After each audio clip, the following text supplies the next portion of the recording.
actually miss it. Like, I love working in like.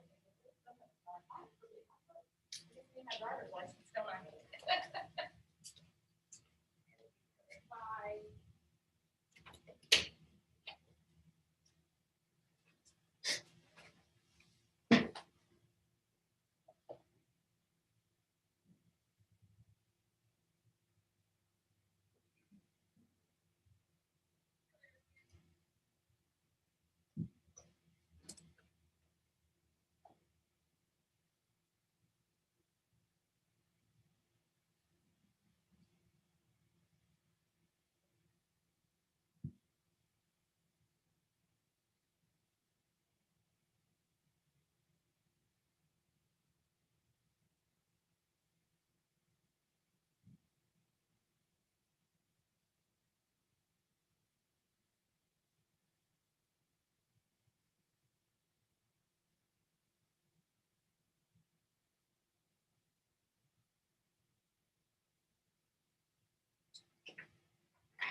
Hey, David. Hello, Scotty. I'm here. Yeah. It's just the two of us so far. It is just the two of us. That's okay. I think Russ I have to. and Sergio are going to join us again. Good. Anyway, I think that the mount is finally working, and I've got the last 3 nights I've gotten good readings on. Oh, that's great. On That's the awesome. star after 6 months, and it seems to be pretty steady right now. Awesome. That's good. Yeah, great.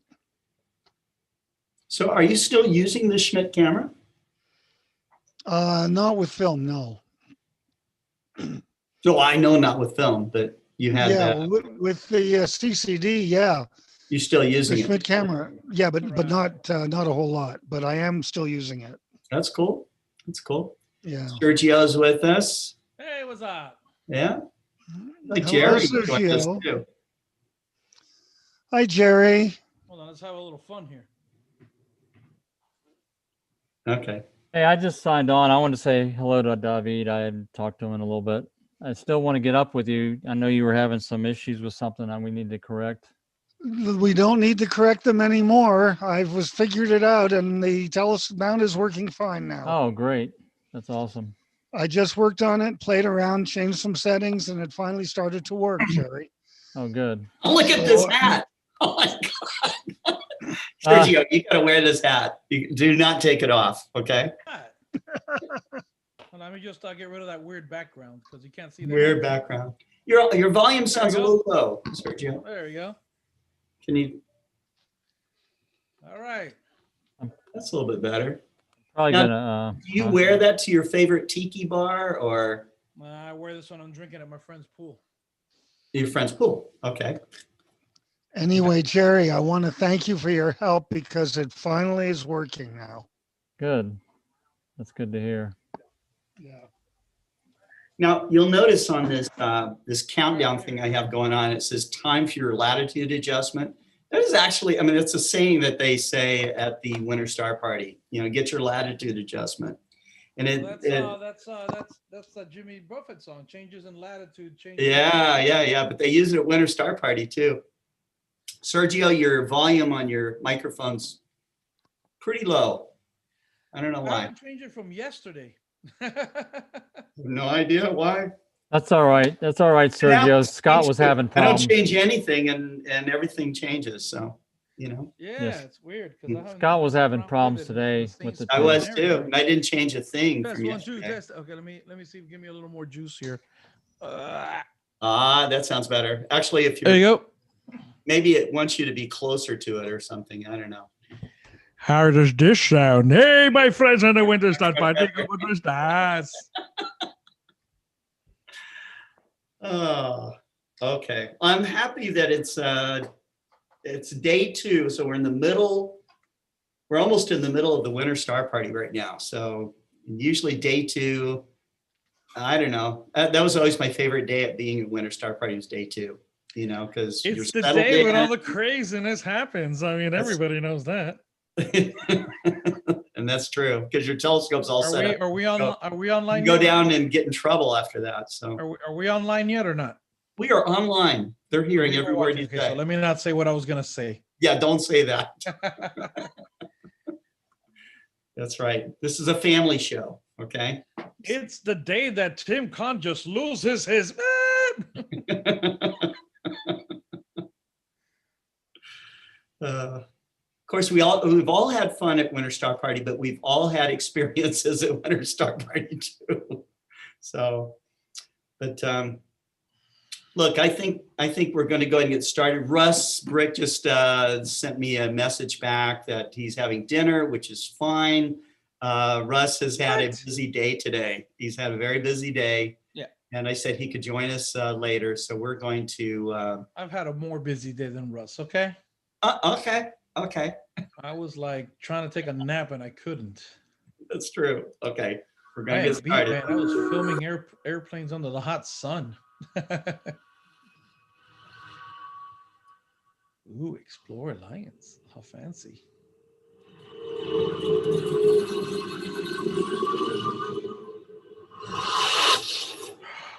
Yay, it's the pre-show.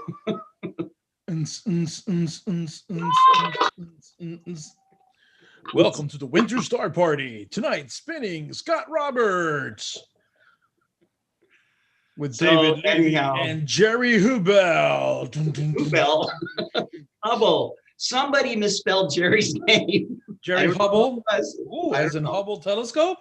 It's well, it's spelled a little bit differently, but actually, Sergio, he is related to the Hubble. Yeah, Edmund Hubble? Yeah. I don't know why he's not talking right now. So maybe he's not really with us, just his name.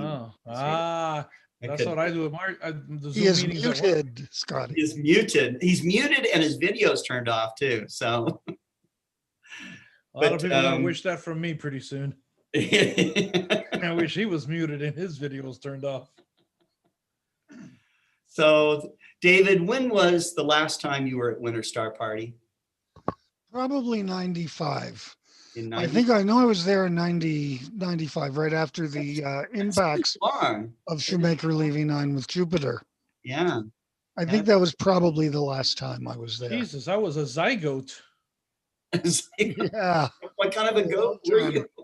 And I would like to come Gen back. X or something? I don't know. No, You know, Jesus Christ. God, no, man. That was no. But anyhow, I was already an old man at the time. David, I'm gonna have to drag you along to Winter Star Party again. So it'll be a lot of fun. Hope so, but interesting. You know, it's one of the things I love about it is that you can see the Southern Cross there, and I think it's the only major star party that you can see the Southern Cross from. Oh. It's a great idea, and I think it's also a good idea that an astronomy club should be named the Southern Cross Club or the Southern Cross Astronomical Society. Yeah, I think that is a good idea. Don't you think it's a good idea? Not a bad idea. I think we're going to try that. I think we're going to take you up on that. So here's the deal. Next year is the 100th anniversary of the Southern Cross Astronomical Society.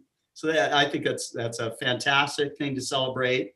Sergio, being that you are all into tiki, okay, and you're getting me like addicted to like those beautiful tiki mugs and stuff. I think that there should be a 100th anniversary Southern Cross Southern Cross Astronomical Society tiki mug. What do you think? That might not be a bad idea. Not a bad idea. Maybe I help you. Maybe we collaborate on that. That might be fun. That would be nice. You know. That would be fun. Okay. That'll be good. All right. Yeah, I don't know how many people. Well, let me just ask. You know, in our audience, how many of you have ever had a tiki experience? You know, so because it is an experience, it's a culture. You know, and Sergio knows a lot about it. So yeah, and it's not those tiki bars out in the Keys. You know, it's not that kind of tiki. Oh, that's right. Just the tiki, you know, with the culture that goes with it, the whole Polynesian. It's not just it's actually all made up anyways, because that's it was right. It's full of good things. On the beachcomber back in the 30s. Right. Right. I've had a Tukey escapism experience. for people coming back from the But war. the Tukey experience comes from Canada, Tukey. Where I put on a toque in the wintertime. A toque. Tuque. Tuque.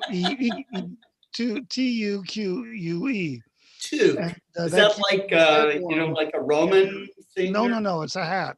It's a hat. called a That's, toque. that's a chef hat. And it's what you put on in Quebec in the winter nights, and that keeps you warm. And Oh, you bring them down to the Winter Star Party, and it keeps you warm down there too. yeah. Now, does it Sometimes look it's not like very Sergio's cool hat down here? or no? The what? Does it look like Sergio's hat? Is this like a toque hat or no? No, This it's, year it the doesn't Winter quite Star look like Party. a Let me toque. give you the Winter Star Party weather update for this year. Okay. Let's see. Tonight would have been night 2. Yes. It is night 2. It is night 2. Right now, we would have been getting our telescopes ready to view. The weather's really nice down here tonight. Yeah. Marathon. Let me see what the weather's down there, because it's a little warmer down there than where I'm at. Yes. All right. So this week, tonight would have been totally clear, right? Yeah. With a low of 71 and a high of 79. Wow. And pretty much the whole week is like that. So at night, the low is going to be 71 degrees. 71, yeah, and 72. And Folks, it's 69 in the daytime. snowing outside my window right now. Okay. Oh, really? It's really cold in Arkansas. And every day, just partly cloudy or totally cloudy, very, very little chance of rain, except for Sunday, which looks like there might be a front coming by, but it ain't going to do much damage. And Sunday's supposed to be like a 50% chance of rain. So breaking down is going to be terrible. Yeah. Okay. All right. I would recommend getting out After all after that the door. fun, breaking down will be okay, you know. Yeah. I That's all right. recommend getting out after the door prizes. Just immediately after. Yeah. But you're running door prizes. You ran them every day, right? For the Winter Star Party, at least. Yeah, we are. Instead of bunching them up together in a speech under 90-degree weather with a hot sun. Yeah. You can get them. We're spreading them out over the 4 nights. So I think that's cool. I think tonight we only have 5 though. We only have 5 like door prizes? That's a 5 lot. tonight, and then tomorrow I think we have 7, and then like 8 or 9 on the last night. Oh, wow. That's cool. That's great. Including the grand prizes, which I won both of them. I can't believe it. It's amazing how this thing It works. is amazing. It is amazing. All right. So to the audience, okay, this is a program put together by the Southern Cross Astronomical Society. This is an educational outreach program. We're here to have fun, but we want to show the world how awesome the community of amateur astronomers are. Okay, and so that means we'd love for each one of you that's watching to share, subscribe, like, whatever channel you're on. Please share this experience. It's important. They've put a lot of effort into this, and we're happy that Southern Cross Astronomical Society has done this. Sergio himself, the grand poobah of the WSP experience right now. I don't know, man. Is with us. Tim might get a little. You say that Tim might get a little, testy. Tim's not here, right? So, I don't know. He might be watching. I don't know. Tim is actually he is definitely. If you're the grand poobah, he's the king, right? So there you go. He's the director of the whole thing. That's right. There you go. So and then he's done a great job for many, many, many years. As you can see by the legacy videos, he's been around for a long time. And so I was working on night 3 last night. Yeah. And wait till the end of night 3. You'll see good old Tim Kahn about 20 years ago. He was a sprite little young buck. Does he look any different than he does now? I mean, the guy never man, he didn't have no white hairs. He was like kind of skinny, Scott should talk. He was a nice looking kid. Scott should talk. He's the one that looks the same as he's ever done. He looks like he's 16. I'm getting some white hairs here. There's a couple there. 10 years ago, he looked like he was 16 years old. Oh, it's the bane of my life. That's true. Looking too young, Hey, looking 4 or 5 years younger is okay, but looking like you're still in high school when you're 30, okay, that's freakish. Okay, so and that was my life, that's for sure. Okay, so we have about 15 minutes left here before we actually start the program. Sergio, what was special about day 2 for you on putting this program together? You know, it's all a blur right now, man, because I've been doing this thing for like the last 3 days. Now, I did put up the schedule. Let me see what the rundown for day 2 was, that I can probably, just kind of refresh my mind a little bit. Okay. Because I was working on day 3 last night, so I just have day 3 on my mind right now. Okay. So the Dean Regas Astroarchaeology. That's really good, actually. I like that one. Okay, good. Andy Campbell. We have the Andy Campbell from down south in Australia. He let us borrow a presentation that he made for a star party down there, or for something down there, and that's really cool. A lot of people probably don't know Andy Campbell because he's down south, but he's a great astrophotographer, and he's got beautiful photos that you'll be watching tonight. That's good. I mean, they're Hubble-esque. Yeah. Very, very good stuff. What else do we have here? Oh, we got Don Parker. Oh, this is going to be awesome. Planetary imaging in general. And it's funny because, okay, this was like some time ago. This is one of our older talks that we're showing.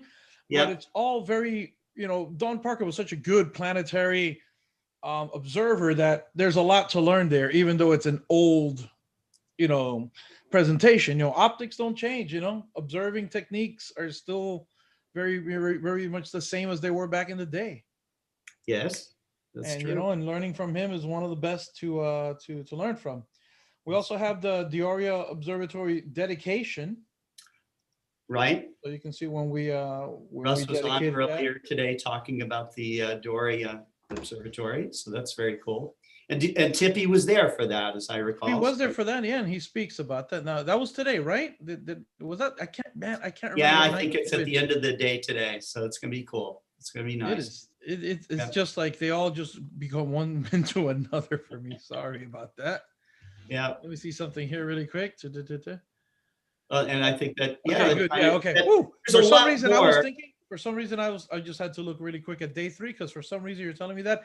I was thinking, I thought I saw that at the end of day 3, but no, it was just day 2. Yeah, that's true. That's true. Yeah, I'm a little burnt, man. I'm a little burnt. Yeah. I also want to say too, Sergio, you did a great job. You were on camera for many of the segments. You guys went down to the site ahead of time and filmed a bunch of stuff so we could get the feel for it. It's a beautiful site. It's a great place to go, especially it's so cold right now. I wish I could just fly to Miami and drive down to the Florida Keys, and just set up and enjoy that warm weather and those incredible skies. So yeah, for you guys up north, I'm sorry. I mean, somebody has to go and do that. Yeah, it was terrible for you, I know. Oh man, and you know what? And then since I'm down there, it's terrible. I have to eat stone crabs. Oh yeah, that's tough. Aren't they hard? Yeah, they're a little hard, and you gotta chip a tooth on a stone crab, and dip them in mustard sauce. It's just terrible, terrible. Yeah, I'm feeling more and more terrible all the time. So. Yeah. Anyways, no, that's great. Well, I wanted to introduce to all of you that are watching right now, and maybe this is the first time you've watched our programs from the Explore Alliance, but we're happy to bring to do the simulcasting for the Winter Star Party. We are on the Southern Cross Astronomical Facebook page, the Winter Star Party Facebook page. We're also on the SCAS/WSP YouTube page, as well as all the Explore Scientific and Explore Alliance channels. We are also broadcasting live on the homepage of cloudynights.com and on Mount Wilson's Facebook page. They're kind enough to share this, as well as the Astronomical League, who has also been at the Winter Star Party many times and supports the Winter Star Party's activities, at least in spirit, So, but David Levy has been my friend and mentor and inspiration for many, many years. Was lucky enough to meet him way back in the late 80s. It's the first time I met him. And then we became friends in the early 90s. And we have been friends ever since. David is, he's an amazing author, an incredible lecturer. He's someone that brings a poetic beauty to all the star parties he goes to and all the lectures he gives, because he often will find just the right words to say and the right poetry to read. And he is a friend to astronomers everywhere. He has written recently his autobiography, which is a fantastic read. And David is he's still going strong. He still goes out and observes nightly. Every clear night, he's still searching for comets, and that's what he loves to do. And we love that you're on right now, David. So I'm going to turn it over to you.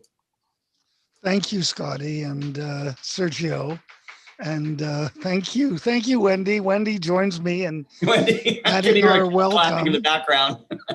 I heard that. Yeah, in offering our welcome to all of you.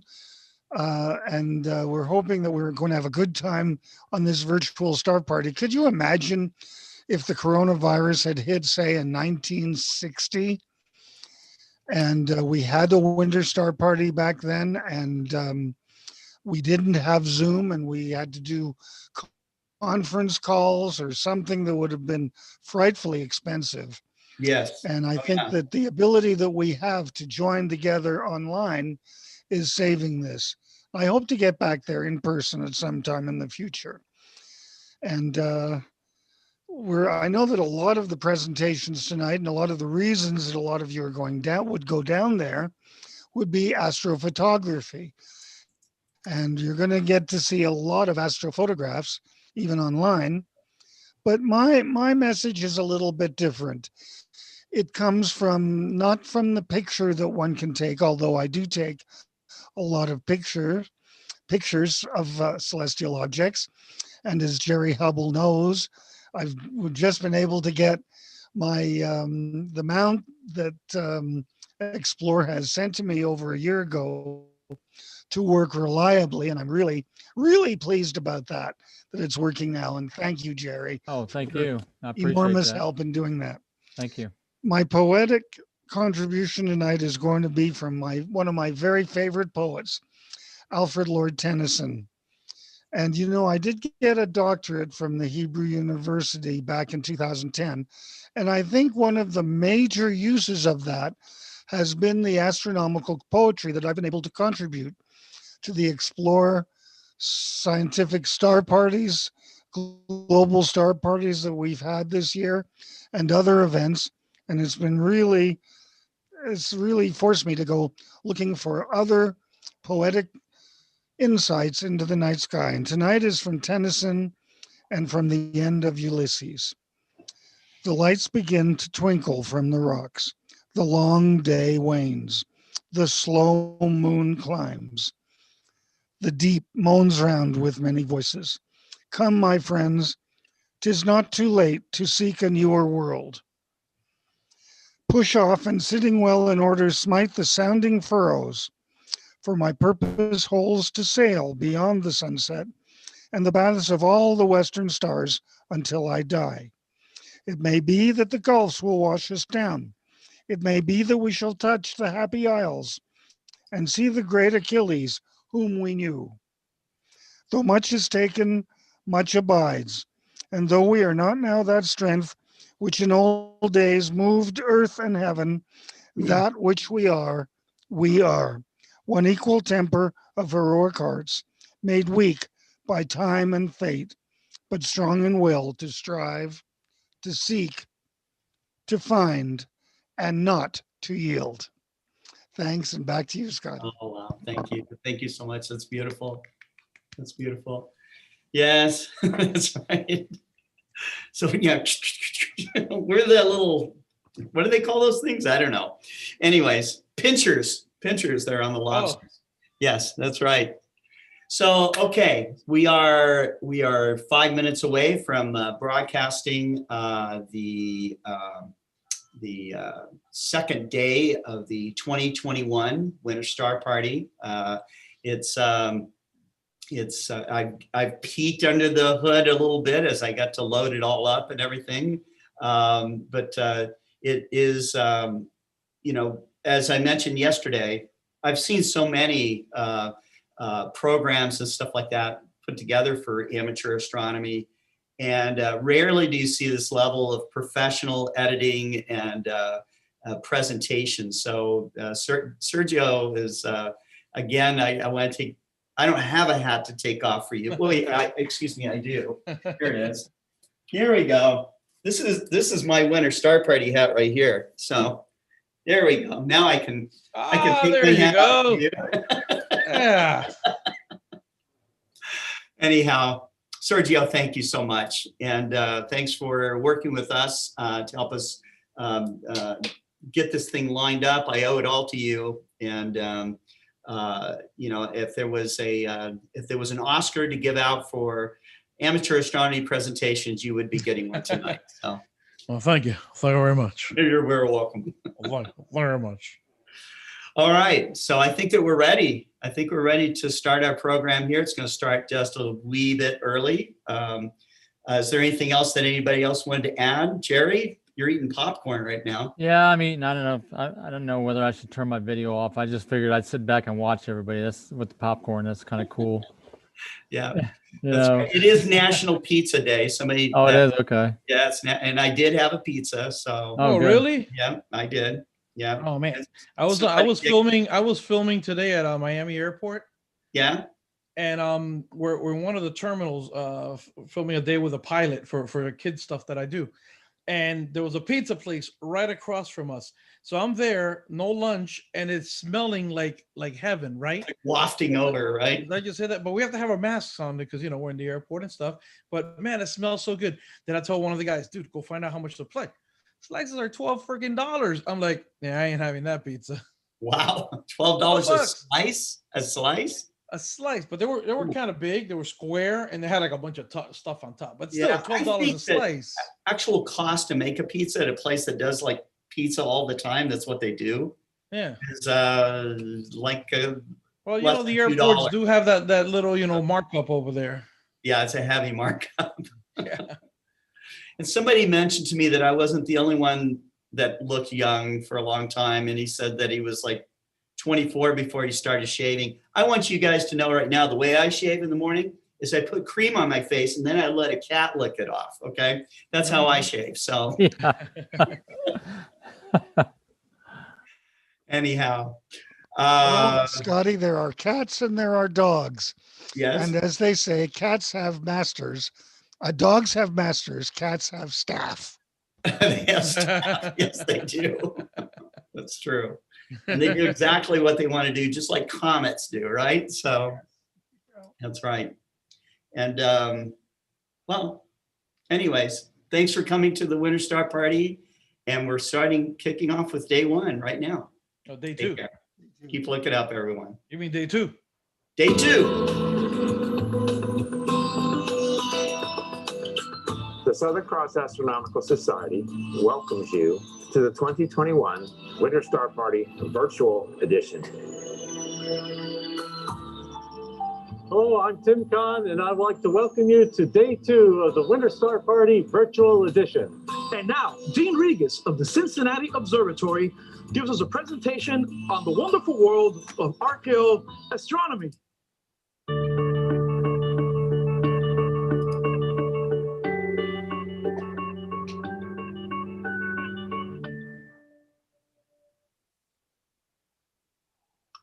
Well, good evening, everybody, and thanks for tuning in for our archaeoastronomy class. My name is Dean Regas. I'm the astronomer here at the Cincinnati Observatory, and so glad to have you joining us here to talk about, well, the ancient observatories. And we really appreciate you taking the time to do this. I know there's other things you could be doing on an evening, but flying around the world and, well, I have to say, I've got cabin fever. I love traveling. That's one of the hardest things about this this quarantine is that I'm not able to travel around and see some things. So I'm going to show you some of my travel slides and some of the great archaeological sites that I've been to, as well as a few that I haven't been to that I would love to go to.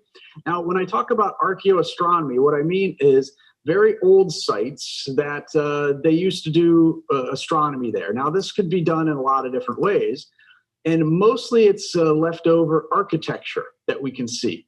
And the architecture tells us a really cool story about how people all around the world did the same kind of thing. They were just so fascinated with the stars and the movement of the sun and the moon especially. And so they built these great structures. They did this great artwork, and they really came up with some very creative ways of telling time, marking seasons, and marking cycles out in space. So we're going to be flying around to a few of those places. So I'm going to share my screen, and we'll go on into the prepared remarks I had here. But again, welcome everybody. Thanks for tuning in for our flight around to archaeoastronomy sites of the world. At least I picked some of my favorites and some of the ones that, well, a lot of them that I've been to. That's the other thing that I want to do. Now, if we're going to be talking about old sites, this is a pretty old one right here, the Cincinnati Observatory right here east of the city. This is where I work. This is where we have our 2 historic telescopes and beautiful buildings and grounds. And so we'd love to have you come over and visit once everything here is back to normal. But we really appreciate you taking the time and doing these online classes too. So in addition to being at the observatory and working there as the astronomer, I've also written a few books. One's called Facts from Space, where you can flip it open to a new page and learn a new fact every day. It's a lot of fun for all ages. 100 Things to See in the Night Sky is my second book, where we look for stars and constellations in the sky and how to find them. And then my newer version, it just came out this year, is 100 Things to See in the Night Sky Expanded Edition with extra star charts and even more stuff to look for. So wherever you get books, pick one of those up and check it out.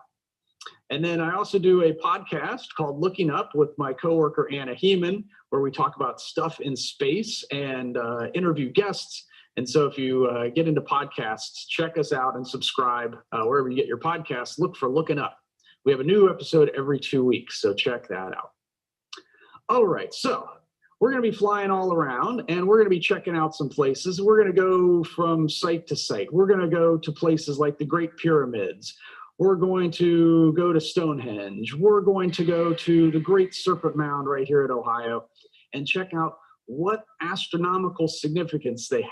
Because this is the weird thing, is that when we look at ancient sites and ancient works of art and ancient works of architecture, there seems to be an element of astronomy in it. This is something that people were fascinated by for thousands and thousands of years. Stargazing was their form of entertainment. That was their way of telling time. That was also essential to knowing when to plant crops and when to herd and when stuff is migrating. You have to know what time of year it is to know what to live on. And so these cultures really made a huge effort to put all this stuff together. And so we're going to start at something very old, older than all the other things I've shown so far. We're going to go to south central France here, to the Lascaux Cave. So the cave in Lascaux, France. And this is just an amazing site where somebody or some buddies crawled down into this cave and painted these really exquisite works of art on the walls of this cave and on the ceilings of this cave. And it's really hard to imagine somebody going down there and doing this and seeing how pretty cool the art is. Now, we want to focus on just one part of this. This is in the Hall of the Bulls, where they painted several bulls on the wall and the ceiling. This is kind of on the side and the ceiling of one of the cave walls. And we have this bull here, and we have 2 horns pointing out to the left. We've got an eye. We've got spots on its face. And then we've got a couple dots around it. 1, 2, 3, 4, 5, 6, 7, 2 that are pretty much touching, 7 dots above the shoulder. Now, this is dated to 15,000 BC. So a work of art 17,000 years old. And astronomers and archaeologists are pretty much in agreement that this is not just a work of art. This is a star chart. This is the constellation of what we still call Taurus the Bull. That so people were looking up these stars 17,000 years ago, seeing them in the same configuration that we see them in now, with very small modifications, but pretty much the same outline. And this is what they drew. It is so cool to think that people that long ago saw the same stuff that, well, our ancestors saw, well, a couple thousand years ago. So on the right is Taurus the Bull with the constellations with the long horns going out to the left. There's a big dot there. That's a star called Aldebaran that corresponds to the big eye right there. And then we got spots around it. Those are the spots in the face. That's called the Hyades star cluster. And above the shoulder is 7 stars, 5 of them in a little spoon, and 2 of them pretty much touching. That's what they look like. And they are visible to the naked eye. So it's just pretty incredible. Now, there's only one thing, and you can be skeptical about this. You can say, okay, well, Dean, all right, they kind of look alike. I mean, like maybe just coincidental. And, there's something to be said about that. Is that, the artist did not sign his name on the cave wall, and he did not say, my name is Ugg, I paint bull on cave, bull's supposed to be bull in sky. No, he didn't say that. That's true. But if an archaeologist, they are really tough to impress. If an archaeologist and the teams of archaeologists say it's a star chart, we'll go with that. I mean, I see star charts everywhere, but they don't, and so they call it that. So this is probably one of the oldest works of art and the oldest works of astronomy as well. So now we're going to go over to Egypt and go across the Mediterranean to the Great Pyramids of Giza.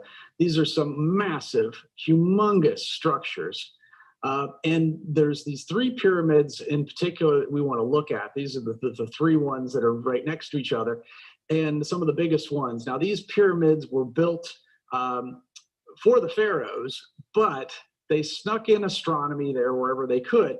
And so the pyramids are all built to the 4 cardinal directions, so north, south, east, and west.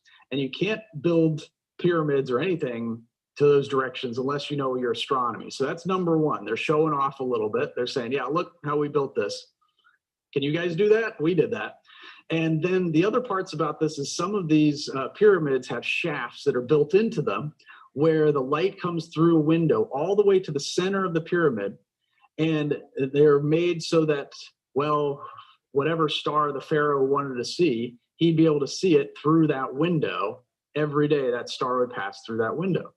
So you build this gigantic tomb just to have a window to see a star. It seems a little over-engineered to me, but that's my opinion. But it's amazing that they threw in these little astronomical touches basically to show off.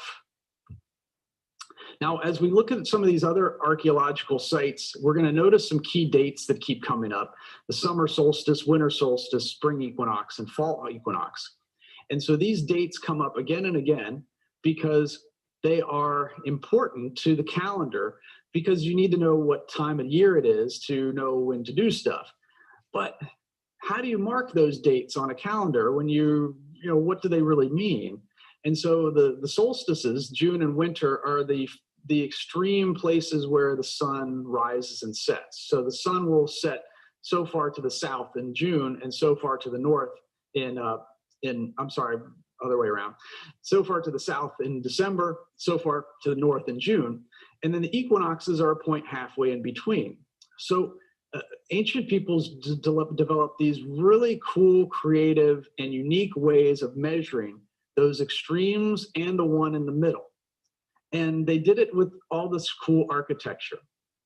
Let's go down to the Yucatan Peninsula. We're going to Chichen Itza.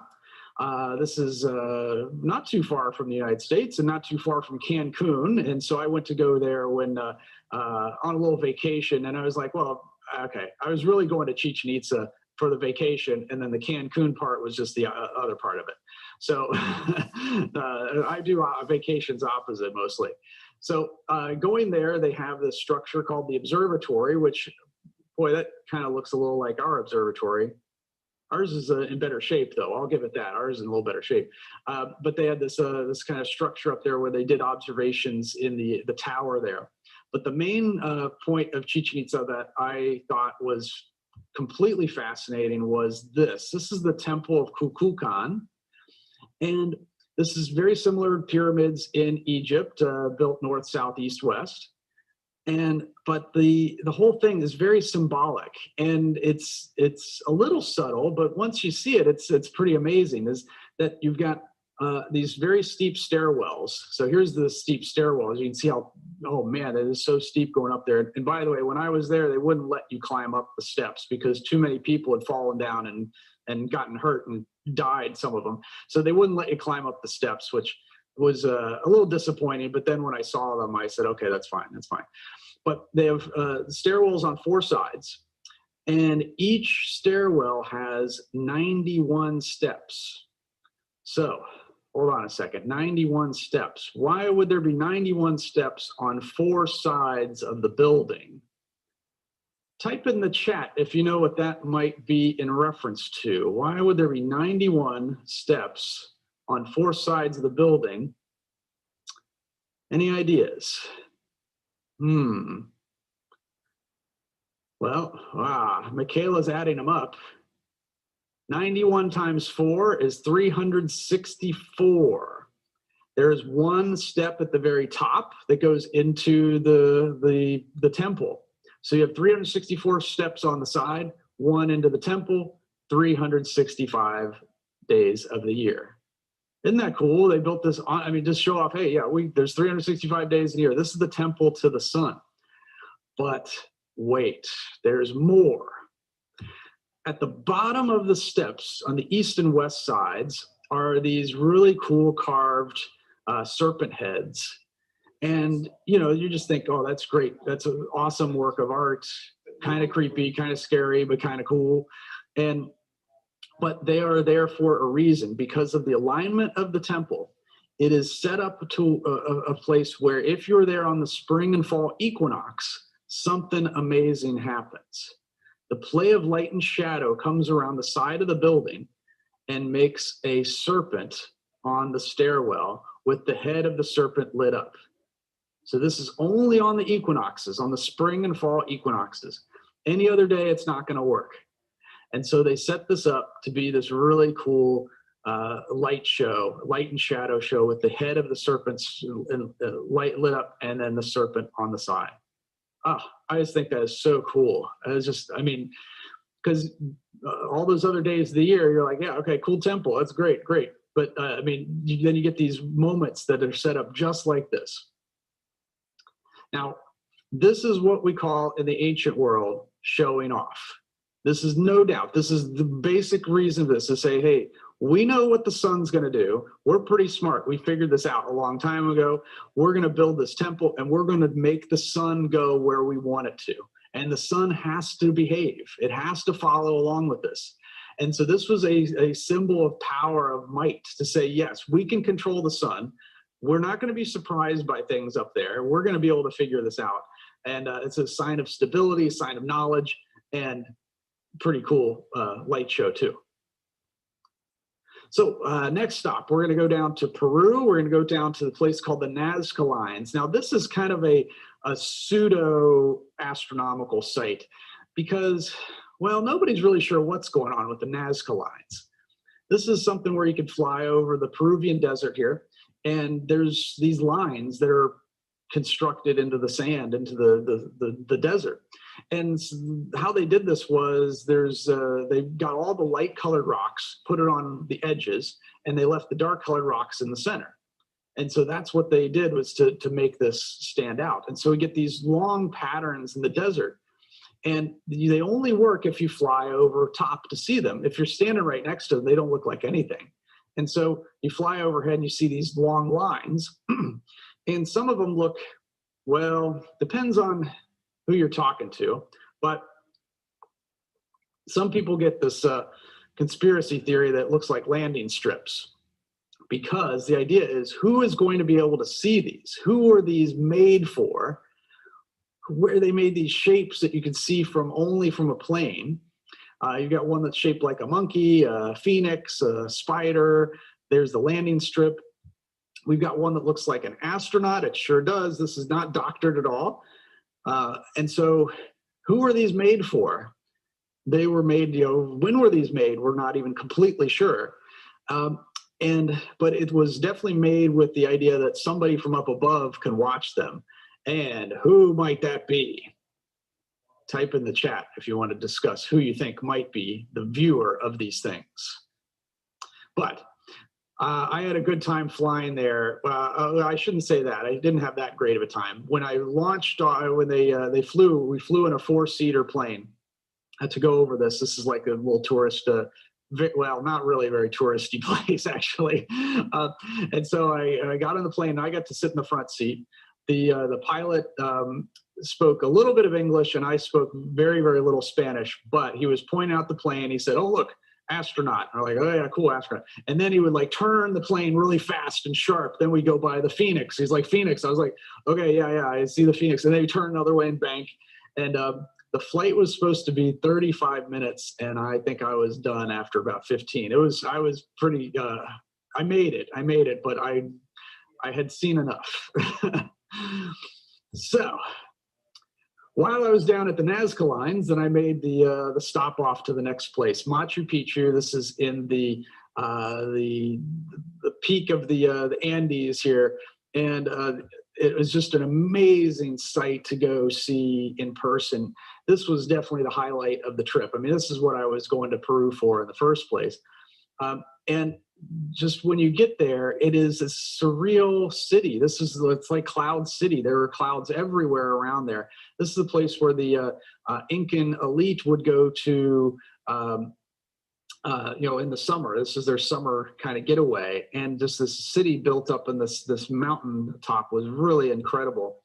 And so I had one day where it was foggy, rainy, drizzly, and then another day where it was sunny. So I had the whole mix of both of them. And so the ruins have been kind of restored in some places and uncovered in a lot of places.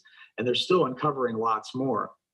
Now, most of the buildings are square rectangular, but one is not. And it's thought that this had special significance in the old days because, they call it the Temple of the Sun, because if you look at this, it's got a curved wall to it, which is very unique for Machu Picchu. And it has this window here where the sun would come up above the peak there, and in the summer would come through the window and nestle against this carved rock right there. So this was the Temple of the Sun that would tell, instead of now we're making the sun come through a window at a certain time of year. On the outside of this window, there's this kind of frame around it, which they were, I don't know, the tour guides were kind of saying, oh, well, maybe they had like a crosshair going across there so you could see the X as it came through. I don't know. I thought that was kind of a stretch, but I'll put it out there as possibly there's a crosshairs going across there.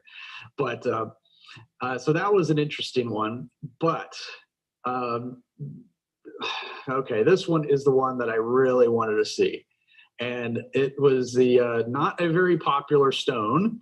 It actually, this isn't my picture. My picture is the next one. It didn't even have a little fence around it because nobody knew what it was. It was just this stone sticking out that people probably tripped on.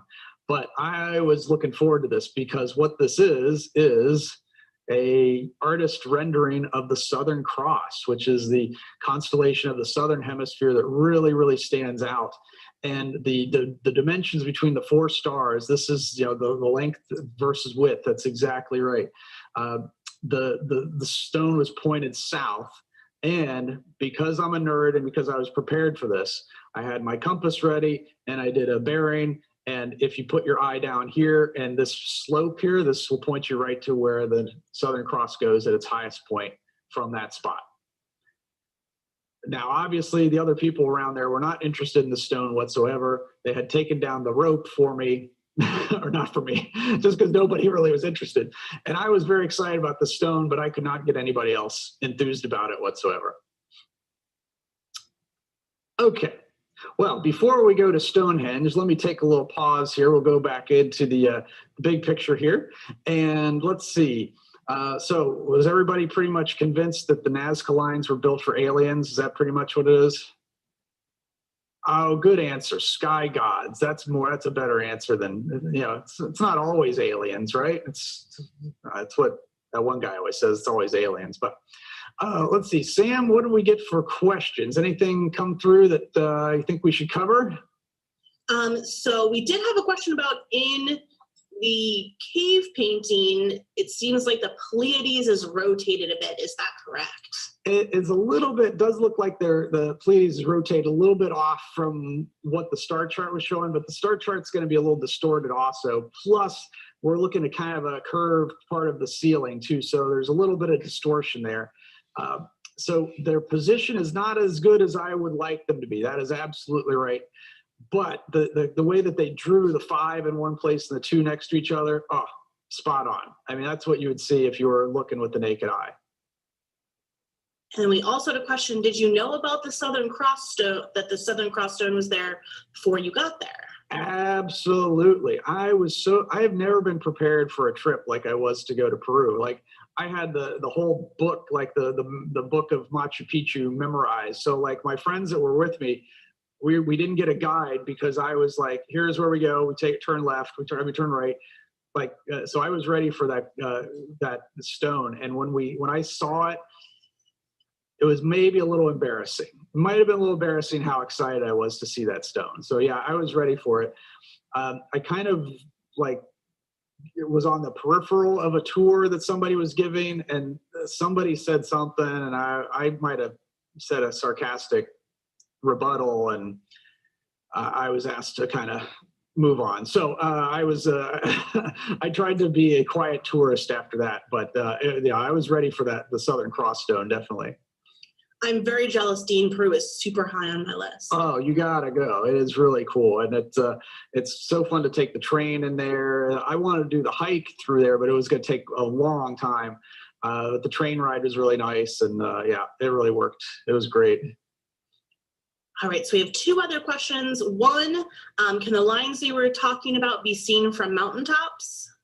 Not real well. I mean, they are so faint. I mean, even flying over the plane, they didn't stand out. Like some of those pictures I showed you were kind of highlighted a little extra. So they were very faint and very subtle. So it wasn't something that you could really see too well. The astronaut is kind of built on a kind of incline. So if you were in a distance, you could probably see it a little bit.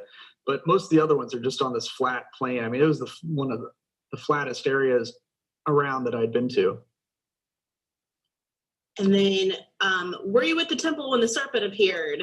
No, I wasn't at the temple when the serpent appeared. I wish I was. Man, I know. I ended up going in January because, well, you know, January in Cincinnati gets pretty old pretty fast. So I think I was like, all right, I just want to go on a little southern vacation. Let's go to Chichen Itza. So, but yeah, I don't even know if you can get a ticket to go there on the equinoxes. That would be probably a hard gig to get into, that's for sure. And then the last question that we have for right now is, when you get to Stonehenge, how high should we turn the speaker to?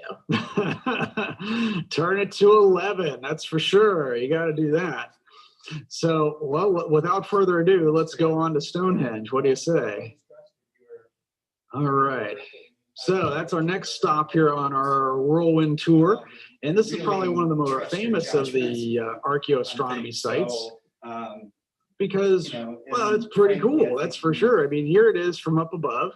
Now, it's a lot smaller than you'd think. That's the other thing, is the stones are pretty huge, but I don't know, most people get there and they're like, oh, I thought it'd be bigger. But what was done with these stones is just incredible. And, you know, we're talking about something possibly 4,500 years old, 5,000 years old. We're a little hazy on the age of this, but this is built in stages. And I like to think of how they did this, because this is, you know, they didn't have a written language. They didn't have, you know, machinery, obviously, just to move around these stones. And I just like to try to picture myself there. I like to try to picture myself on the windswept plains there, Salisbury Plain, you know, 5,000 years ago, and the chieftain gets us all together. And he says something like that. He's like, all right, guys, what do I think? I think we need to build a calendar. What do you think? They're like, yeah, cool, calendar. Let's build a calendar. I think we should build it out of stone. What do you think? They're like, yeah, stone, sounds good. I think we should build them out of the big stones that are like down the hill. We're going to cut them down there. They're going to be a few tons each. We're going to cut them down there, then we're going to bring them up the hill. It's a little bit of an uphill. It's like 19 miles, but it won't be bad. We'll just bring them one at a time. We'll take 30 of them. We'll set them up. Then we'll get some other stones from somewhere else. We're going to build them, put them up there. Then we're going to put the ones on the top. What do you guys think? how in the world did they motivate the population to do this? Because we know where they got the stones from. The quarry is still there. They had to drag them 19 miles, slight uphill, then set them upright, then get ones on top. It's incredible. It's a weird feat, because if I was going to build a calendar, I would have looked at this and I would have said, guys, we already have the calendar. What do we need the stones for? Because this was built in stages. The stones was the last part. The first part was this mound that was around it, and you could watch the sunrise come through the mound notches at different times of year. Then they upgraded and built posts. So they put posts in these little holes there. So then you could use the posts to measure the rising and setting of the sun at different times of year. That's all you needed. Oh, it like hurts because it's like all you needed was the posts. You didn't have to show off and get the stones, but here we are 5,000 years later, posts are gone, stones are still there. So you can't argue with that. The stones work pretty well. So here's the three kind of stages to the building. And so they had a little ring first, and then they got the bigger ring later on.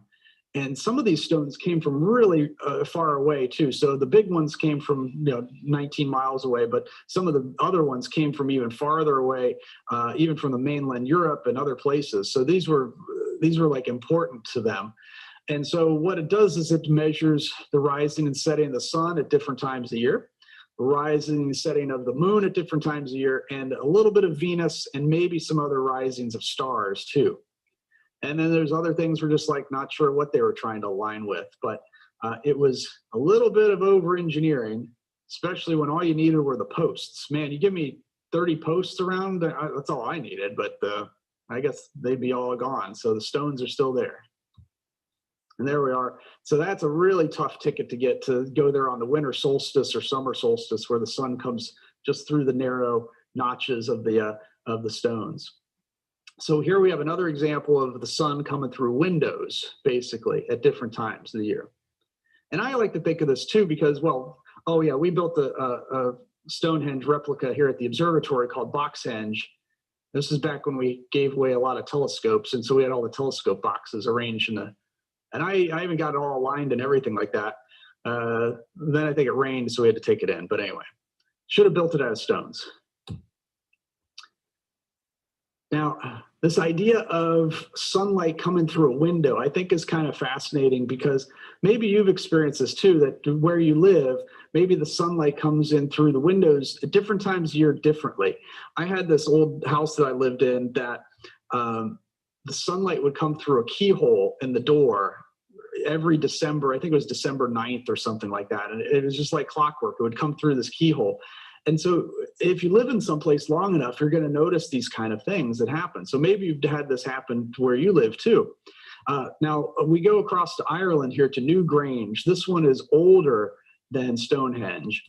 And this is a gigantic mound with, so this is from up above looking down on the mound. And it has this really cool stonework on this one face of it with an opening carved down into it. Plus, check out the cool carvings on the rocks too. That's so cool, and Celtic and all that stuff. And so this is the passage that the sun takes. And so the sun comes through this, through the window down to the back end of the mound, and hits the stone there on the winter solstice every year. So it was built, this whole gigantic thing was built, this elaborate thing just to mark one day of the year, the winter solstice. Well, the next one, Loughcrew Cairns, not too far away there in Ireland. Here they are from up above. This is a little mound, not quite as elaborate as New Grange, but the light comes in through the window, hits the stone at the back of the cave on the equinoxes. So there you go, you got 2 days that this works. So you go to New Grange for winter, you come here for spring. I don't know where they went for summer, but then you come back here for fall, and you know, that's the whole cycle stuff. Now I want you to remember this. This is these carvings on the back of a stone in Ireland. Just I want you to kind of remember that as kind of a neat little thing that the sunlight is hitting there to tell them what time it is. There's other mounds in the British Isles. So this is Noth and Tara and lots of other ones. But then we got, wait a second, that's not the British Isles. We hopped all the way across the Atlantic into Ohio and Fort Ancient. Now, I put these together because there's a lot of similarities between the mounds of Europe and the mounds here. Well, okay, maybe a little bit, but this one is unique because it is the largest mound complex in the world. This is the largest ancient earthwork that you'll find. It's right here in Ohio. It is not a fort, but this is what the settlers thought when they came in. It looked like fort with this kind of a ring of mounds around it. But then you quickly notice it has 67 openings into the fort. Not exactly good for defense. And some of the openings even have like paving stones down at the bottom, like welcome mats, like come on in, come on in. So this was definitely a gathering place that people would take pilgrimages here, that they would come for the period of time, work on the mounds, build them up, and basically just have a little party and ceremony. This is your holy spot. Why, we're not exactly sure. Why this spot of all places? But what we do know is up in the northern part of the mound that there's this gap in the mounds, this entryway, and the sun comes through the gap in the mounds, just like in that picture there, on the summer solstice. Then there's another gap in the mounds where it comes up in the equinoxes, and another one for the winter solstice. Now, again, this is a crazy amount of work just to tell time. Again, give me a few posts, I'll do it for you. But this is what the elaborate time-telling thing they did. And the archaeologists estimate the construction time on Fort Ancient was 300 years. Is that ridiculous? I mean, so people were working on this for hundreds and hundreds of years, generations after generations, people would be working on this. It's just mind-boggling. This is how important astronomy was. This is how important this was to them, or at least they thought it was. Now, so there's where Fort Ancient is, right here in just northeast of Cincinnati. But we've got lots of other mounds around the area. Here's the old sketch, the old survey that they did in the 1800s. And there's a really cool book about the mounds of, or the earthworks of the Mississippi Valley. I think that's what it's called. And it has all these really cool surveys of the mounds in this area. So this is Fort Ancient. It looks, I mean, it's very well preserved. It looks, pretty much all the walls are still intact. But there's lots of other ones around Ohio and the Ohio Valley that are not quite doing this well. This is the Paint Creek earthworks, at least what it used to look like way a long time ago. These are some mounds in Dayton and Chillicothe area that are still in existence. And then, of course, we got the Great Serpent Mound that's east of Cincinnati, also about a 90-minute drive or so. And this is the largest effigy mound, meaning a mound that looks like something. And so it's a 1/4 mile long from the tip of the tail all the way to the head. And it looks like a serpent eating an egg. But what we're really looking for is the 3 coils right here. This is our time-telling device. So in Chichen Itza, they built a big temple. In Machu Picchu, they have a window. And in Stonehenge, they put a ring of stones. This was their version. And the 3 coils are the time-telling devices. You stand right here. Sun rises over this coil on the winter solstice. Sunrise over this coil on the equinoxes. Sunrise over that coil on the summer solstice. And you don't have to drag like multi-ton stones or anything. Plus, it's pretty sweet looking too. And so this is definitely a really cool one to go see. And it's it's a pretty nice one to go, especially on one of the equinoxes or solstices, because then, you can watch the sunrise and everything. It's pretty cool. So here it is from up above. It's another one of those things that doesn't look much from down below, but the usefulness of it is pretty cool. And there's another little tidbit of trivia about this area is this is near a big impact crater. So there's a 7-mile wide meteor crater in Ohio there, and the Serpent Mound is inside of it. Would anybody have even known about it back then? Probably not, but it's barely visible in satellite photos, but it's kind of neat that there's a big meteor crater in here too. Now, the thing is, there are mounds all around the Ohio Valley. This one was in Milford, and it's not there anymore. Basically, the farmers and settlers plowed them up if they were in their way. And so, yeah, this is so cool. Weird to think that was in Milford, this weird mound complex here. This is in Liberty Township, or was in Liberty Township, Ohio. This one is, what's this one? Oh, Ross County, so the Hopeton Works. This is High Bank Works. These are all mostly gone. And then this is the Newark Works, and this is the one that is still partially there. The circle is still there, and the octagon is still there. And so that was our password for tonight, was the octagon, because I want to tell you about that. But also around Newark, they had these roads, basically these mounds that would go for long stretches, and that there's even this evidence that there were long stretches of mounds that would go from city to city all across Ohio. It's pretty amazing. But so this is what the Newark Works used to look like. But before we get into the octagon and the fun about the octagon, let me take a little break here. Come back in. How's everybody doing so far? Hopefully everybody's doing good. Let's see, before we get to the octagon, Sam, you see any questions come through that we want to look at? We've got several questions about Fort Ancient. The first is, are the gaps in Fort Ancient equally spaced? They don't seem to be. No, they weren't. That's the weird thing, is that the spacing of it, they basically were putting a ring around the top part here. It's like a little mesa up there, actually, for Fort Ancient. So they were kind of going along the ridge line that was already there. So they were not changing the kind of outline, just kind of going with it. But yeah, they're pretty, in some places they're pretty high, the mounds are, because they dig out from one side, pile it up on the other side. And so yeah, they can get pretty high in some places. All right, our next question is, are the marks at Fort Ancient designated for visitors? They used to be. Well, hold on.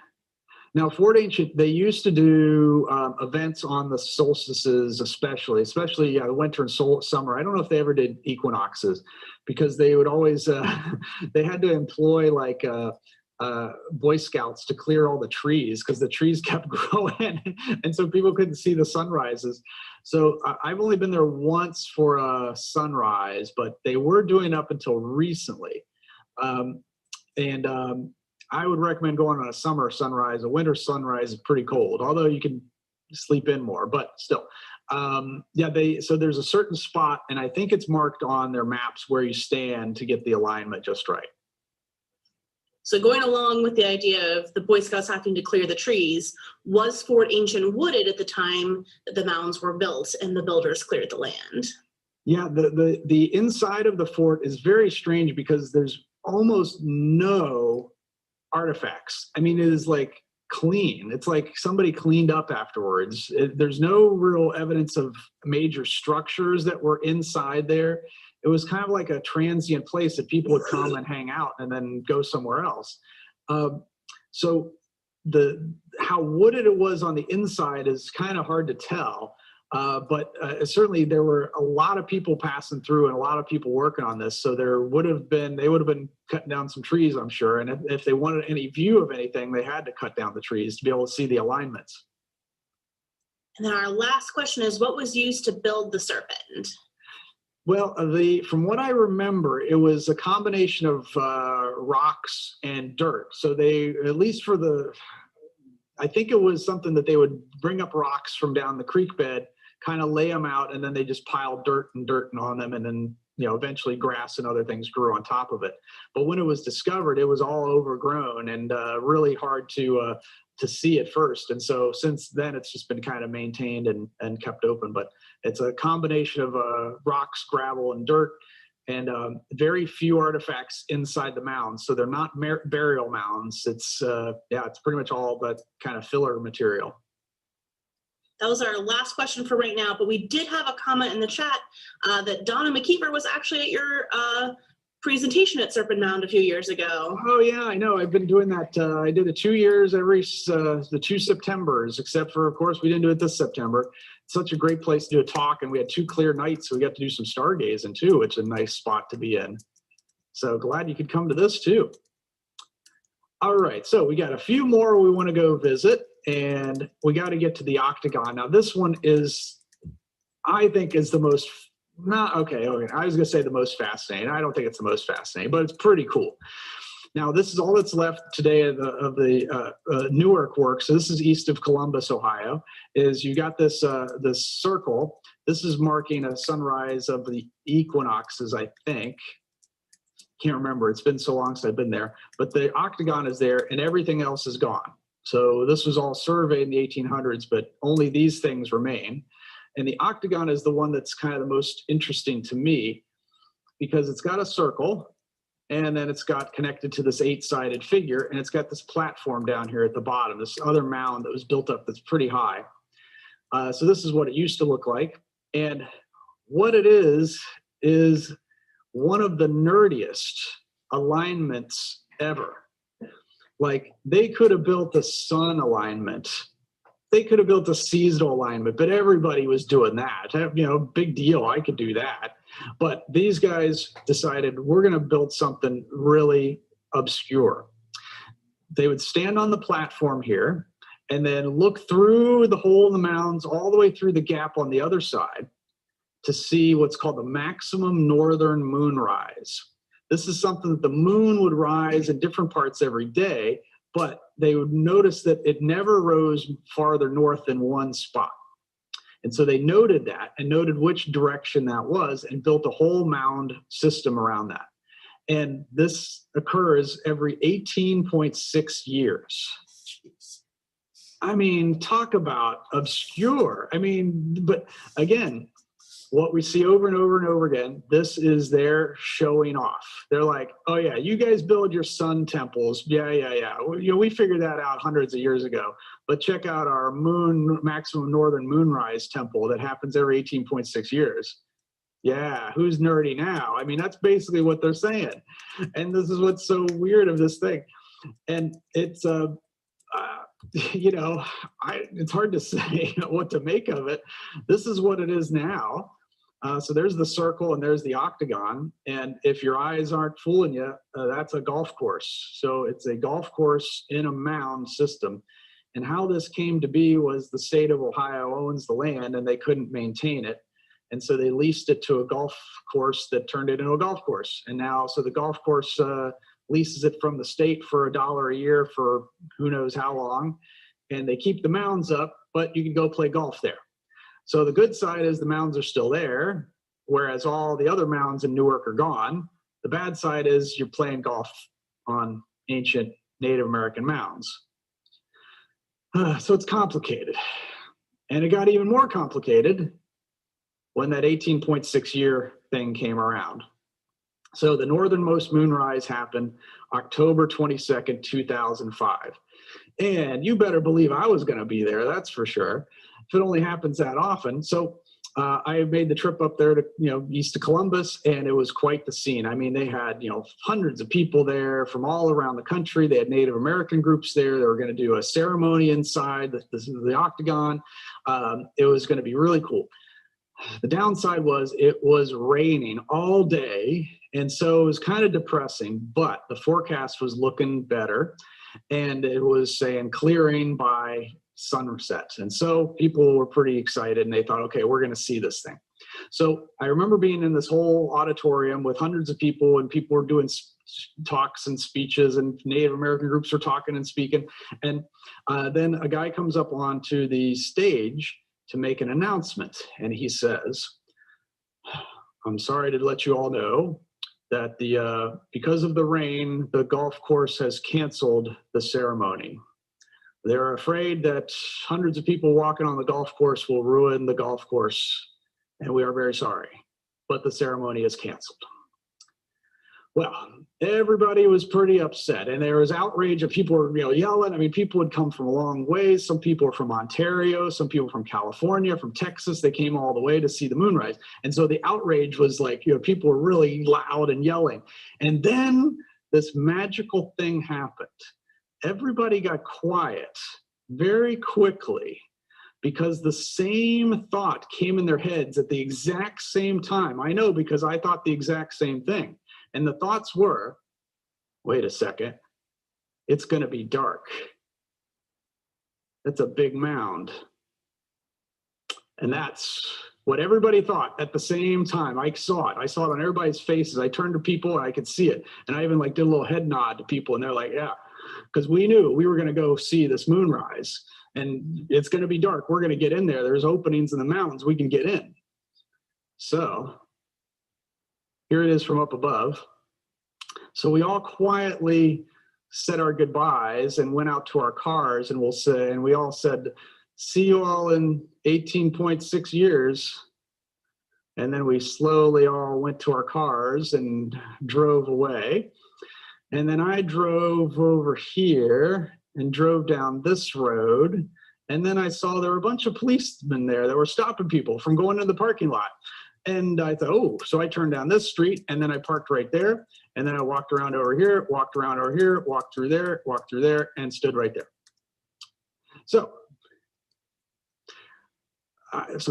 don't tell anybody about this. This is just between us here. We're just talking. This is what astronomy business here, So I was up in the front because I didn't want to go back here. I thought I was going to get in trouble and somebody was going to catch me or something like that. So I was up in the front, but I got to say, it was pretty fun sneaking around in the dark because there's no moon up yet and it was all dark, but you could hear people. You could hear them in the woods and they were walking around and we're like, oh my gosh, there were probably hundreds and hundreds of people in that mound after dark.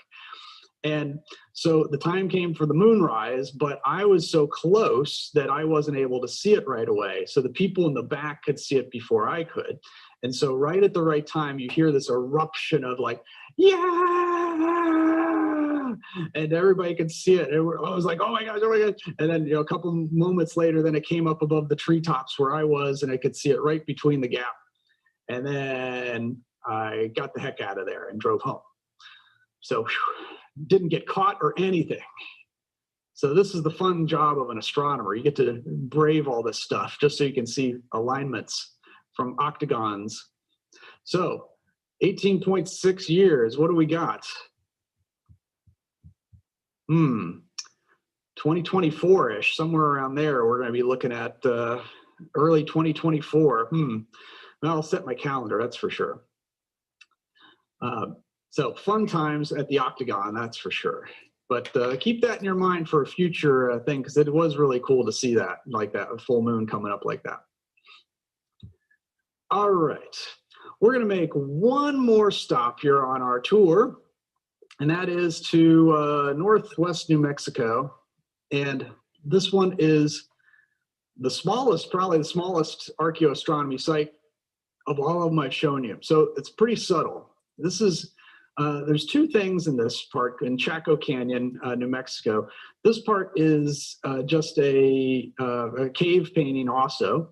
And this is kind of an interesting one. It's a really cool petroglyph with a star, a moon, and a hand. And so, remember how I said the cave in Lascaux that the artist didn't sign it? This time the artist did sign it up there. There's his handprint.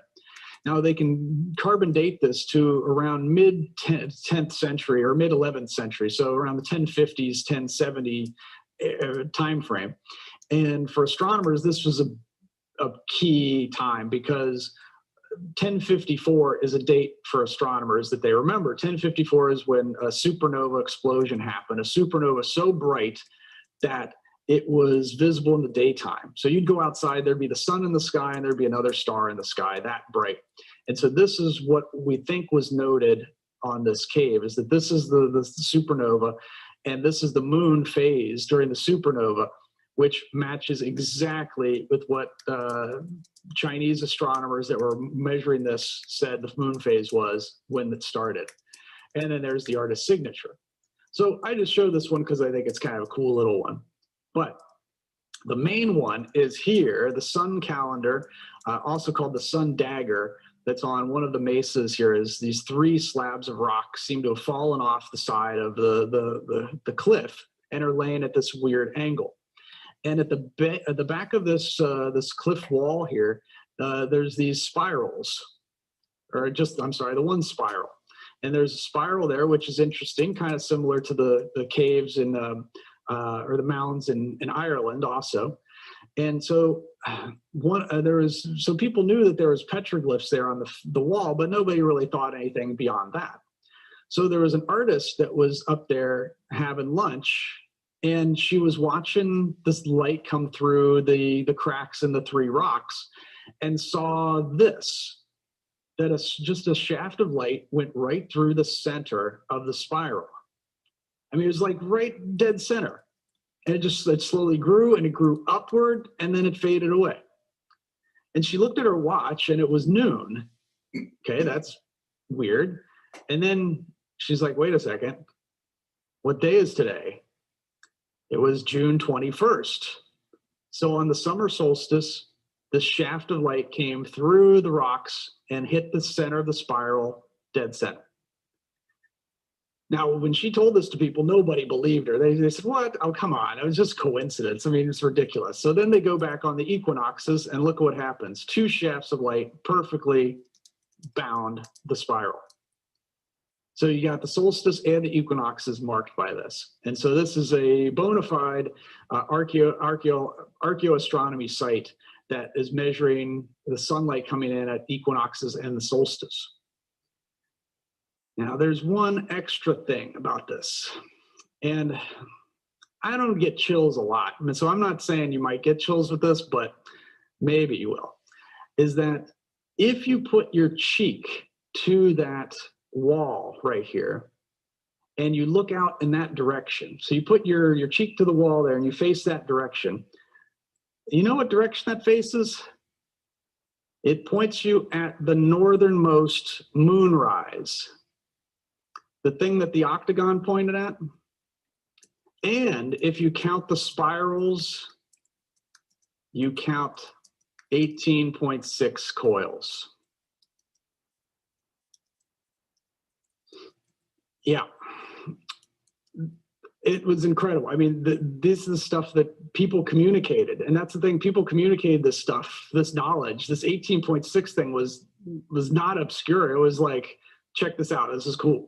And so, I mean, it's just amazing. You put this all together in this one little site. I just love it. So I'm going to end in one spot here, good old Cincinnati, Ohio, at the Theodore M. Berry International Friendship Park. There's an, I was going to say archaeoastronomy site. It's getting old, but it's not that old.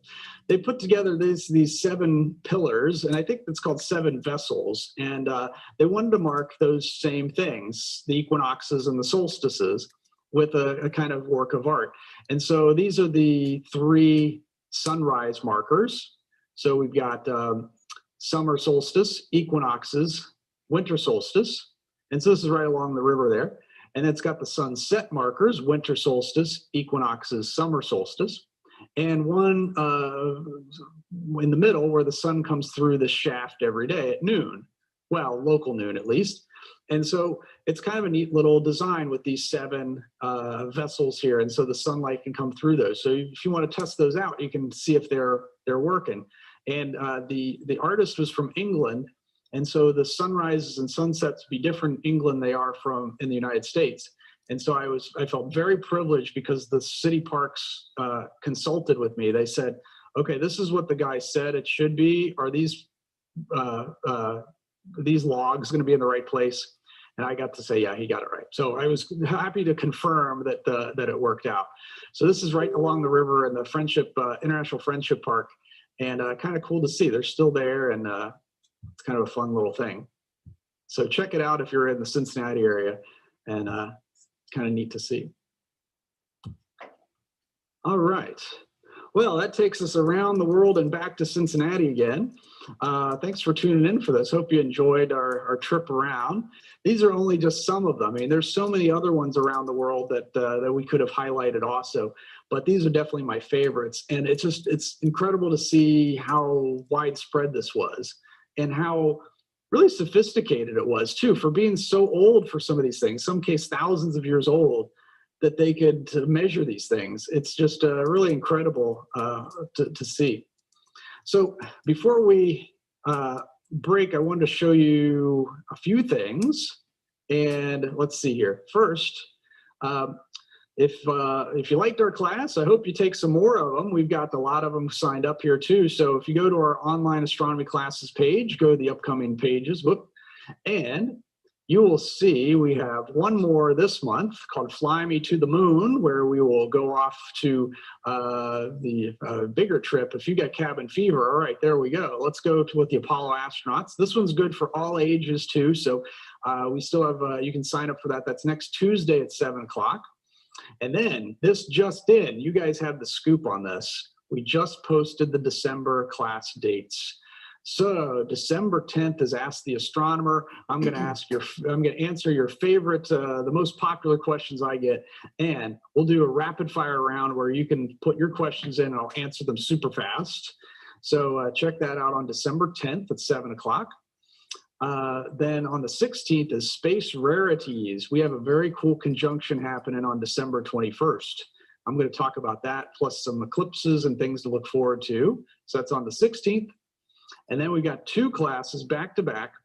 We have a Constellation Myths for Kids classes on the 21st at 7 o'clock. And then we've got Constellation Myths for Adults on December 22nd at 7 o'clock. And these are star stories you can't tell the kids. So it's supposed to be for adults. So I say, although they are far from rated R, it's class for geared for adults only. We do the uncensored versions, I guess we'd say. So you could pick which level you want, the G-rated or the PG-13 rated. That's probably about what they really are, something like that. So check those out on our website on the events page and sign up for those, and be glad to have you join us for this. And let's see, Sam, how are we doing so far? Do we get some questions that we need to get to too? We've got a couple of questions here. Our first question is, are there any sites similar to the ones that you've been talking about in Asia or the Middle East? Yeah, there are. There's Middle East is a little trickier, but I know there's some in India especially. That's the ones that I'd like to add to my list of things to talk about in the future. So there's definitely some in India. And so I think that's the main one that I want to add in the future. That's for sure. All right, our next one is the book that you mentioned. Is it called Earthworks of Mississippi Valley? Yes, by, oh boy, who's it by? 2 people. Anyway, Earthworks of Mississippi Valley, that's it. Yep, it's kind of hard to get because it's not like in normal print. I got my copy not from Amazon, but from somewhere else. But yep, that's the one, most definitely. Let me look it up so I can get the authors. But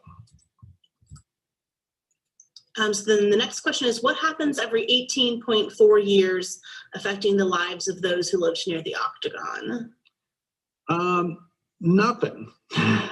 That's the thing, is that this 18.6 year cycle of this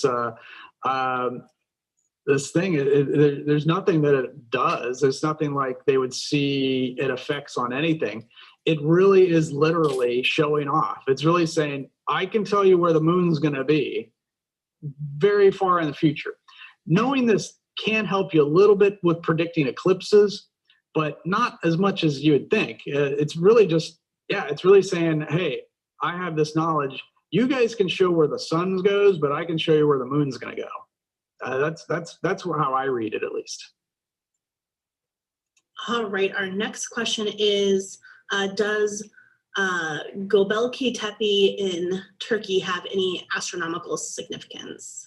Ooh, that's another one I don't know very much, or I don't know about at all. So that one I can't talk about with any kind of confidence, but that's definitely another one that I'd like to add to my list of cool ones to do. So thanks, I'll note that one also. All right, are the monoliths in Wales and England also archaeoastrological? The monoliths, are those the ones that are just kind of sticking out in the plains? I know there's other little stones that are kind of sticking out in places.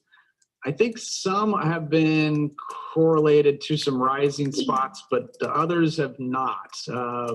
that they're just kind of strewn about. But I think there are some that are, but I'm not as familiar with those either.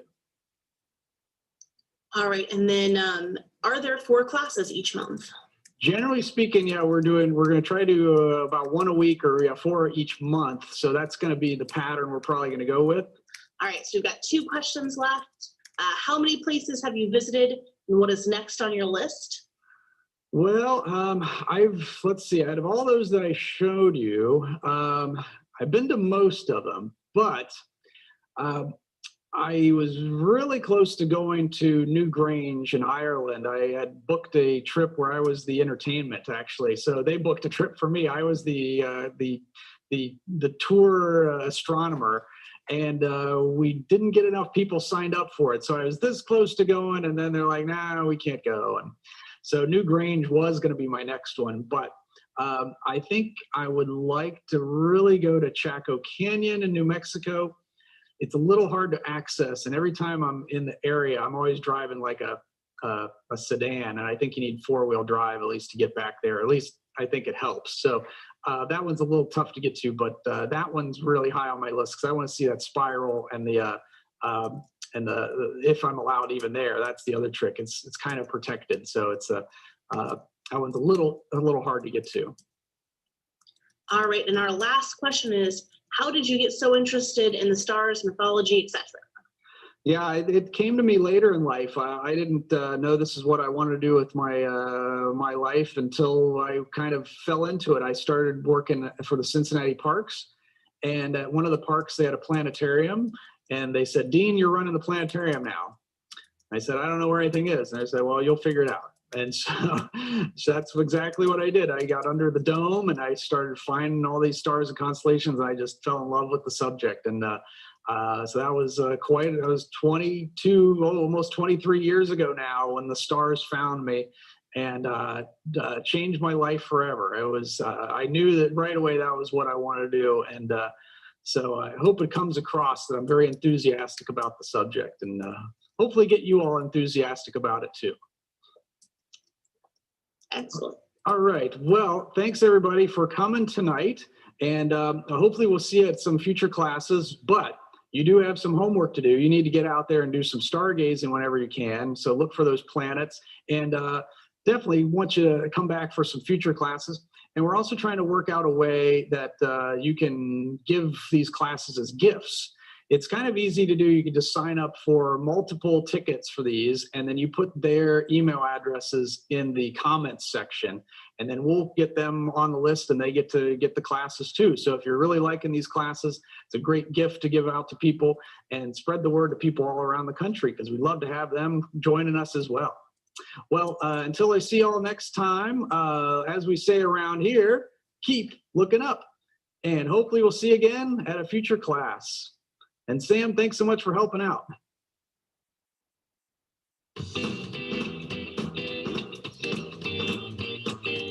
It's time for another prize. Olivia? 148. Number 148.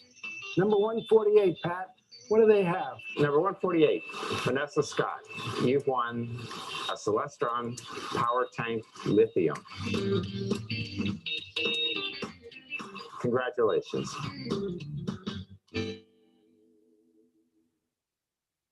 All right, guys, don't forget to get your 2021 Winter Star Party swag right here at this address.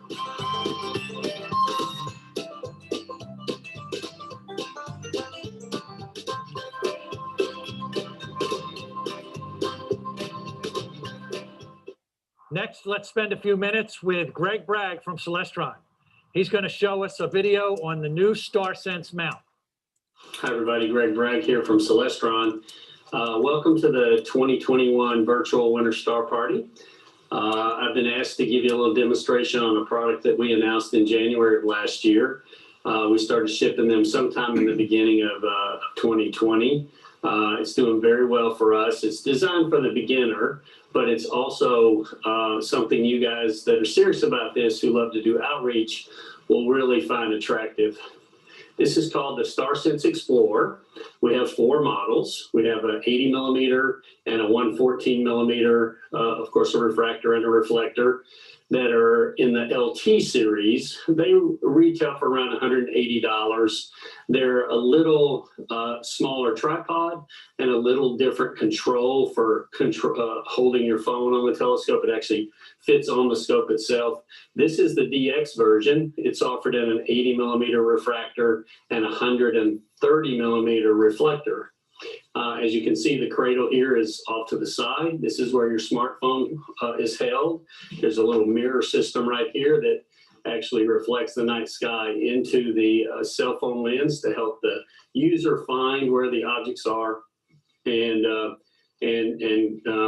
has a list of objects and all that kind of stuff. We'll go through that in a second. This series sells for around $400, the 102 and the 130. Okay, as you can see, it comes with a nice sturdy tripod. It also includes a nice 4-inch refractor. It does offer the ability on both LT and DX series to use a 2-inch diagonal. This actually has the ability to put a slip-in 2-inch diagonal on it, so you can use 2-inch eyepieces. And because it has a dovetail, it's actually, the tube is actually movable. So you can balance the heavier weighted eyepieces back here on the back of the scope and not have any issues. So let me give you the basics of what this does. This is the first telescope on the market that uses smartphone technology to help the beginner find the objects in the night sky. It comes with a little piece of software that is called StarSense. This is free, downloadable by anybody. But if you are a purchaser of the LT or the DX series scopes, you actually get a code to activate the software so it works with the telescope together. That code is entered into the software. You can do up to 5 phones, so multiple family members and stuff like that can use their own phone instead of having to use the same phone. But that's a really advantage for families with, teenagers and stuff like that. They want to take the telescope around, they can use their own phone and not have to take their parents' phone. On top of that, this is very much like a hand controller for a computerized telescope. It works very similar. You do an alignment procedure. It's very simple. You put the phone on the cradle, and underneath this little cap here is a mirror, and the mirror is pointed towards the sky. The sky actually reflects off of the mirror into the cell phone lens, and that is part of the alignment procedure to get the telescope's eyepiece, the object in the eyepiece, aligned with the smartphone. The second thing it does is it offers an opportunity through a menu, and you probably can't see this well, but I'll do some close-ups of this for you and include in the video. But it offers objects for city view and dark sky viewing, and that gives the user an opportunity, even while they're in the city, to see some pretty cool objects. So basically what happens is you start the phone, the software, and then you attach the phone to the cradle, and you use the controls. This is an XYZ holder, which has multiple platform movements up and down, forward and backward, side and side, and you center the lens over the phone. So you basically go into the setup feature to do the alignment of the phone, and there's a little menu that says Camera Setup Assistant, and the camera assistant actually walks you through how to get the phone and the mirror aligned together. By the way, this works on almost all the phones on the market: Google, Apple, Android, all that stuff is functional with our software and with this setup procedure. And then once the phone is aligned over the mirror, then the camera on the phone is aligned over the mirror, then there's a procedure to line the telescope on an object, just like you would the finder scope. Now, we include the finder scope. You don't really need the finder scope unless you want to get out there and do some freewheeling and not use the smartphone technology to find objects. But the finder scope is rarely used while you're using the phone. So you point the telescope at an object, you line that object up in the center of the eyepiece, and then you have a crosshair functionality on the phone that actually gives you a look at the object. You do that during the daytime, by the way. That gives you a view of the object that you're looking at through the eyepiece, You center the object in the phone by moving a little target around. It's a crosshair actually. And once you get the object that's in the telescope in the center of the crosshairs, then you tell it you've done that. That's the alignment procedure. You have to do that during the day. Don't wait until it gets dark to do that, or it can't reflect the object that you're pointing the telescope to properly. So that's an important functionality of the alignment procedure. If you don't do it during the day, you're not going to have a whole lot of luck getting it done at night. So do that before the sun sets. And then but once you've done that, the phone actually saves that functionality as long as the platform doesn't move around, and that you can put the phone back in the same spot. And then you just tell the phone that you've done that procedure, and it comes up and says, do we still need to do an alignment, or is the alignment still there? And then you just select that it's still there, and you go forward, and then the menu pops open and gives you all the objects. I did this with a group of guys early last year that a lot of them have never looked through a telescope. A few of them have, but not all of them. And we took this out in front of a friend of mine's house. It was terrible. The front porch light was on. The motion detector light over his garage was on. There was a street light just a few feet from his driveway, and it was not the greatest conditions, obviously. But we looked at Orion's Nebula, we looked at the double cluster, we looked at Andromeda, and we looked at the moon. And each object is selected through the menu. It actually gives you some recommendations, and you select those. And then it tells you with arrows as to where to point the telescope. And once you get it on the object, the target goes from red to green. And then when you get the object that you're looking at centered in the center of the green target, then it's actually in the eyepiece. We did that for 4 objects with 10 guys in about 25 or 30 minutes. Most people that have never been outside with the telescope would have really no clue as to finding anything other than the moon. Maybe they see some bright things that they think might be planets or not, but if they don't know they're planets, then it's a real challenge. But we also looked through not long ago, back in December, when the conjunction was going on between Saturn and Jupiter. We had it out in my driveway. We had it up and down the street with 2 or 3 different neighbors looking at that, and it actually came up and said there's a conjunction. And we were able to see through this telescope a pretty cool view of Saturn and Jupiter together side by side. It's very simple to find. In fact, one of my neighbors said he saw it the night before while he was walking on the street trying to see it, because I've been mentioning it to him, and he swore he saw it. Well, it turned out it was Mars that he was seeing, and wasn't really sure what he was looking at. Of course, it's way high in the sky compared to Jupiter and Saturn. And when I asked him to point it out to me, he pointed up there, and said, it's up there. I said, no, Saturn and Jupiter's over there. And he goes, how do you know that? So it helps to know a little bit, but this actually helped us find it, and it was really cool. I really don't know if you get the gist of how this works without really seeing it done. But believe me, it is the easiest telescope I've ever used. Another cool function about it is if you align a computerized telescope, if you move that telescope, you have to do a new alignment because the counts and everything get messed up. With this telescope, during that evening with the 10 guys, we couldn't see Andromeda because it was behind trees. So we actually picked it up and walked to another side of the yard. This actually does plate solving. So the camera is photographing objects off of the reflected mirror and determining where the telescope is. So that actually allowed us to move the telescope. It said, don't move the telescope. It took about 3 seconds. It did a photograph of the sky. It plate solved it in the software. And then it said, okay, here's where the Andromeda galaxy is now, move it to that. And it was dead on. So that's a really, really cool feature, especially if you're doing outreach, especially if you're in a city situation, maybe a park where you want to look at something at one direction that's covered by trees. That is, to me, probably the biggest advantage of using this type of software in your phone connected to your telescope.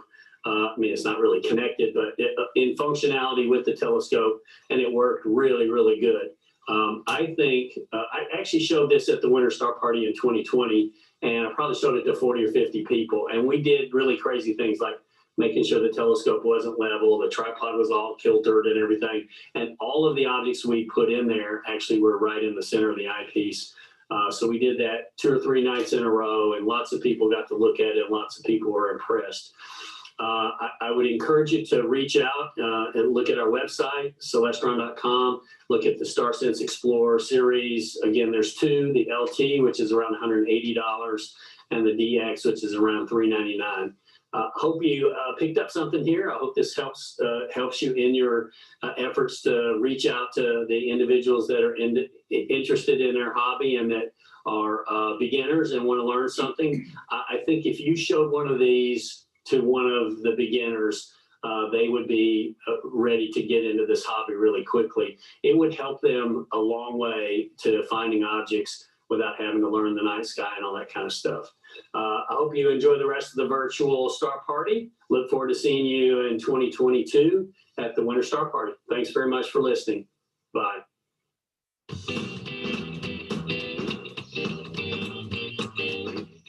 It's time for another prize drawing. Olivia? 53. Number 53 sounds like a good number to me. Pat, give him a prize. Number 53, David Woods. You won a discount dovetail and a t-shirt, plus a merchandise pack from the Winter Star Party. Congratulations.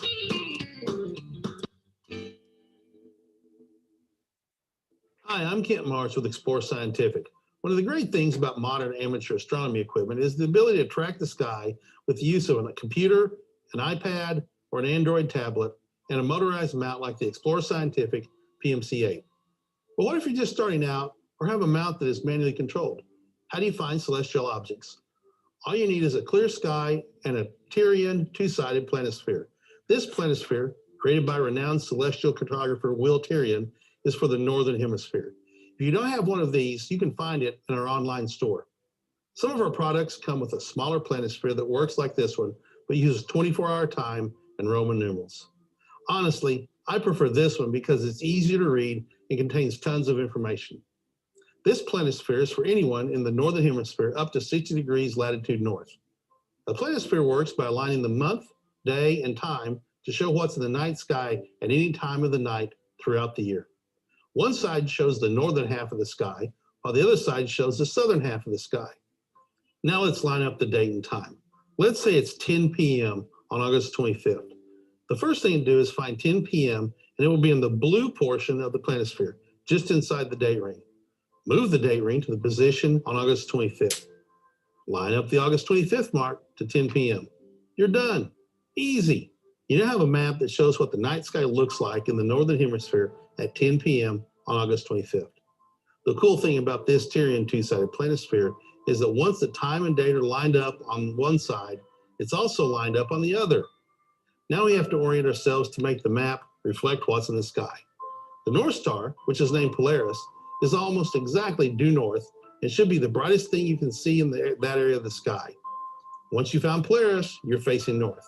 Hold the planisphere with the northern side facing towards yourself and position Polaris inside the metal ring so it shines through. Super easy. If you're facing south, simply hold the planisphere level with your eyes to get your bearings. With the map correctly oriented, you should be able to find your way around the night sky. I'm Kent Martz.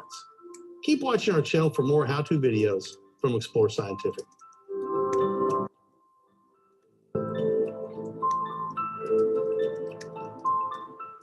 Now let's do a little bit of traveling. We're going to go down under to Australia to meet with Andy Campbell. Andy has won many awards. He has also done several exhibitions and has quite a few APODs to his credit as well. For those of you not in the know, that is the Astronomy Picture of the Day, published every day online by NASA. And now we present awe-inspiring deep space photography by Andy Campbell.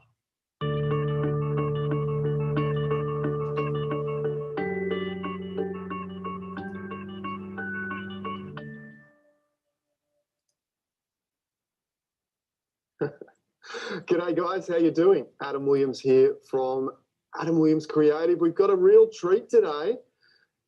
Andrew Campbell, Andy Campbell. He's going to kill me for calling him Andrew, probably. Andy Campbell from Andy's Astro Images, one of the world's renowned astrophotographers. Absolutely incredible presentation that we've got on today. Now, make sure, before we get started, make sure that you hit the like button. Tell YouTube that this is worth watching. If you don't mind, also hit the share button and tell your friends and family that this is going to be an incredible presentation. Hopefully we're coming through loud and clear. Let me know if we're not. As always, questions over here in the comments. I'll be monitoring those questions as we go. Let me tell you a little bit about Andy's photography and the awards he's achieved. Today's a real treat. In fact, Andy was meant to go and deliver this presentation to one of the world's biggest astrophotography conferences, the Northeast Astro Imaging Conference over in the States. It was all paid, all set, all done, all sponsored to go over there and deliver this particular presentation. So we're going to get that today, that exact presentation, which is absolutely incredible. Some of the awards that Andy has managed to amass over the years: NASA Astronomy Photo of the Day 6 times. That's one of the biggest honors in astrophotography, and chosen from all the astro imaging experts, you know, around the world. So the Hubble telescope is in the mix when they're choosing this image. And Andy from a little, you know, little telescope, or biggish telescope, let's say, in the backyard, has won that 6 times, which is absolutely phenomenal. Victorian AIPP Science Photographer of the Year in 2015, 2016, 2017. AIPP Australian at the APA Photographer of the Year for Science again in 15 and 16. Winner of the Deep Sky section of the David Malin Awards in 2015, and the QSI International Astro overall winner, astrophotography overall winner in 2019. Absolutely incredible. We are absolutely privileged to have Andy with us here. Let's bring him on. Let's give him a big round of applause. He won't be able to hear it, but we'll give him a bit of those ones. And hey guys. We are now. Hey guys, can you hear me right? Yep, we got you there, Andy. How you doing? Hey guys. Nice to see you here. Thanks for tuning in and coming to check out my world. And I guess we can take you out of this one and for the next hour or so and take you out into a different place and worlds altogether. So thanks for tuning in. Hope you've got a bit of an interest in deep space and astronomy and all that kind of stuff.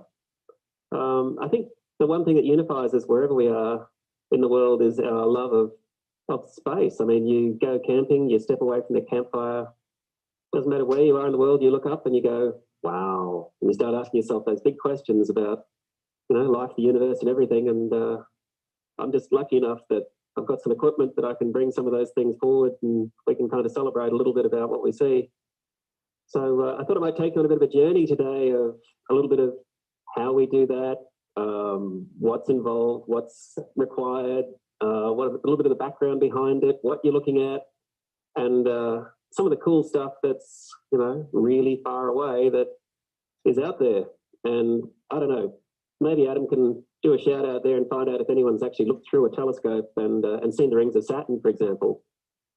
Because if you haven't seen the rings of Saturn through a telescope yourself, the first time you actually do that, it's like, oh my gosh, it's real. It's actually there. You know? And it just blows people away. So hopefully we can do a little bit of that today. Oh, and give us a shout out. Where are you guys all from today? Where's everyone from, Adam? Yeah, absolutely, guys. In the comments, let us know where you're around the world. Let us know where you're all from. A big thank you for joining us today, Andy. Absolutely incredible.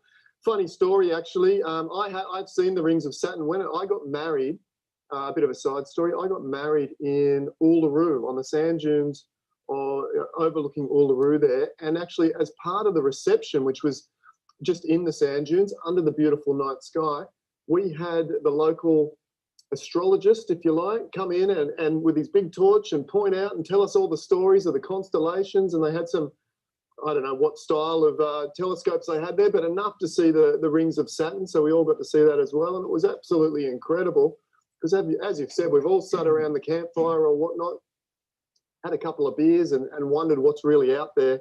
And I'm really looking forward to you showing us all of those incredible colors and patterns and, you know, whatnot out there today. So Oh, here we go. We've got Canberra and Brisbane, Toowoomba, Bunbury, South Australia. We saw a couple of people that were from the States before. Phillip Island, Belgium. Here we go. Patrice from Belgium. Everyone's here. We've got a big crew, guys. As we have in the previous. We'll give a shout out to my buddy Ray over there in Oregon, and hi to everyone else around the world. Yeah, absolutely. And I'll hand it over to you, Andy, if you want to share your screen. It looks like Andy has out-shirted me today as well. I love that shirt, mate. I've been out-shirted. Hey, while we're talking about shirts, I'm lucky enough to do this gig for the World Science Festival a few times each year. And typically Dr. Karl Krushelnitsky will be there. And I don't know if you've seen Dr. Karl before, but he's not only a fantastic speaker and a lovely man, but he's got a bit of a shirt thing going on. Yeah, I've got a few selfies with Dr. Karl with the shirts. Yeah, the combination of shirts must be pretty incredible when you two get together, mate, for sure. Well, it lights up the room a bit, but takes the emphasis off our faces, and that's all good. Anyway, I'll share the screen now, and we'll see what we can pop up here. Go for it, mate. And we'll press play on this. All right, you got the big screen up there, Adam? We good? I do. I'm just adjusting it so I got your presentation taking up 80%, and I can see your profile and my profile. They're ready to go, mate. Take it away. Perfect. All right, here we go. So obviously, if we're going to go out to space, we need a couple of telescopes to do this sort of stuff. And this was one that was fairly dear to me for the last year or so. As you can see, it impressed the kids as well. I've got 3 boys, and it takes a lot to impress them. And this one was one we brought home and used for about 1.5 years before I moved it on fairly recently. But a lot of the images in today's presentation are with this particular telescope. And I'll show you a little bit more of that shortly. Anyone who wants to know some of the technical stuff that's related to that, it's obviously on the screen there, but if you've got any questions, drop them in later. And that's what it looks like out in the field, all set up and ready to astro image. And some of the best astro images are obviously taken out where there's no light pollution. So this one's set up in a little town called Kilmore, which is about 1.5 hours out of Melbourne at a mate of mine's property. And it's a good site to get away from most of the light pollution. The further away you go, if you get about 2 hours out of Melbourne, it's even better. The Astronomical Society of Victoria's got a nice dark site at Heathcote that we're privileged enough to be able to use as part of our membership. And the only downside for that is that this one at Kilmore is just a fraction closer, and my buddy tends to distract me with a warm fire, Scotch whiskey, and a bed at the end of the night. So these attractions tend to keep me a little bit closer to home.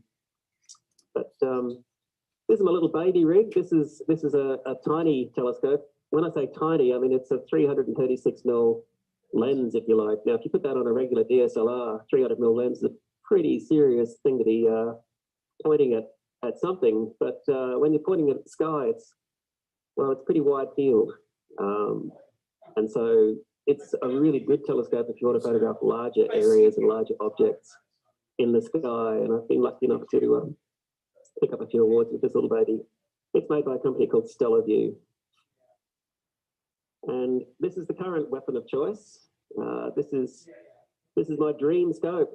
So this thing's called the Takahashi TOA 130, and it's Japanese. It's absolutely Rolls-Royce of telescopes. I guess if we put that in camera terms, this is the Hasselblad or Leica of telescope lenses. Absolutely state-of-the-art, beautiful, big refractor. When I say a refractor, light travels in from the top end and just travels through a couple of lenses before it hits the camera, whereas with the Newtonian style, it bounces around a couple of mirrors. But with the refractor, it's quite a gorgeous thing to use. And the big camera sitting on the end of it, which has got QSI written on it, that's the one I was lucky enough to win in their competition last year. It's worth about 12,000 Australian dollars. And I was quite privileged to win that. And then I had to trade in my old telescope to make it work with this one. But happy days. And the other thing about these cameras is you need some filters to run them, and the filters to shoot these nebulas that I'm going to show you are not cheap. You're talking about $1,000 a filter in some cases. So this is a breakdown of what a Newtonian telescope on a mount looks like and what it does. When I say tracking mount, obviously the Earth is rotating as the night goes on, and then you'll see the stars moving from above your head, and you've got to enable the camera to follow the stars effectively. So as the mount rotates parallel with the core of the Earth, we're able to lock in on a star and keep it there all night. So there you are. You can see our telescopes aligned with the southern celestial pole, or if you're in the northern hemisphere, of course, you've got the northern celestial pole. And you've got a star up there in the northern hemisphere called Polaris. And Polaris is extremely close to your northern celestial pole. It makes it very easy for you guys to align your telescope mount. In the south, we've got something called octans. It's about mag 14. It's almost impossible to see it. So you guys have got it easy. But we've got the coolest stuff to look at. So there you go. So this is the camera, and that's what we call the filter wheel, which is built in. And with the filters in there, you've got red, green, blue, luminance, and some narrowband filters, which I'll talk more about shortly. And the camera itself records black and white images through these filters, and then we build color shots afterwards out of that. So the actual post-production on this is quite involved. And if we take a photograph, an astrophotograph over perhaps 2 or 3 nights, it'll probably take us at least best part of 2 days to process it as well. Crazy stuff. So you also need a bit of software to drive everything. And space is effectively Google mapped, if you like.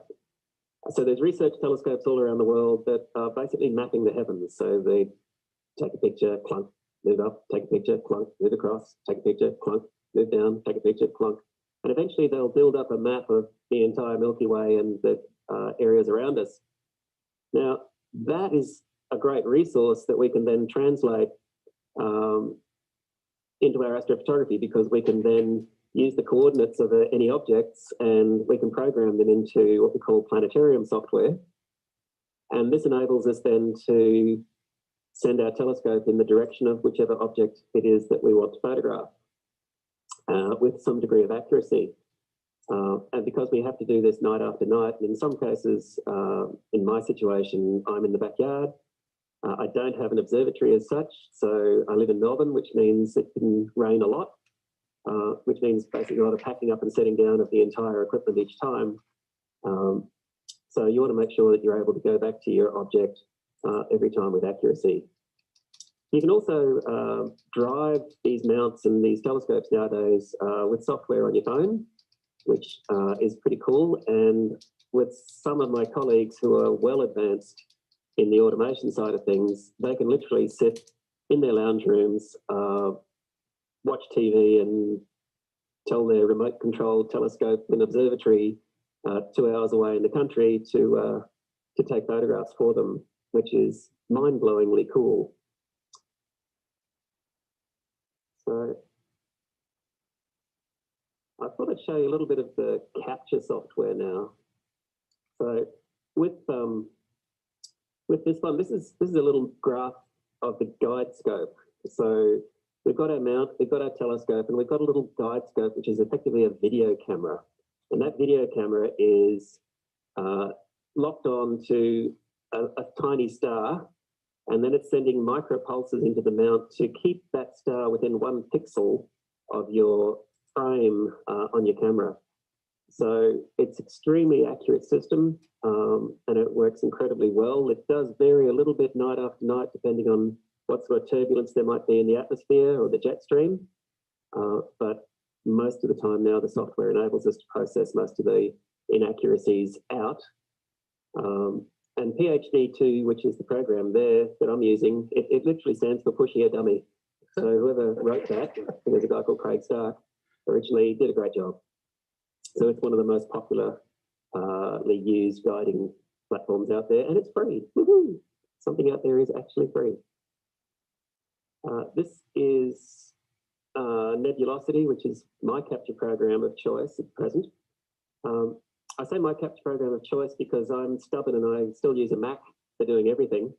Now, most of the astronomy world, I discovered to my horror, actually works on PC. And I guess it's science-based, so that's how it is. But when I started on this with my Mac, I thought, well, you know, you guys are basically photographers. Why aren't you using Macs? But then I realized that most of them weren't actually photographers. They're coming in from a science background or an IT background. So in fact, most of the software is written by technical people, which is terrific. But occasionally you get something that's cross-platform, like Nebulosity. Some of these other ones, APT, Backyard EOS, they're really, really good packages if you want to drive a DSLR, for example. If you don't have an astronomical camera as such, you can bolt your own DSLR on the back of a telescope and take some great shots. And then you can go fully advanced with something called Sequence Generator Pro, which is the one I was referring to earlier, where you can set that up for full automation and sit in your lounge room and your cameras will do their stuff. This particular image I'm just showing you is something called the Fighting Dragons of Ara.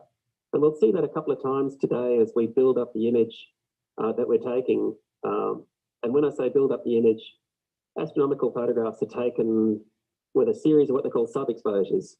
So we take many, many shots of the same thing as the night goes on, as the telescope tracks through. We might take 6 hours of one particular filter to build up enough signal to noise ratio to get a clear picture.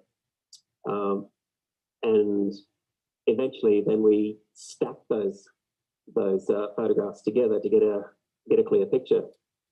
In the meantime, the software here enables us to run the filter sequences, run them, so 10, 30-minute exposures, for example. We can cool the camera to -30 on the chip, because obviously that will help us minimize the amount of noise that's coming across the chip. Essentially, you know, with a camera like this, the longer you leave it open, you've got current running through the CCD, which builds up heat, which builds up noise, and, you know, makes it kind of grainy, if you like. So by cooling it, we can do all that clever stuff. So they've got it all figured out.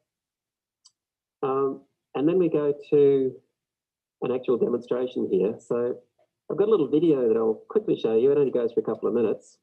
I've set up here to photograph a galaxy. So let's see if we can get this to run. Good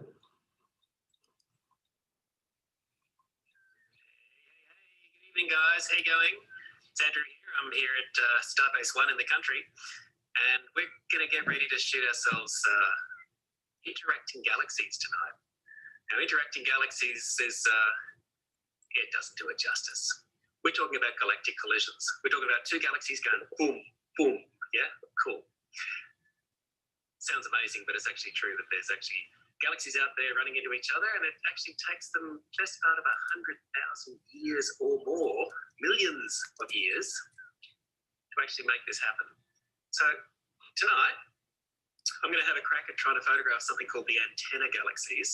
That's two galaxies that are interacting, saying hello, if you like, in a very close and up personal way. The thing about these galaxies is that they're 60 million light years away. That's 60 trillion kilometers away. That's insane. So with this baby here, I'm hoping that we can get some kind of a picture that might look half decent. Now, it won't look as good as this one. And I'll just got to show you this because it's really, really cool. Where are we? Just flip this one. Yeah. Okay, so this is a Hubble picture, right? That'll give you a little bit of an idea about what it is that we're going to attempt to photograph tonight. I doubt I'll get anything near that. But it's always been on my bucket list to try and get some interacting galaxies in a photograph. So that's what we're here for tonight. We've got the big Newtonian telescope. I reckon if we can get maybe 6 or 8 hours at least of data on this thing, we might get a good start. And certainly, as you can see in the background, the skies are clear. So we're looking pretty good. Anyway, thanks for tuning in. Hopefully we'll have a good result. Hopefully we'll have a great picture to show you. And catch you later, guys. See ya. I'll show you the photo, guys, and this is what we came up with. Oh, wow. So these are the interacting galaxies. They look a bit like I guess, a love heart in space. And it's just quite extraordinary when you're looking at these. So they're sort of preying off each other. They're literally drawing material from each other. It has created this sort of tidal tails, which you can see swooping out under the heart shape itself. And eventually, they tell me that they tell me it's said that the gravitational tidal forces here will eventually create a massive black hole. So it's pretty amazing what's up there in space. And with my little telescope that I was shooting that with, I think the picture came out reasonably well. You also note that it's not smack bang in the middle of the frame, because I'm a photographer and I kind of look at things like Adam would look at when he's taking landscapes with, you know, the rule of thirds and composition. And what I try to do is, I guess, give some sense of context of what's around that particular galaxy while we're shooting it. So pretty amazing stuff. Yeah. This one's one that you've probably all seen and know, the Pleiades. Now, does anyone out there drive a Subaru, Adam? I'm sure they do. I've got a Subaru here at home in the driveway.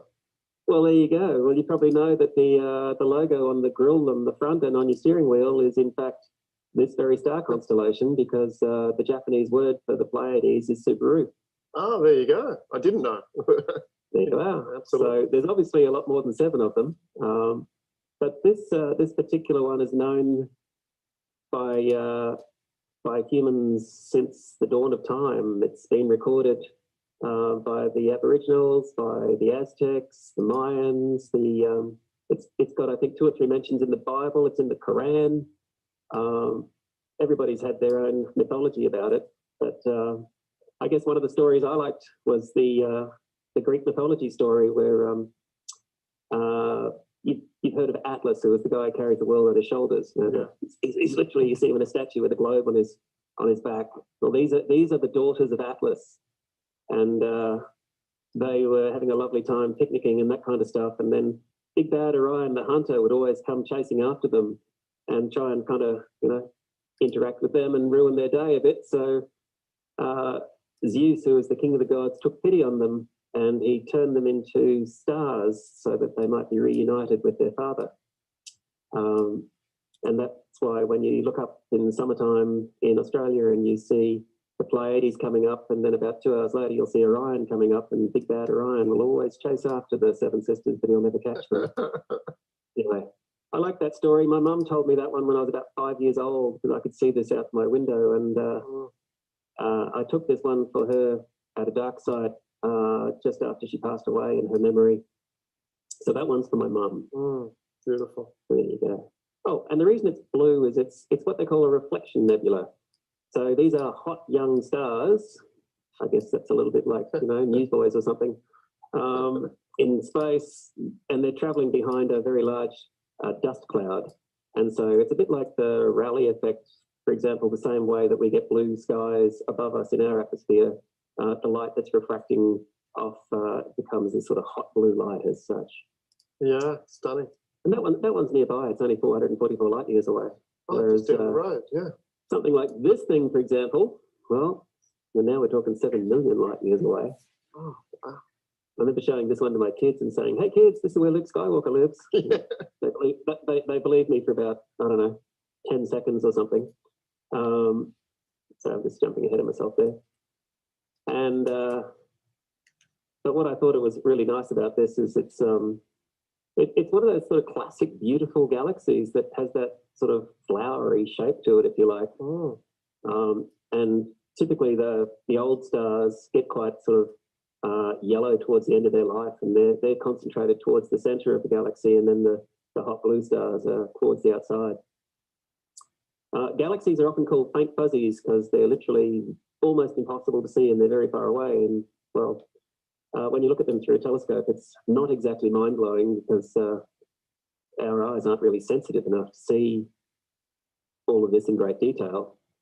So we're getting a view of them that I guess is not nearly as good as what we can get with a camera. Our eyes are made of rods and cones. Let me get this right. always get this one wrong. The rods, I think, are the ones that detect light, and the cones detect color. The cones are not sensitive enough to pick up color. So when you look through a telescope, you see black and white pictures, basically. You see black and white images. But when you put a camera on it, then the colors are more pronounced.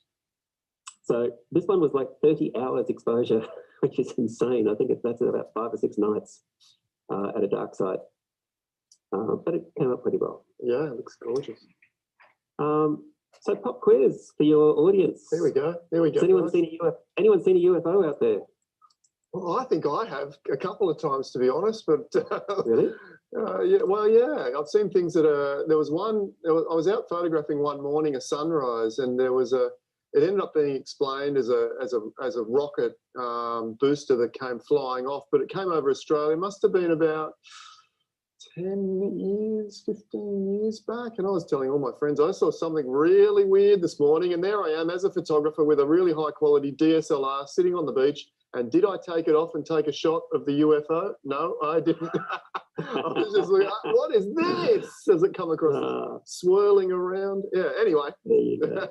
So, yeah, rocket boosters. Like the cup, by the way. This is my one of my cups from visiting Cape Canaveral last year. Oh, how good is that? That's the rocket. It actually says rocket fuel on the side of it. So there you go. Okay, so I haven't seen a UFO, but I took a photograph of one, and I'll show you now. It's okay. It's not a UFO. It's a galaxy, but it looks like a UFO. Sure does. Flying in space there, and it looks like a UFO being shot at by stormtroopers. Pew pew pew, coming in from the top there. And they reckon this galaxy is probably twice as big as the Milky Way. So it's just massive seeing these things. And it's quite beautiful. So it's a bit sort of like the previous one I showed you, but edge on. So instead of looking at it from front on, you're kind of looking at the edge of it, which is what you're seeing, this big dust lane running through the middle. An absolutely stunning and beautiful thing. So here's a little bit of a thought for us, guys. They tell me if we want to go to our nearest star, which is Proxima Centauri, and Proxima Centauri is one of the 2 Alpha Centauri pointers, if you like. So we in Australia in the Southern Hemisphere, we look up, we see the Southern Cross, and then there's the 2 pointers leading to it. And the brightest one at the bottom, that's our nearest star. It's a triple star system. You really wouldn't want to go there to live there, although there may be some exoplanets. It's, they're so close to the suns that it'll strip the atmosphere and be really hot and give you cancer in 90 seconds. But it would take us with our current technology, they say 86,000 years to get there. So that's kind of a bit of an idea of the vastness of space, and that's only 4 light years away. 4. So if you did want to go to what they call an exoplanet, which is a planet revolving around a star that may be capable of supporting life as we know it in what they call the Goldilocks zone, not too hot, not too cold, but just right to support life, you need to go to something called Barnard's star. And Barnard's star in Ophiuchus is 6 light years away. So now we're talking about a 200,000 year round trip. And I guess maybe it's a nice place to open a ski resort because, minus 200 on the surface, they're thinking. But obviously not somewhere that we want to go right now. So here's my question for you, audience. I'm not saying UFOs exist. I'm not saying they don't exist. But if they do exist, where do they come from? Because you'd have to have some mind-blowingly amazing technology to travel the vast distances required in our lifetime for us to be able to actually see one. It's true. So think that a little bit of thought through next time you've got a glass of red wine and a good companion to talk about with. Quick question while I got you there. I noticed that one was 28. Was it 28 million light years away that last? Something like that, yeah. And how far out have you guys been able to image? Like, what's the furthest distance away you're able to capture something at the moment? Well, with my equipment, the antenna was getting pretty distant at, I think, 60 million light years. Wow. I guess if you've got more powerful telescopes and, a lot more money, I say to my wife that You know, when sometimes she says, gee, your hobby's expensive. And I say, well, it's cheaper than a boat. And now it's getting on to being a much nicer boat. Yes. But, you know, my telescope that I was showing you there was about 1 meter in focal length. Yeah. You know, I know people who have telescopes that are 3 or 4 meters in focal length, and that's, you know, that's like ocean cruiser kind of boat territory. They can photograph some stuff that's much further away. Okay. But after that, you know, you're talking about professional observatories and getting way, way out there. Mm. But for what we can do from ground-based stuff, the reality is I can now take pictures that are better than anything in a textbook that I grew up with. In fact, I don't think I'd be wrong in saying I'm probably able to take photographs that are better than professional observatories were taking 20 years ago. And that's just because of the technology that's available now at modest equipment at reasonable prices. Sure. Yeah, it's pretty mind-blowing when you think about that. Yeah. So yeah, there you go. So what do I like to photograph the most? I like photographing things called nebulae. And this is not my photograph, obviously, which it was. This is one of the most famous pictures, astronomical pictures that's out there. This is from the Hubble. And this is the Pillars of Creation, which is in the what they call the Eagle Nebula in Serpens. And what you're seeing here is literally a star factory. So essentially, stars are born when hot gases merge together, drawn together, gravitational forces will attract them. And eventually the dust and the gas will eventually compress and eventually it basically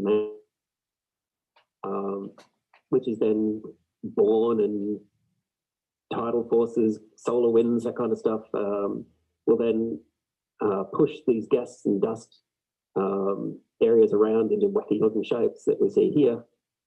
And it's all happening over, you know, cosmic time, which is, you know, millions of years. But these star factories, because they produce quite unique light themselves, we can actually photograph the specific wavelengths of light, and that's how we make our pictures. So probably my most best known pictures are what we call narrowband images, and I'll talk about those now because most of these objects are built out of something called hydrogen and hydrogen alpha light, which is a very specific wavelength at 670 or 652 nanometers or thereabouts, is something that we can specifically filter for. So those very expensive filters I alluded to earlier, they'll block out everything except that hydrogen alpha light. So imagine putting a polarizing filter on your camera. You've seen, pick up a polarizing filter, they're quite dark. Well, these things are like Blues Brothers dark, like they're really dark filters. And they literally will only allow that 3 nanometer or 5 nanometer wavelength of light to come through, and they'll block out the moon, the street lights, light pollution, everything else, which means I can then photograph from my backyard. So if I show you a picture here, and you'll see this one's taken using the hydrogen alpha filter on the left of the nebula, and you can see all the dust and the swirls and the material in space there. But if you look at the one on the top right, which is taken with a conventional DSLR type camera, most of that information is missing. The camera literally can't record it because it's got the IR cut filter built into it, so that obviously if you're taking terrestrial photographs, you don't want infrared running in through your shots. But in deep space imaging, well, actually, we want to get rid of that filter so that we can see the cool stuff. So by merging that shot and the hydrogen alpha one together on the bottom, we can get the best of both worlds. So we can have a hydrogen alpha red, green, blue image, which is then scientifically valid and pretty. So what else can we do with that filter? Well, we can do some cool stuff. We can photograph something like this. And this is a very unique picture. This is the only one in the world that's taken in high res of this particular area of space. Wow. So what you're looking at here is the remnants of a supernova. So that very central star, that very tiny little blip in the middle, that went supernova many, many eons ago and scattered its stuff all over the immediate surrounding space. So what you're seeing is kind of the remnants of all of its stellar material being ejected out into the cosmos. and it's continually expanding. Now, this is an area that's something like 8 times the size of the full moon, which is huge in astronomical astrophotography terms. So I had to make this, even with my wide telescope, the little one that I showed you earlier. This is a 6-panel mosaic, and it literally took 6 months to record the data because it's so dim and so big. And I'm probably the only person stupid enough in the world to have a crack at doing this thing. That said, the moment I published it, NASA immediately published it as one of their APODs, which is very exciting. But you've got to really want to do this stuff. I tell you, it's, you know. That's a spectacular result. But it was pretty cool. And I think that's one of the nice things about astrophotography. We don't all have to shoot the same stuff. There's plenty of interesting stuff up there that not many people have shot. But you've got to really go off the beaten path and pore over these cartographical maps of the universe, if you like, and look at something and think, that's an interesting shape. I wonder how that would go with my camera, and could I get that with my telescope, and from where I am and what time of the year. And so a lot of planning and research goes into something like this, particularly if you're going to spend the next 6 months of your life taking one photo.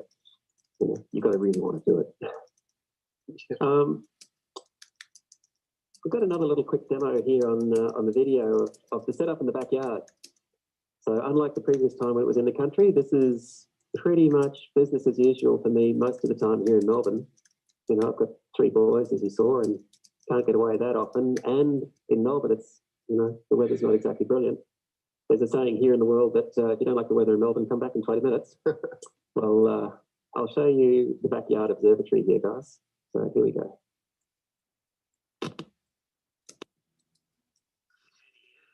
Something a little different tonight. Welcome to Backyard Photography 101 with the Astro guy. And so what we've got tonight is I thought I'd show you my observatory. Yep, there's no observatory. This is where, believe it or not, almost all of the photographs that I take happen from.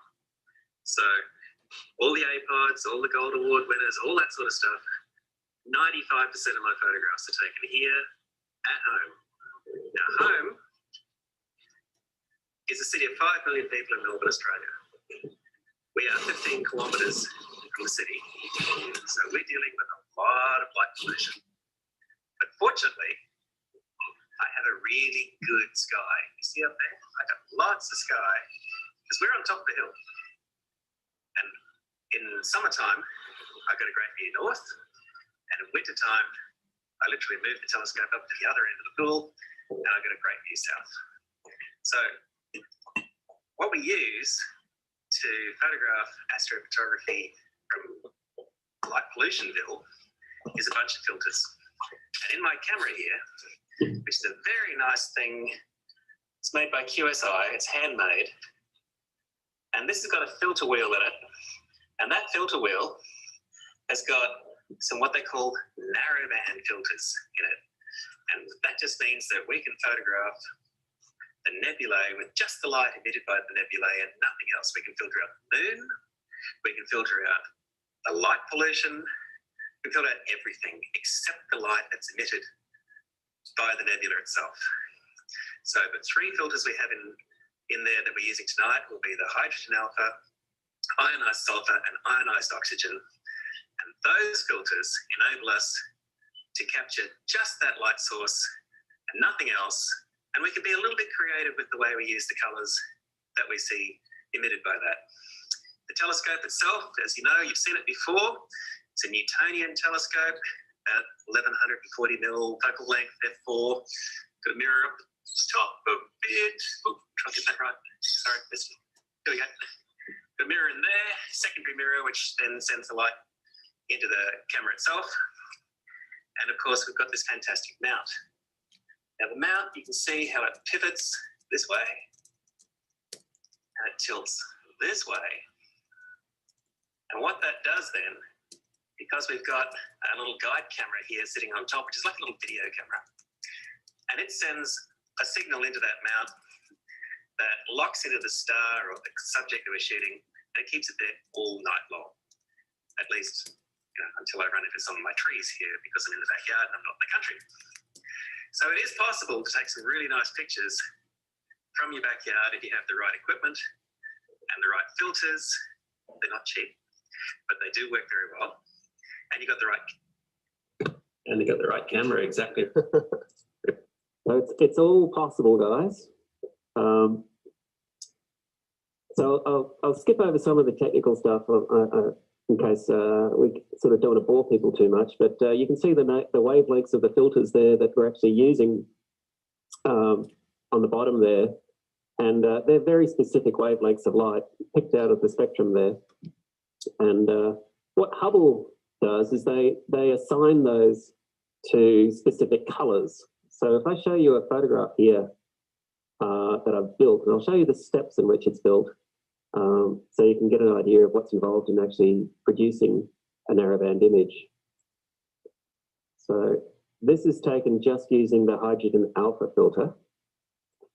And I guess that's the building block because most of the information up there is hydrogen alpha. The next filter is the ionized oxygen filter. Now you can see that there's only that little pool in the middle there of dust and gas with the ionized oxygen, which is kind of a hot tealy blue color because you've got stars being born in that area. And then you've got this ionized sulfur filter, which is showing, I guess, the shock fronts where those two gases are meeting and merging. When we then assign each of those filters to red, green, and blue in Photoshop and build our image, you'll get something that looks like this, which is interesting, if not slightly disgusting, unless you like purple stars and you're a Prince fan. So what I prefer to do then is to work those colors a little bit using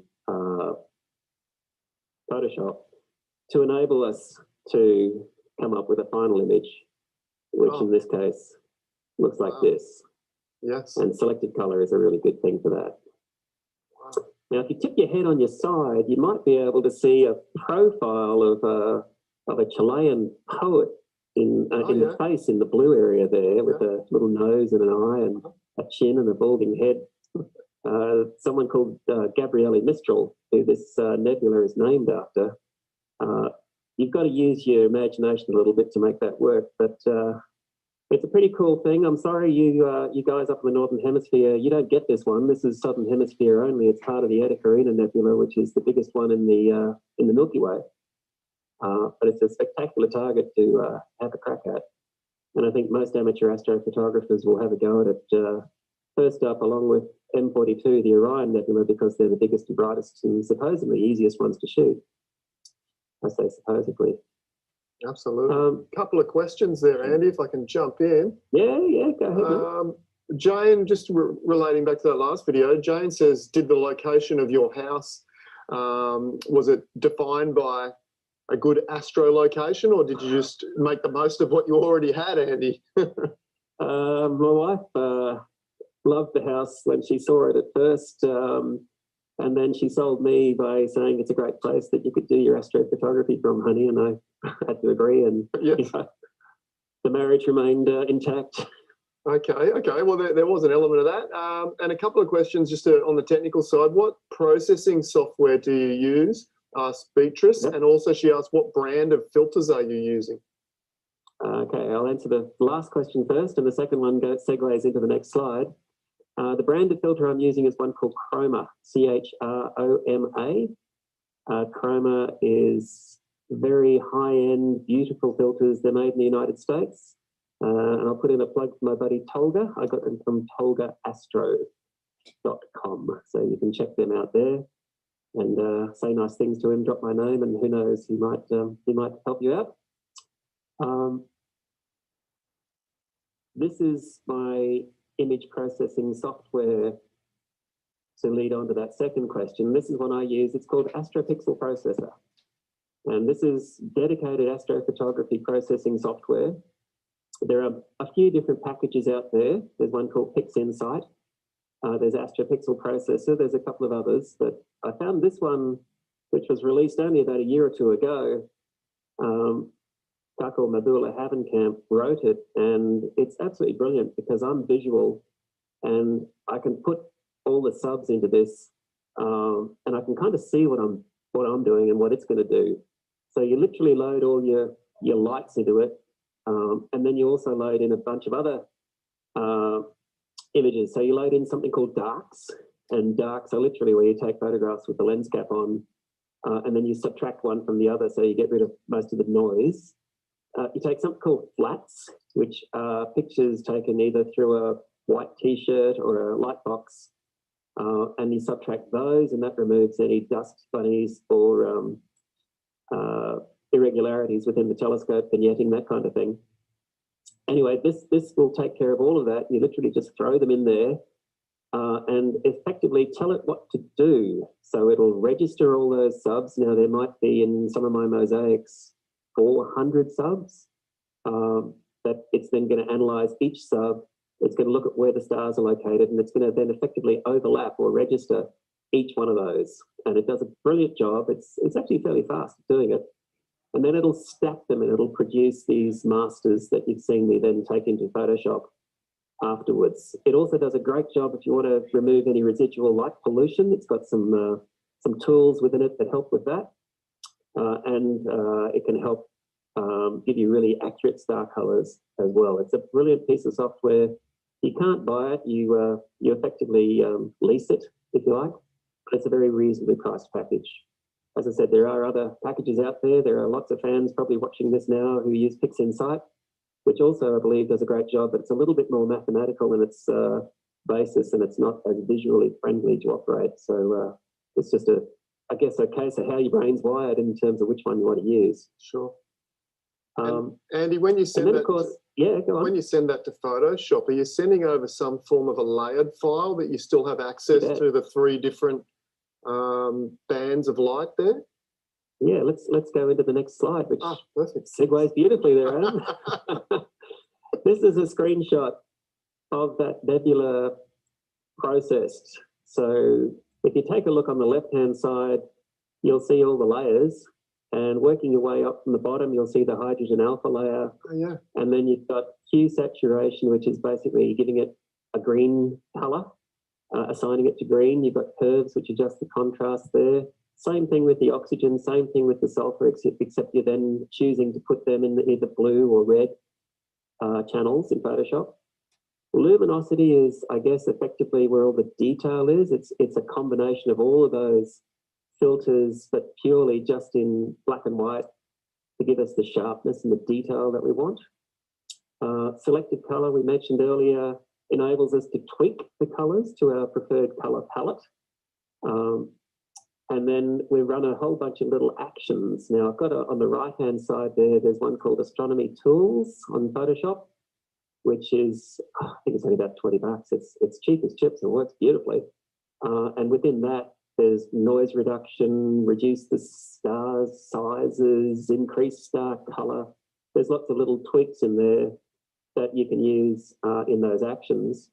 And then over on the left-hand side, you'll see Nik filters. I'm a big fan of Nik filters. I've been a fan of them since before and after Google bought them and sold them, and I think DxO took it over now and run it. But some of the filters within Nik, with the noise reduction and bringing out detail extractor, some of these filters work beautifully in the astronomical world. It's originally designed for terrestrial photography, for landscapes and portraits and so forth, but works beautifully for the astro work as well. And as you can see, it takes a while to build up these images, but the results are worthwhile. Hopefully that's helped with those questions. Yeah, perfect, mate. Thank you. No worries. I might show you a little bit of a slideshow of some of my favourite bits of space, if that's okay, guys. Oh, I'd love to. Please do. Hopefully everyone's getting something out of this. Absolutely. So this is something called the Vela supernova remnant. And I think it's probably one of my most favourite regions to photograph. It's a massive, like if you stand out in the night sky and you hold up your fist in front of your face, it's probably going to be twice the size of that. So it's a really large area of space. And what's happened here is I showed you earlier a picture where a star had exploded and scattered its stuff over the heavens. Well, here's a more recent supernova remnant. So it's said that 11,000 years ago, this star exploded and scattered its stuff over the universe. And it it's quite spectacular, the patterns it's created, because as the stellar material has been ejected and it hits areas of stellar dust, these hot blue areas that you see there, they're superheated gases that are being ignited because this thing is traveling at 500,000 kilometers an hour. And it's just going on forever. It's just mind-blowing when you think about it. Yeah.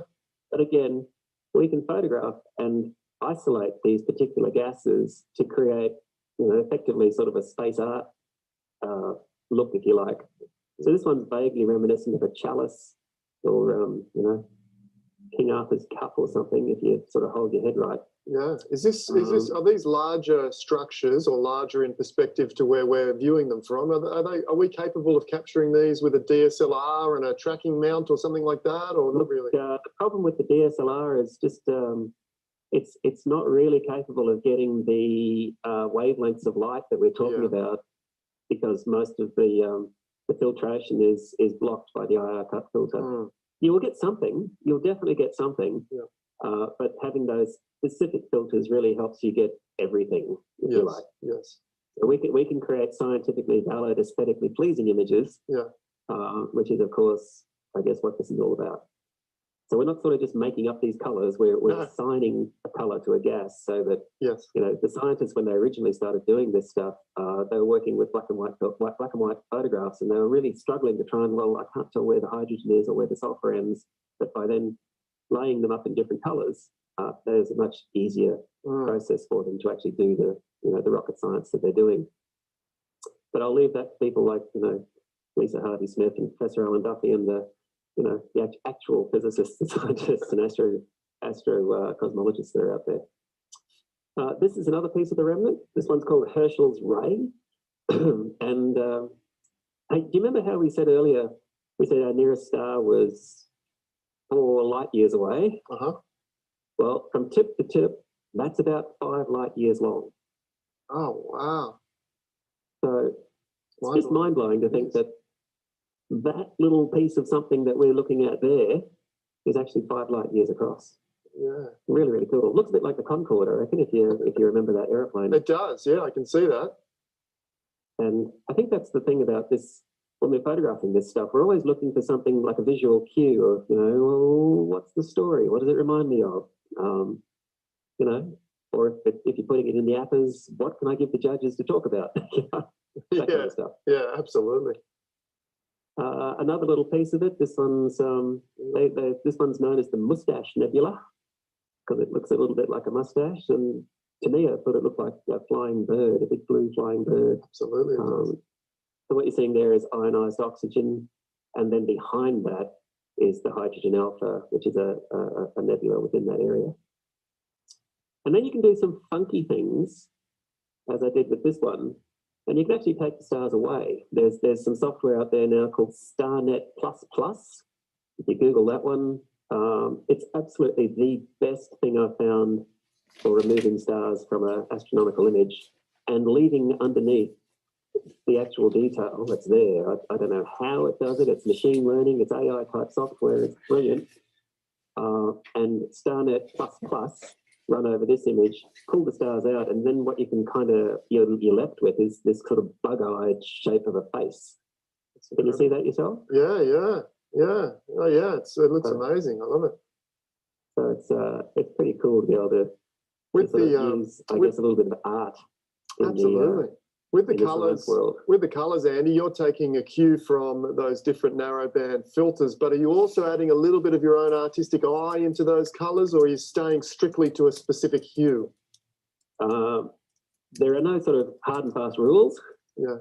Basically, I tend to base it on what most scientists would start with, but I'll tweak it for aesthetic reasons. Sure. Definitely. Which leads us on to this one. So has anyone heard the term pareidolia before? Not myself. I'm sure others out there have. So just throw yourself back to your childhood for a moment. When you're lying on the grass and you're looking up and you're looking at the clouds and you think, hey, I see a bunny rabbit. Oh, I see an airplane. Okay. I see a tree. Well, that's called pareidolia, and it happens with our mind trying to make sense out of a shape or a pattern that doesn't actually exist. Yes. Same thing happens with sound as well. We'll hear a sound and we'll think, oh, that sounds like something. So in the space world, pareidolia is kind of cool. So, for example, this was a very famous picture that was taken by the Viking orbiter around Mars in 1976. And this is pre-Facebook and Instagram and all that kind of stuff. And the world went nuts. It went, oh, there's civilizations on Mars, you know, going crazy because it literally looks like a face on Mars. Absolutely. Later satellites taking images at different seasons and different times of the year and different altitudes, when they rephotograph this thing, nothing special. It doesn't look like a face. It's just at that particular angle, the angle of the sun, etc. Yeah. It makes our minds think, hey, look at that. Sure does. Well, how about that one? Well, is that the universe giving us the old bird? Yeah. You know? Or you've probably all seen this one. This is very famous. It's one they call the Horsehead Nebula. Yeah. And I guess it really does look like a horse's head. It does. Really, really cool. That one's taken by a good buddy of mine who, he's got one of those remote observatories in the country and sits in his lounge room and, you know, he's got a big boat. Well, this one, what does this look like? I sometimes when I'm doing talks, I'll play a game with the kids and I'll say, you know, what can you see here, kids? And typically, they'll end up coming up with something like this. Ah, yeah, I can see it. I can see it now. I couldn't see it originally. Yeah, yeah, the black. Can you see the wolf in there? Yeah, the black shadow in the middle here with the head and the eye on there. Yeah. Exactly. So it's just a massive cloud of cosmic dust that's backlit by hydrogen alpha light, and it kind of makes our minds think it looks like a leaping wolf's head with paws and that kind of stuff. Yeah, two paws coming over, almost like a werewolf sort of feeling. I'm getting. Yeah. There you go. That was a finalist in the International Astronomy Photographer of the Year competition last year. So it's been exhibited in Greenwich in the museum there, and it's in a lovely book and so forth. Gorgeous. This is another big mosaic. This is about 3 months' work, 6 panels. I don't know. I reckon it looks like a phoenix rising up from the ashes. This one, but it's officially designated as the Seagull Nebula. Oh, okay. Yeah, I can see maybe hints of a jellyfish there. Oh, there you go. See, like this is it. Everyone sees something different. Yeah, you know? beautiful. I see this magnificent bird with, you know, blue wings and so forth. But you know, everybody sees different things out there. How about that one? What do you see there, mate? Well, when it flashed up initially, I was seeing, you know, some sort of cosmic bat or something. I don't know, you know, with the two wings coming out. I don't know. Yeah, yeah. Well, you're on the coast, aren't you? This is you know, should remind you of seafood. This one they call it the Lobster Nebula. Lobster. Okay. So they're the claws out the side that I was seeing as wings. Yep. Okay. Yeah. So what you're seeing here is we talked about stars being born, and these are like little proto-stars that are being born, and as they're pushing, their solar wind is pushing out these little skeletal pockets, if you like, within the structure. It's quite a spectacular looking thing. Yeah, that one made it onto Stargazing Live a year or two ago on the ABC. One of the things I find really attractive with this style of photography, Andy, is the depth you're able to create within these structures is just phenomenal. Cool. And I think you like this one. I do. So what does it look like, mate? We spoke about this morning. I see it as you know, a spiritual being or person sort of rising out of the heavens there, holding their hand up high. Others see it as something else, though, Andy, you were telling me this morning, or something similar. Yeah, look, it's popularly known as the Statue of Liberty Nebula. Stephen Maslin, one of my American Facebook colleagues in astrophotography, he sort of gave this one a nickname some years ago, and it's stuck. But it really is quite uncanny how similar to the statue it does actually look. And this again is in Carina, so this is a southern object that we're very fortunate enough to see. But, you know, this thing's like 100 light years across. It's just a massive thing. But again, using our StarNet++, we can actually remove the stars from this image. And wow, then you can really see the structure and form within that. Just looks like an abstract painting. The NASA guys like that one, and they published it as an APOD as well. Just looks like an abstract painting. It's absolutely gorgeous. I'm really drawn to the color palette. Those burnt reddy orange flame-like colors against those beautiful soft blues and purples are just really appealing. I love it. There you go, a bit of art and space, Adam. Absolutely, absolutely. This one's a bit dear to my heart. This one's, I won the 2015 David Malin Award with this image, and I guess that was one that effectively gave me some confidence that I had some ability to know what I was doing, because the David Malin Awards were judged by David Malin himself, and he's effectively the godfather of astrophotography. He ran the Anglo-Australian telescope for about 30 years and pioneered astrophotography as we know it today. He's a lovely gentleman. I've had the privilege of meeting him a couple of times, and he gave the Deep Space Section Award to me for this particular image. And so it's called the Fighting Dragons, and it is reminiscent of two dragons fighting under the stars of Ara, if you like, Godzilla and Monster X going for it. Yeah. It's my all-time favourite target. I must have shot this 3 or 4 times now with every telescope I've owned, trying different angles and different techniques with the thing, because it's just spectacular. And even within it, if you look sort of near the middle where the two are meeting, there's like a little rocking horse structure sitting on the nose of one of the monsters there. And this crazy stuff that we look for. And is that something you tend to do, Andy, as you get the better gear and the higher resolution? Do you tend to want to go back and reshoot some of your favourite targets? Yeah, I shot that one recently on the new Takahashi, and it just absolutely blew me away, the detail with the Takahashi combined with the large format new camera. I probably didn't mention earlier that these photographs were taken with my former camera, which is an APS-C size chip. The new camera is APS-H size, which is kind of 35mm on the diagonal. So it's a much bigger piece of real estate on the chip. So therefore, sharper, clearer, more detail is available when you make the pictures larger. Sure.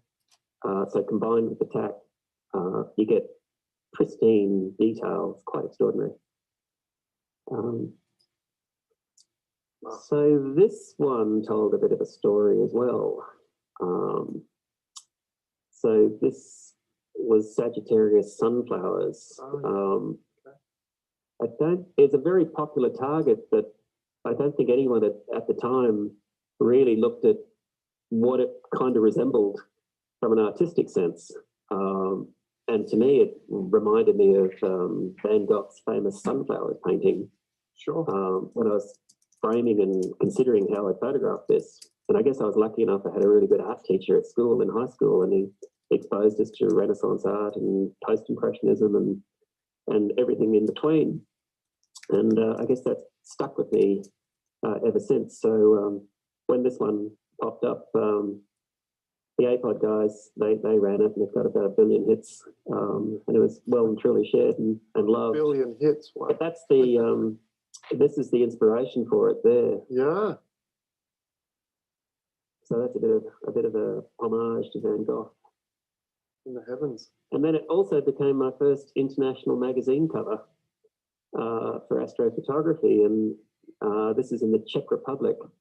It doesn't translate very well. I was looking at that thinking it's a bit unfortunate, really. Yeah. It's, but any of our Czech viewers will probably wonder why we're laughing. Anyway, moving on. All right, let's go a little further afield. How are you guys going out there? You getting something out of this? You're still with us? Yeah, we're getting lots of wows and incredible, and everyone's playing along at home with the Statue of Liberty and angels and dragons, and yeah, we're having a great time. Okay, well, let's go a little further afield. Let's actually leave the Milky Way now. Let's go to an entirely different galaxy. Let's go up to what we call the Large Magellanic Cloud and see what's in there.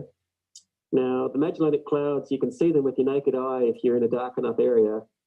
So if you're, out in the country and you step away from your campfire and you look up and you see the Milky Way, you look beyond the very obvious Milky Way, you'll see two fuzzy patches that are very distinctive in their, I guess, fuzziness. Okay. And the larger of the two is literally called the Larger Magellanic Cloud. And they're named after Ferdinand Magellan, who first noted these in about 1500 when he was circumnavigating the world, because they're only seen in the southern hemisphere. So they're what they call irregular galaxies. They're galaxies that are not the classic spiral shape. They're kind of a fuzzy blobs, if you like. But they're companions of the Milky Way. And within them, of course, are some nebulae, much as we've already seen in our Milky Way. And this one, they call it the Tarantula Nebula because it looks a little bit like a giant spider. And if you look through a telescope at this one, it really does look like a spider hanging there on a web. But this thing's massive. It's like 1,000 light years across. And in fact, they were saying, if this was as close as M42 is, which is the one in Orion, it'd take up half the sky. And it's just incredible to think what's going on up there. And would you see that to some degree, if it was that close? Would you see some of that with the naked eye? Like, would you see some colours? I sort of wonder if it was that close, would we be alive? Would there be X-rays or emissions that would actually kill us? I really don't know the answer to that. I'm just guessing a little bit there. This was a pretty cool one. I was lucky enough to go to Egypt and see the pyramids and go down the Nile and all that stuff way back in the 80s. I had hair back then. And I guess in those times you see the local culture, and I saw a lot of guys sucking on these things called hookah pipes in cafes, smoking. And this particular object really reminded me of one of those hookah pipes. Now, I think only one or two people in the world have photographed this in the past, but that smoke ring up there at 1 o'clock, I mean, that's just, how the heck does something like that form, What is going on there? But I think what attracted me to this was this really bright, hot orange star, Theta Doradus in the middle. It really gave the chance to frame something around it. I love the way the big stars are rendered with that big star cross point and sort of expand, just gorgeous, gorgeous. Quick question. That's something unique that you get from a Newtonian telescope. Oh, is that right? Yeah, so you've got a spider vein running across the front, which is holding the secondary mirror, and it's in the shape of a cross. Okay. And so the light literally splits around it. Oh, it's very pleasing, very, very pleasing. Quick question from the audience. How do you compose these shots? Are you able to, I'm guessing you're not able to see much of anything through the telescope at that particular time. You don't see a lot, but that's when you're studying star patterns and maps. And I guess you're aware of what other images may or may not be out there in the interweb. And obviously, when I'm composing something, I don't want to take the same picture everyone else has taken, or if I have to take the same object, I want to try and at least bring something new to the table. Yeah. So I'll spend ages in my in my planetarium software, working out angles and projecting my field of view on it. Or sometimes I'll hold up like a little, mouse or something that's going to be about the same size as my field of view in front of the screen, and just get an idea about, well, if I frame it this way, what would happen? And, it sort of frustrates me that many astrophotographers just randomly put the subject in the middle with no real thought for what's going on around there. So that's when I'm kind of doing the photographer thing. Yeah, interesting. Check out this guy. This guy's cool. Look at that. Some kind of crazy monster, bug-eyed monster in space. I mean, it's absolutely nuts. This is something they call a super bubble. So it's 1,000 light years across. That central super bubble area, that mouth, if you like, is like 250 light years across. And we mentioned a light year is a long way. It's 10 million kilometers. Oh. And so you do the math on that, and that's It's just stupendously, hugely distant. Yeah. But a good friend of mine who is astrophotographer based in Canberra, a guy called Strongman Mike, he photographed this object as well some years back. And he actually annotated the image, and with his permission, I've got a picture here I can show you of all the funky things that he found in there. Oh, yes. So you've got Admiral Akbar, you've got the bug-eyed monster, you've got the frog-mouthed guy, there's a bunny rabbit lurking in there, there's a downhill skier, one of the dudes from the Muppets. Elmo, yeah. And there's a gremlin. I love it. And when you start staring at it, you start to see, oh yeah, so there is, this is really cool. So that's Mike Sidonio. Check him out online as well if you want to see some really great astrophotography. We've got a nice friendly rivalry going on between us. So yeah, most of us know of most of us in this world. There's not that many of us doing this stuff. Yep. And we're not really competitive, so it's kind of cool. Getting near the end now, guys. Awesome. There's another wacky nebula here. But what's interesting about this one, which is, just want to talk a little bit about something called a Wolf-Rayet star. And that object, it looks like a circular donut up around sort of 10 o'clock there, the blue one. Yep. What you're seeing there is something called a Wolf-Rayet star, which is a super hot, super giant star. And the vortex that it's created around itself of superheated solar winds have actually dragged all the dust in those areas into this, like a cosmic cyclone, if you like. And so what we're seeing is kind of a still of that, but it's unique in that it's surrounded by these other shapes, which are completely different gases and completely different forms. So I don't know what's going on up there in the Large Magellanic Cloud, but it's creating some really interesting shapes and targets for it to aim for. Absolutely. As you can see. So this is another Wolf-Rayet star. It's quite a popular one as a target. It's called Thor's helmet for obvious reasons. Some would say it looks a bit like a Viking helmet or Asterix's helmet if you read the Asterix comics. It's sad to see that the writer of those passed away the other day. Who dares know? But this is relatively small in astronomical terms, so you need a pretty powerful telescope to be able to fill the frame with this one. But it's kind of like a cosmic brain if you look in the middle there with the star where it's thrown all that material around it. And then we've got a fairly iconic one. How's that one for you, mate? Is that wacky or what? Giant jellyfish there, yeah. Yeah. They sometimes they call this the gourd or the dolphin nebula, or see the dolphin, yeah. Yeah, it's sort of a super bubble. So here again, you've got the star in the center, and it's kind of going through a cosmic heart attack. It's had a little blip, and it's ejected this material around itself,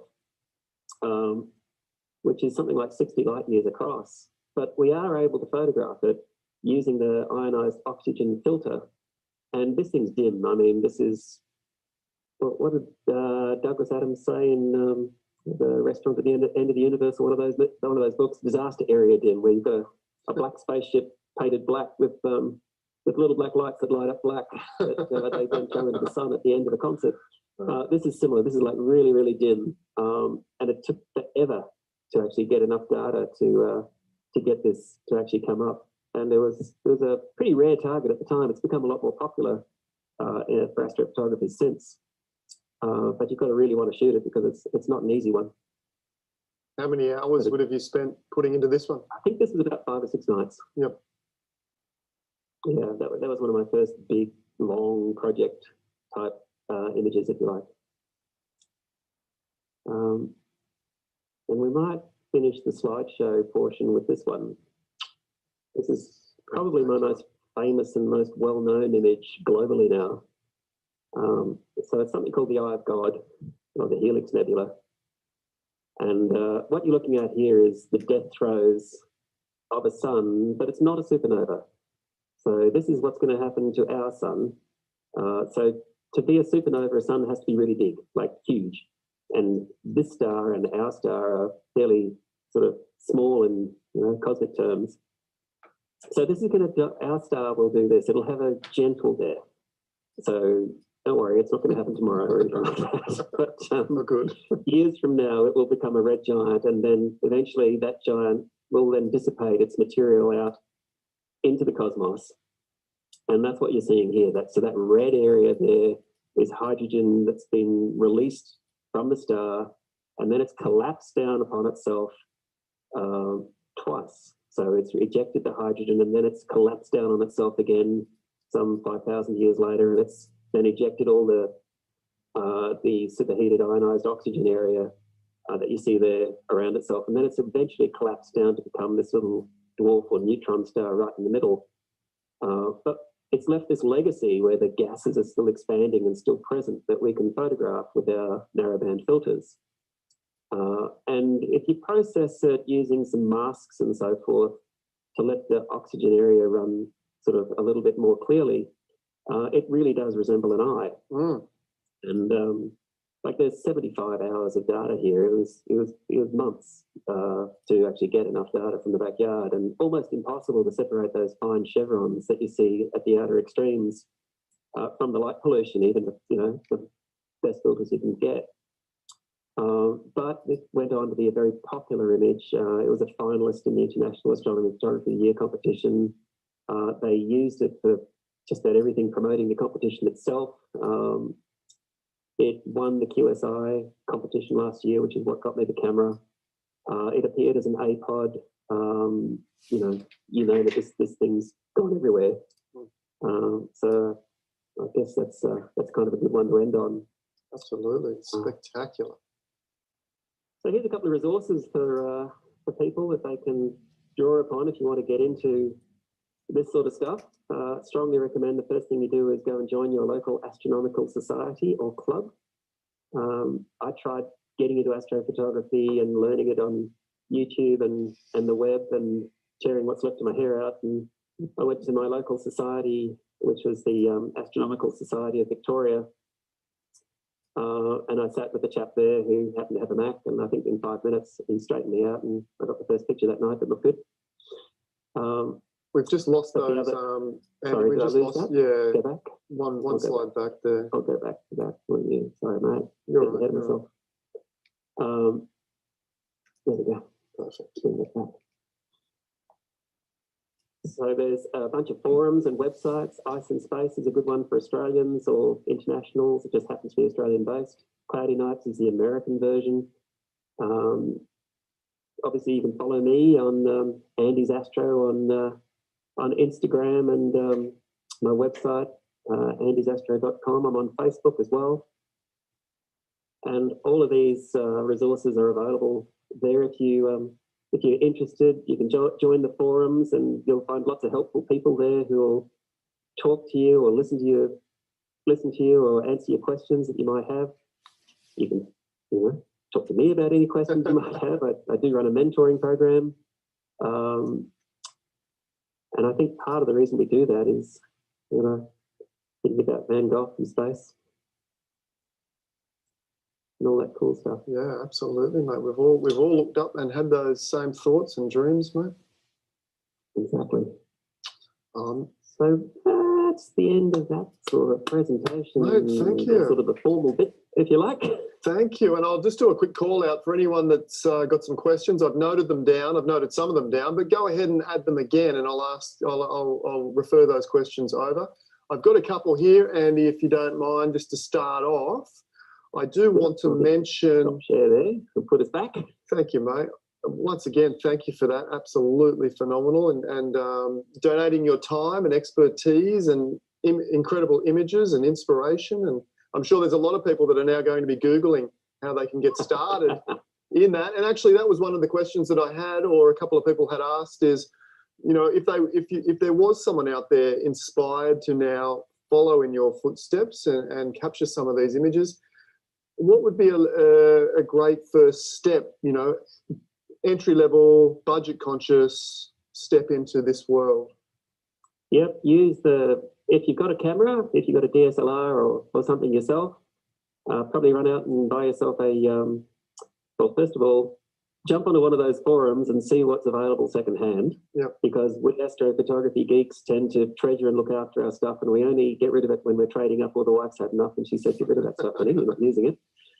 So you'll pick up some really well-priced gear secondhand. You pay 60-70% of retail. But if you really want to buy new, then you can. But maybe a small refractor is a good place to start, like a 80mm ED80 type refractor. It'll be kind enough that any guiding errors and that kind of thing will probably be dialed out because it's not going to create too many dramas for you. A fairly easy mount, something like a Skywatcher EQ6R, and your camera and a guide scope, all of that will probably set you back a couple of grand. Okay. And that'll get you in and started. Yeah, get the teeth sunk in there, yeah. To get things going. And you can take some really nice pictures with gear just like that. Yeah. And then as the bug bites and the slippery slope gets, faster, you sort of tend to want bigger and better and faster and more powerful and all that stuff. Oh, absolutely. And of course, Andy, you do those online Skype session, Zoom session style workshop. Yeah, we do a Zoom session online now. You can contact me through the website, or there'll probably be a link here that Adam will put up. Yeah. So one-on-one Zoom sessions with me. So I've got clients now in. It's really cool. We've got them in United States, Canada, Brazil, Australia, anywhere in the world really, and I can help you from like literally just getting started in astrophotography to, if you're a more advanced imager, I can help you with processing, any of those sort of questions. We're all sort of here enjoying our lockdown, and it's nice to be able to put those skills out there. So there's the big plug for the mentoring sessions. Oh, absolutely, mate. And everyone at home, you can find all of Andy's links and follow it on Instagram and Facebook links and those online Zoom session links, all in the description below. One other thing I wanted to mention just on that, the images were so incredible, and I'm sure there are lots of people out there like myself that would think, wow, one of those would look pretty awesome on my wall. You obviously sell prints. How do we just contact you via your email on your website?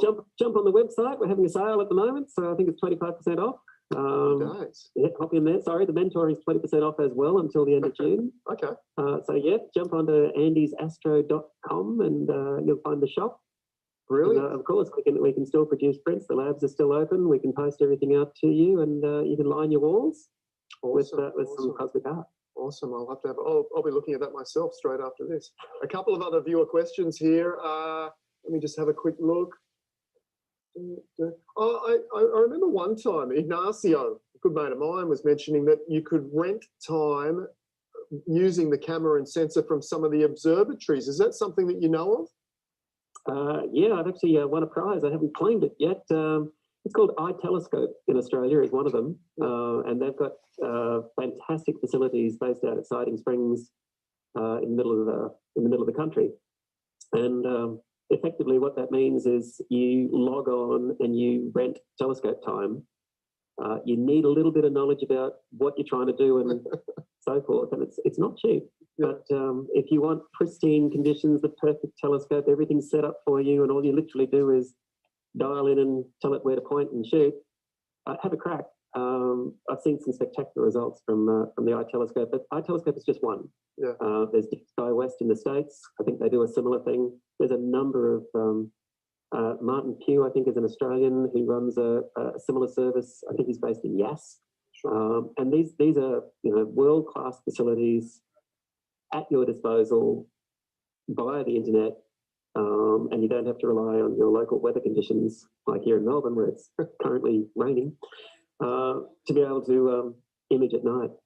That sounds like a really interesting option for anyone that's interested in getting into that. Check it out. Yeah, great gear at a budget conscious price.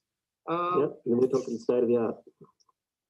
Oh, Jane asked earlier as well, what causes shooting stars? What causes shooting stars? There's you might have seen recently that we came through a phase of a meteor shower.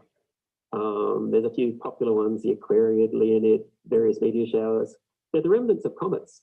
Okay. So basically a comet zips around the Earth, and each time it comes around the Earth, the Earth drags a little bit of the comet into its into the atmosphere, and then what's basically happening is as the Earth orbits around the sun, it encounters some of these regions, and gravity then drags this stuff into the atmosphere, and it comes, and we see some of these shooting stars, if you like. I'm sure my astronomical colleagues will probably give you a better explanation than I can, but essentially they're remnants of comets. I remember reading that one of those main popular ones is the tail or the stuff from Halley's Comet, isn't it? Which one was that? Yeah, look, Halley's Comet has been around for so long that it's been recorded since the Middle Ages, I think it was, in the Bayeux Tapestry, for example. 1986 was its last visit, and I was in London at the time, and the British did this fantastic thing where they actually set up a couple of laser beams on top of skyscrapers where they pointed up at the sky and where they'd intersect where you could see the comet. And the problem was it was the time of year where typical London, it was cloudy every night. Right. Didn't see the damn comet. Oh no.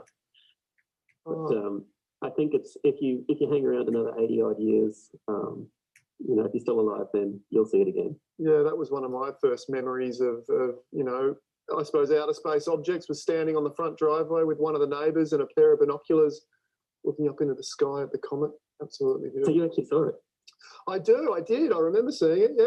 Yeah. Cool. Yeah.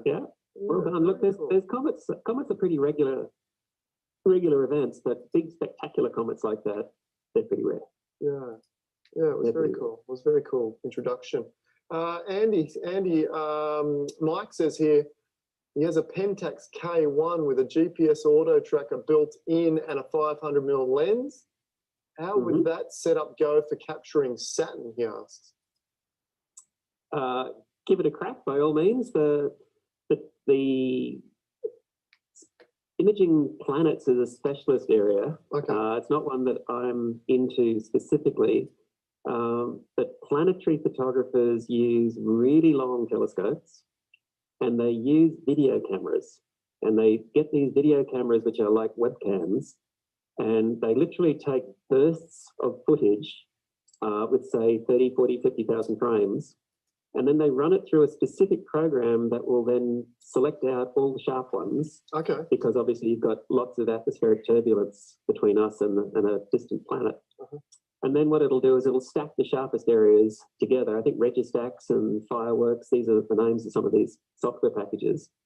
And they're mind-blowing what you can do if you want to shoot planets, but you really do need to do it that way. It's a lot harder trying to use a DSLR and a long lens and hoping to get something good. But by all means, you know, have a go. Give it a see shot. what you get. But the thing that kills you is the brightness range. Saturn is incredibly bright when compared to its environment. So essentially, it's a really big, bright, reflected object in a black area. So it's a hard one to shoot. Yeah, okay. Just through the dynamic range, it makes it difficult, does it? Dynamic range, yeah. Okay. Tom Putt here says he remembers getting up at 2 a.m. to see the Halley's Comet as well. Yeah, it was good fun. Hello, Tom. How you going, mate? And we got Sue Ellen Cook saying hello as well. We got a lot of excellent. Yeah, everyone's saying wonderful presentation. I'll just have a quick scan, make sure I haven't missed anything. Bertie says here, asks about your prints as well. So yeah, jump on the website, which is in the links below the website there. And if you have any questions, just contact Andy via the contact page. Cool. Okay. I do have, I got that Photoshop file in layers. If you want, I can throw it up. Throw it up. Yeah, we'll use that as a final look at. Yeah. Do you want to have a quick go at that? I'll see if I can pop it up on the other screen here. So just give us 2 seconds to navigate my way around that, and I'll see if I can get it up here for us so you can see the build. Okay, here we go. Okay. Now I think I need to hit that share again. Yep. Right. Let's grab that there for you. Share screen. You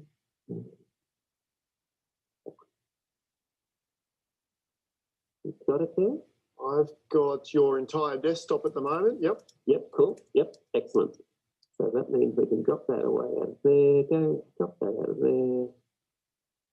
Okay, cool. So we've got, you can see the the fighting dragons there, and you can see all the excuse me, and you can see all the layers. Yep. Cool. All right. Let's just in case anyone's interested, let's just show them what the layers look like when you turn them all on and off. Oh, here we go. So let's start off with the hydrogen alpha. Beautiful. And then we'll add color to it. Green. Color. Pretty green. Okay, cool, yeah. Then we'll add the oxygen. I'm going to take a drink of water here.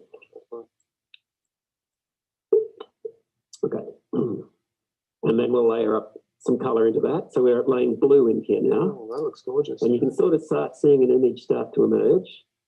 Then we'll lay over the sulfur image and hit it with red. Wow, yeah. And now you can really start seeing the image. Lay over the luminance now, and that brings up the sharpness and the detail that we talked about earlier.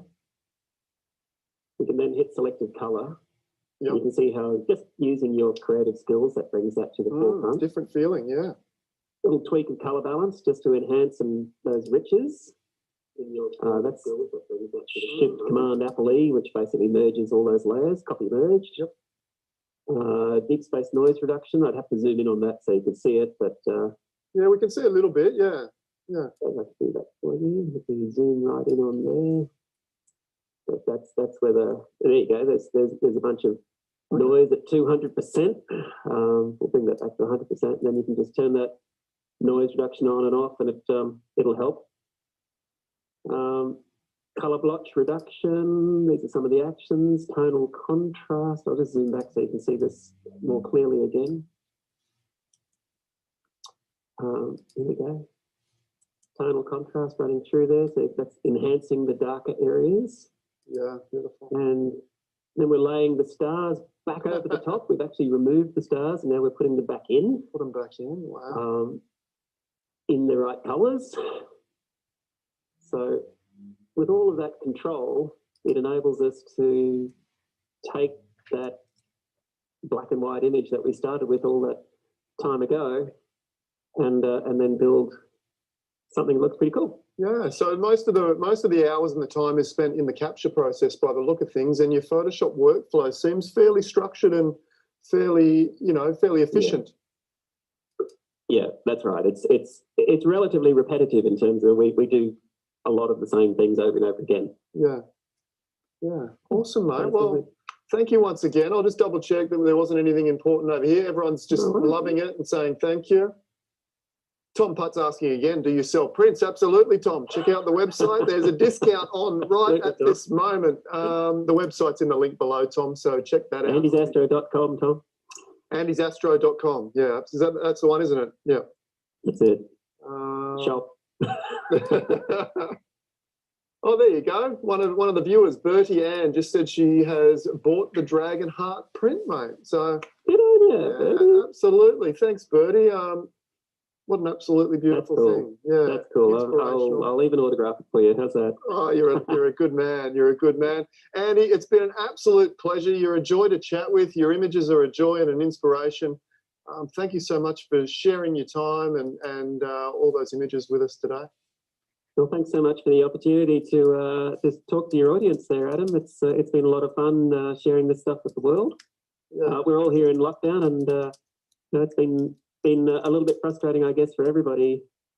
But it's nice to actually reach out and communicate, and share the love, and enjoy the science and the art. So thanks for tuning in, and we'll see you again.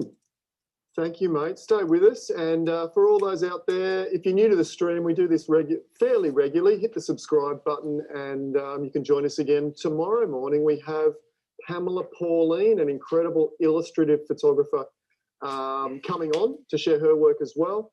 Hit the like button. Make sure you tell YouTube that this is a great, fun presentation, inspirational presentation to come and watch. Go ahead and do me a favour and thank Andy by jumping on Instagram and giving a like and a follow on Facebook. Absolutely. Check out his work at Andy Astro. Andy's Astro? AndysAstro.com or Andys Astro, Andys_Astro on Insta. Perfect. Thank you, everyone, for joining us. Thanks again, Andy. Stay there. I'll just tune out here. And Hey, hey, hey, it's time for some of those world famous Star Party brownies from Mickey's Kitchen.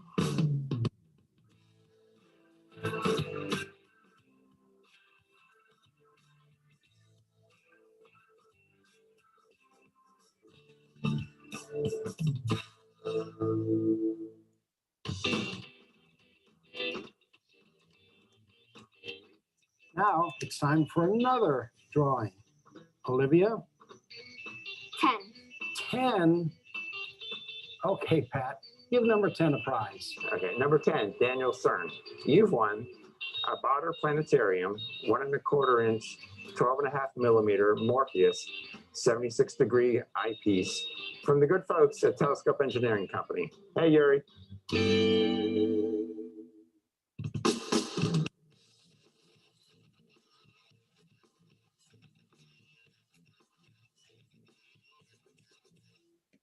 Hey everyone, and just especially again for Winter Star Party 2021, we have Optolong filters. We have the L Pro, we got the L Enhance, we got the L Extreme. Whatever you want to do, 2-inch, 1¼ 36 millimeter unmounted, mounted. Come on down. We got clip-in filters as well. So we got everything on Optolong, 10% off. So feel free to come down to cameraconcepts.com or give us a call at 631-475-1118. We'll be happy to place your order at 10% off Optolong. Thank you again for coming to Winter Star Party 2021, and we'll see you next time.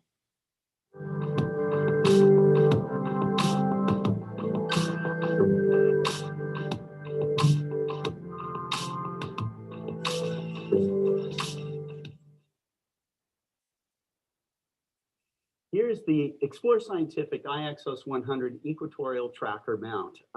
We've got it mounted up here with a digital SLR that's got the dovetail plate here. We also have it kind of mounted on our extra heavy duty tripod.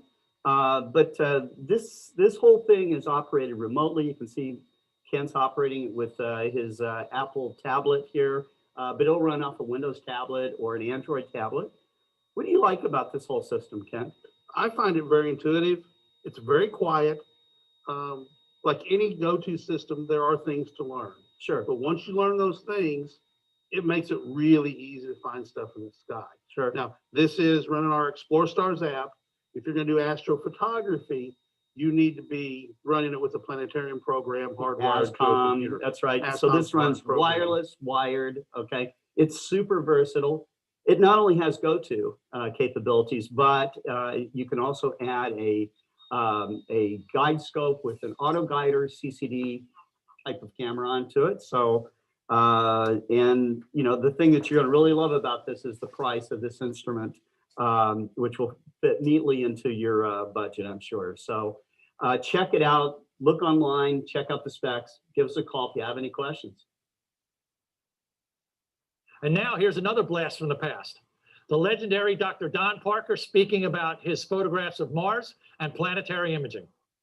I'm going to share with you a little anecdote because I wish I could figure out a way to get even with him. I once did a talk and I was kind of anxious. The room was filled with people and I was about to start the talk, and I'll cut this kind of short, but I heard a obscene sound come from the front just as I was getting my roll going, and I thought, oh, that's funny. Somebody brought a whoopee cushion with them, and you know, so I get ramped up again, and I'm going, and then I hear bleat again, and you know, I thought, oh, okay, that's funny, but then I see all the way in the back of the room, way in the back, there's Don Parker's face, and he's got a remote control device.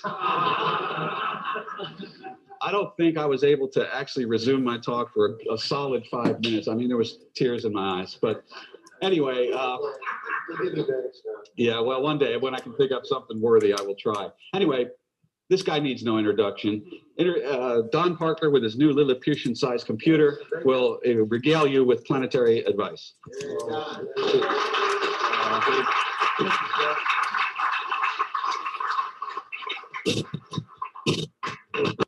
To apologize for the terrible scene we've had this week. I was having a sleep deprivation experiment going on. You hear okay there, Mike? Is that all right? The mic? Okay, well, we're going to talk about the same old stuff, I guess, Mars. The apparition is still going on, but I'll give you some of the salient points of Mars in 2005. You know, it's supposed to be Mars/image processing, but after watching Tony Hallis earlier and Scott yesterday, and tomorrow you're going to see Sean Walker, I've just decided to take up electric trains after I give this talk. Forget the whole thing. Anyway, I guess I'm getting old. Okay, Mars in 2005. Just by way of history, for those of you who are smart enough not to be involved in the planetary work. In 2003, remember, Mars was going to be the best in 50,000 years, 59,000 years, and everybody got all worked up about it. And this may be even a better apparition because it was 30 degrees higher in the sky. Now, by the way, I forgot, I have to do this. Daniel Versace, I didn't pronounce your name right, but you want to stand up? Where's Daniel? Yeah. Okay, he's the considered the Bob Gendler of the Southern Hemisphere. He's from Chile. And the April Astronomy magazine has got, yeah. So, April Astronomy has got a spread in here. It's not Sky and Telescope though, Sean, but whatever. And, you know, a zillion pictures are just phenomenal stuff. And unfortunately for Daniel, you know, Mars wasn't very good this year because it was low. And, yeah, it was low for you. But for us, it was good. And that's all I really care about. Okay. It's not that I'm selfish, but whatever. Okay. Opposition in 2005 when the planets lined up with the sun occurred on November 7th. The closest approach was just before Halloween. So it's easy to remember these dates. Closest approach was on October 30th, which was, again, right by Halloween. And again, you know, I don't know why we didn't have any trick-or-treaters this year. Kids just stayed away. I can't understand it. But unfortunately for us, this also occurred. There was a momentous event called Hurricane Wilma that came along and sort of messed up our skies for a while. Now, I am going to do a research project. I was going to do it for Wilma, of imaging during the eye of a hurricane, you know, to see what the scene was like. But the thing came in there during the day and I couldn't do it. You know, I was just, and they guaranteed me, I don't think Jim Bell is here yet. He's going to give a talk this afternoon, which is going to be unbelievable on the rovers. This guy, in addition to being a cool guy, he's got some stuff on the Mars rovers that just knock your socks off. But Jim, probably, he guaranteed me that this would be published if I could do this study. It'd be published posthumously, but, you know, whatever. Okay. So Mars was pretty close this time. It was a little less than 44 million miles away. And that was 20.2 arc seconds. And for those deep sky observers who aren't familiar with arc seconds, it's a little bitty thing. This is a Mars at 20 arc seconds compared to the moon, or a part of the moon. And, you know, it's the size of a small to medium-sized crater.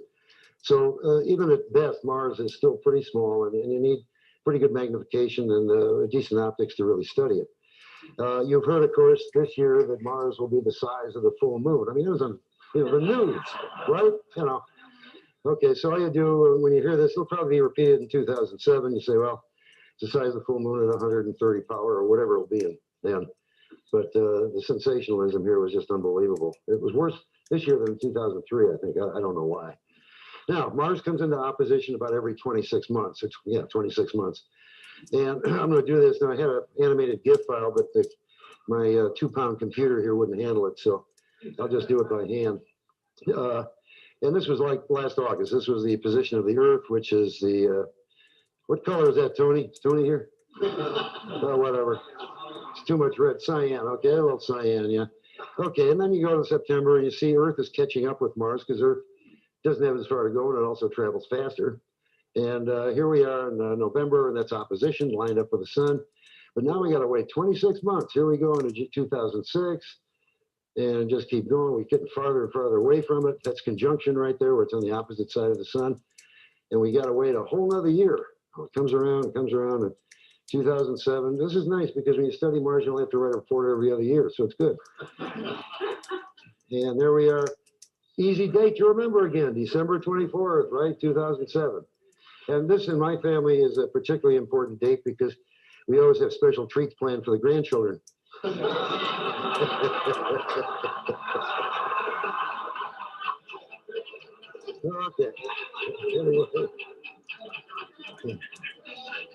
I have Tippy Dury to thank for that one. Okay. Now, not all Mars oppositions are equal or apparitions.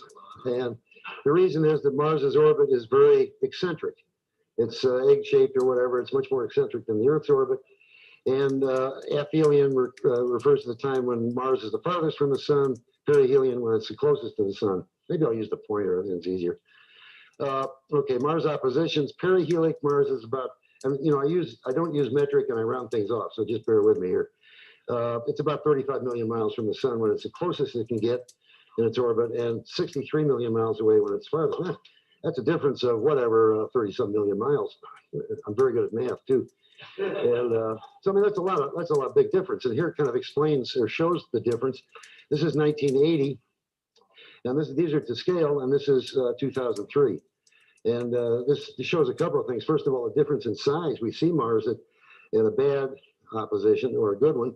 And the other thing is the difference between film and CCD in 20 years. You know, same telescope, same everything except film versus CCD. So 1980, that's where Mars was, 63 million miles from the Earth. And right near, it was almost as far away as it could possibly get. That's the line where it is the farthest. In 2003, it was 35 million miles away. And look at that, almost the best it's ever going to be. Until when, Dan? You know when the next good one is? We're all going to be dead. Or I will be. I don't know the rest of you, but you know, huh? It's quite a number of years before it's going to be this good again. So our children will see it anyway. This is where it was in 2005, 44 million miles away. And in 2007, it's called an intermediate opposition. So it's not real crummy, but it's getting there, and it's 55 million miles. And with our technology today, it really doesn't make any difference how big Mars is anymore. So this is kind of a nice thing. Now, Mars has seasons like the Earth because its axis is tilted, very much like the Earth's. Ours is 23.5 degrees, and Mars is 25.2 degrees. Not tilted the same direction, but it does have seasons. And again, we'll go back to the aphelic, when Mars is far from the Earth. And you notice that the northern hemisphere is pointed toward us. On the perihelic, like we had this year and in 2003, the southern hemisphere is pointed toward us because of Mars's axial tilt.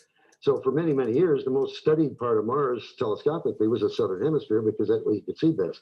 It turns out, I think the most interesting parts of Mars are the northern hemisphere phenomena to go on. But anyway, in the next apparition, there'll be less of the southern hemisphere visible, and after that, we'll be looking at the north. Okay, and this just gives you an idea of 2005. Mars has seasons, and we saw the southern hemisphere. It was tilted toward the sun and toward us. Spring, and then just before opposition, it became southern hemisphere summer. And right about now, we're just past the autumnal equinox in the south. So that's kind of where we are now. And that kind of shows what Mars is, the way it's tilted toward us. Now, this is for cocktail parties, okay? You know, you're a cocktail party, strange bunch of people. You don't really know them. You get in this group, you don't know what to say.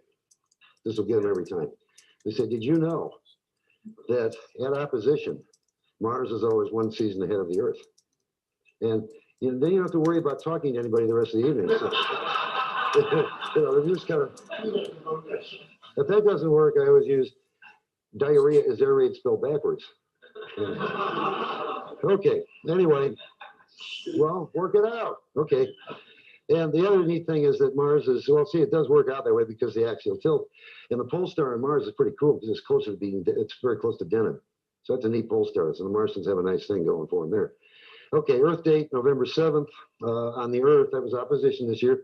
And that's northern autumn here. It's not winter yet, northern autumn. And the Mars date was February 9th or northern winter. So that just shows how it's one season ahead. Southern hemisphere on the Earth was southern spring on the Earth and southern summer, which I just told you on Mars. So we looked at Mars mostly in its southern hemisphere, spring and summer this year.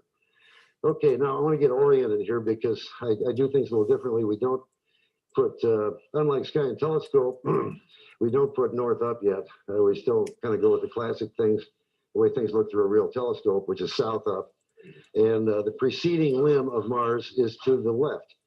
Now, by preceding, I mean when you trip over the plug that runs the clock drive, Mars drifts that way, okay? And you know that the south and preceding will not necessarily be exactly lined up with Earth's directions because Mars's axis is tilted a little bit. So, but that gives you an idea. When you actually make an observation or send in a form, put a little arrow as to where the preceding limb is. Just turn off the drive and CCD images. I just make a streak, and that really helps orient people as to what you're looking at. Also, the preceding limb, Mars rotates toward its east, our west. All the planets rotate toward their east, and in that direction. And Mars's east is also the evening limb of Mars. And this just gives you an idea of some of the rotations here. That's Bill Williams took this series here. It's kind of neat. And but that's the way Mars rotates, and it rotates in a little bit more than an Earth day. And to digress, since I'm supposed to talk to somebody about image processing, I'll see if I can do this. I make these videos in a thing called GIF Movie Gear. Now, a lot of you use the Windows program now, but I just really like this, and I'll show you the program. Fatal error, oh my God, no, okay. Yeah, GIF Movie Gear. And there's Williams Mars, and we'll open that. And it's all you do is you get your JPEGs and you got them centered as best you can and line them up, put them in GIF Movie Gear in order. There's your rotation, and you can change the. I don't want to get in trouble doing this, but if I can do it, you can change the rotation rate. And I always like to put in a 10 here because it looks cool. You hit the arrow. Okay, you can change the rate, you can change the size, you can center each frame, you can do change the order, do whatever you want. And it's online, gifmoviegear.com, and it's I think they ask you $20 for it after 30 days. It's so convenient because I'm not a computer maven. I just dump the stuff in there and it goes. And it's really great for doing asteroids and things like that. Okay, now let's see if I can do this without getting in trouble. Hey, it came back. Okay, there's another example of GIF Movie Gear and just a bunch of CCD images put together. You can get a complete rotation of Jupiter and its moons and eclipse and that sort of thing. And this I took back in January, it was about a month ago. And there is a story behind this too. I don't want to take too much time here, but I was doing Mars, I was imaging Mars, and I just got a new camera. And I was thinking of imaging Saturn, but I don't like taking pictures of Saturn. Now, the reason I don't, nothing ever changes on Saturn. This is the current thought. So every 14 and a half years, I just take my pictures and turn them upside down and send them back in. Well, I mean, it saves a lot of time. I can watch 24, I can watch TV, it's good. So, but this time I took these images. And the reason I did is Maureen, my wife, there she is. She came to me and said, oh, could you watch Caitlin, our granddaughter, for a little while? I have to go to the store. And being the selfish, rotten person I am, I said, oh, I've got to do Saturn. I can't. Now, that's the only reason I did Saturn, so I wouldn't have to babysit, because I was out of SpongeBob SquarePants cartoons. I didn't know what to do with it. Anyway, so when I put the images together, I found these spots, okay? And I made a little animated GIF. There's only 4 images, but it shows these spots rotating. The nice thing is about making movie files, you see things better. And you also, if something is an artifact, artifacts generally don't rotate with the planet, okay? So it's real. No, I mean, I'm serious. We get accused of this a lot. Okay, so I sent them in, and those of you who correspond with me know I hate email and rarely look at it. And I did open my email, and there was a message from some guy at NASA at Goddard Space Flight Center, and he was on the Cassini team, and he said that day on the 24th, there was the biggest electrostatic discharge they've ever measured on Saturn. And the spacecraft wasn't set up to photograph the planet. Could amateurs please try to take images? So I sent these to him, and you get all crazy. It's a discovery image. And so it just shows that being a really selfish, miserable person does pay off. Okay. And this is, now the neat thing about this spot is that 3 weeks later, well, almost 4 weeks later, it's still there. Ed Grafton just sent me this image. The spot's still going. So it's kind of neat. And you can, in the solar system, still discover things. You really can. Okay, Mars's day, I mentioned to before, is a little bit longer than the Earth's, 24 hours, 39 minutes. So it goes around a little more slowly, and in 1 day of 24 Earth hours, it only goes around 350 degrees. So if we look at Mars the same time every night, its central longitude will appear to back up, go against the way it rotates about 10 degrees every night. And like this, Tuesday, Wednesday night, see, same time. So you're going to see the features more to the east each night. Now, what this means is that it really pays to have observers around the world, because if you're observing the same time every night, you have to wait 36 days before you're going to see the same stuff again. But the guys in Japan are going to see the other side of the planet. And you really need, if you're going to study Mars from the Earth, you need a worldwide network, which we actually have established here. It's called the International Mars Patrol. And anyway, there's a fun bunch. Okay, now, very seriously now, we did have, this year so far, the ALPO has received 5,500 Mars observations.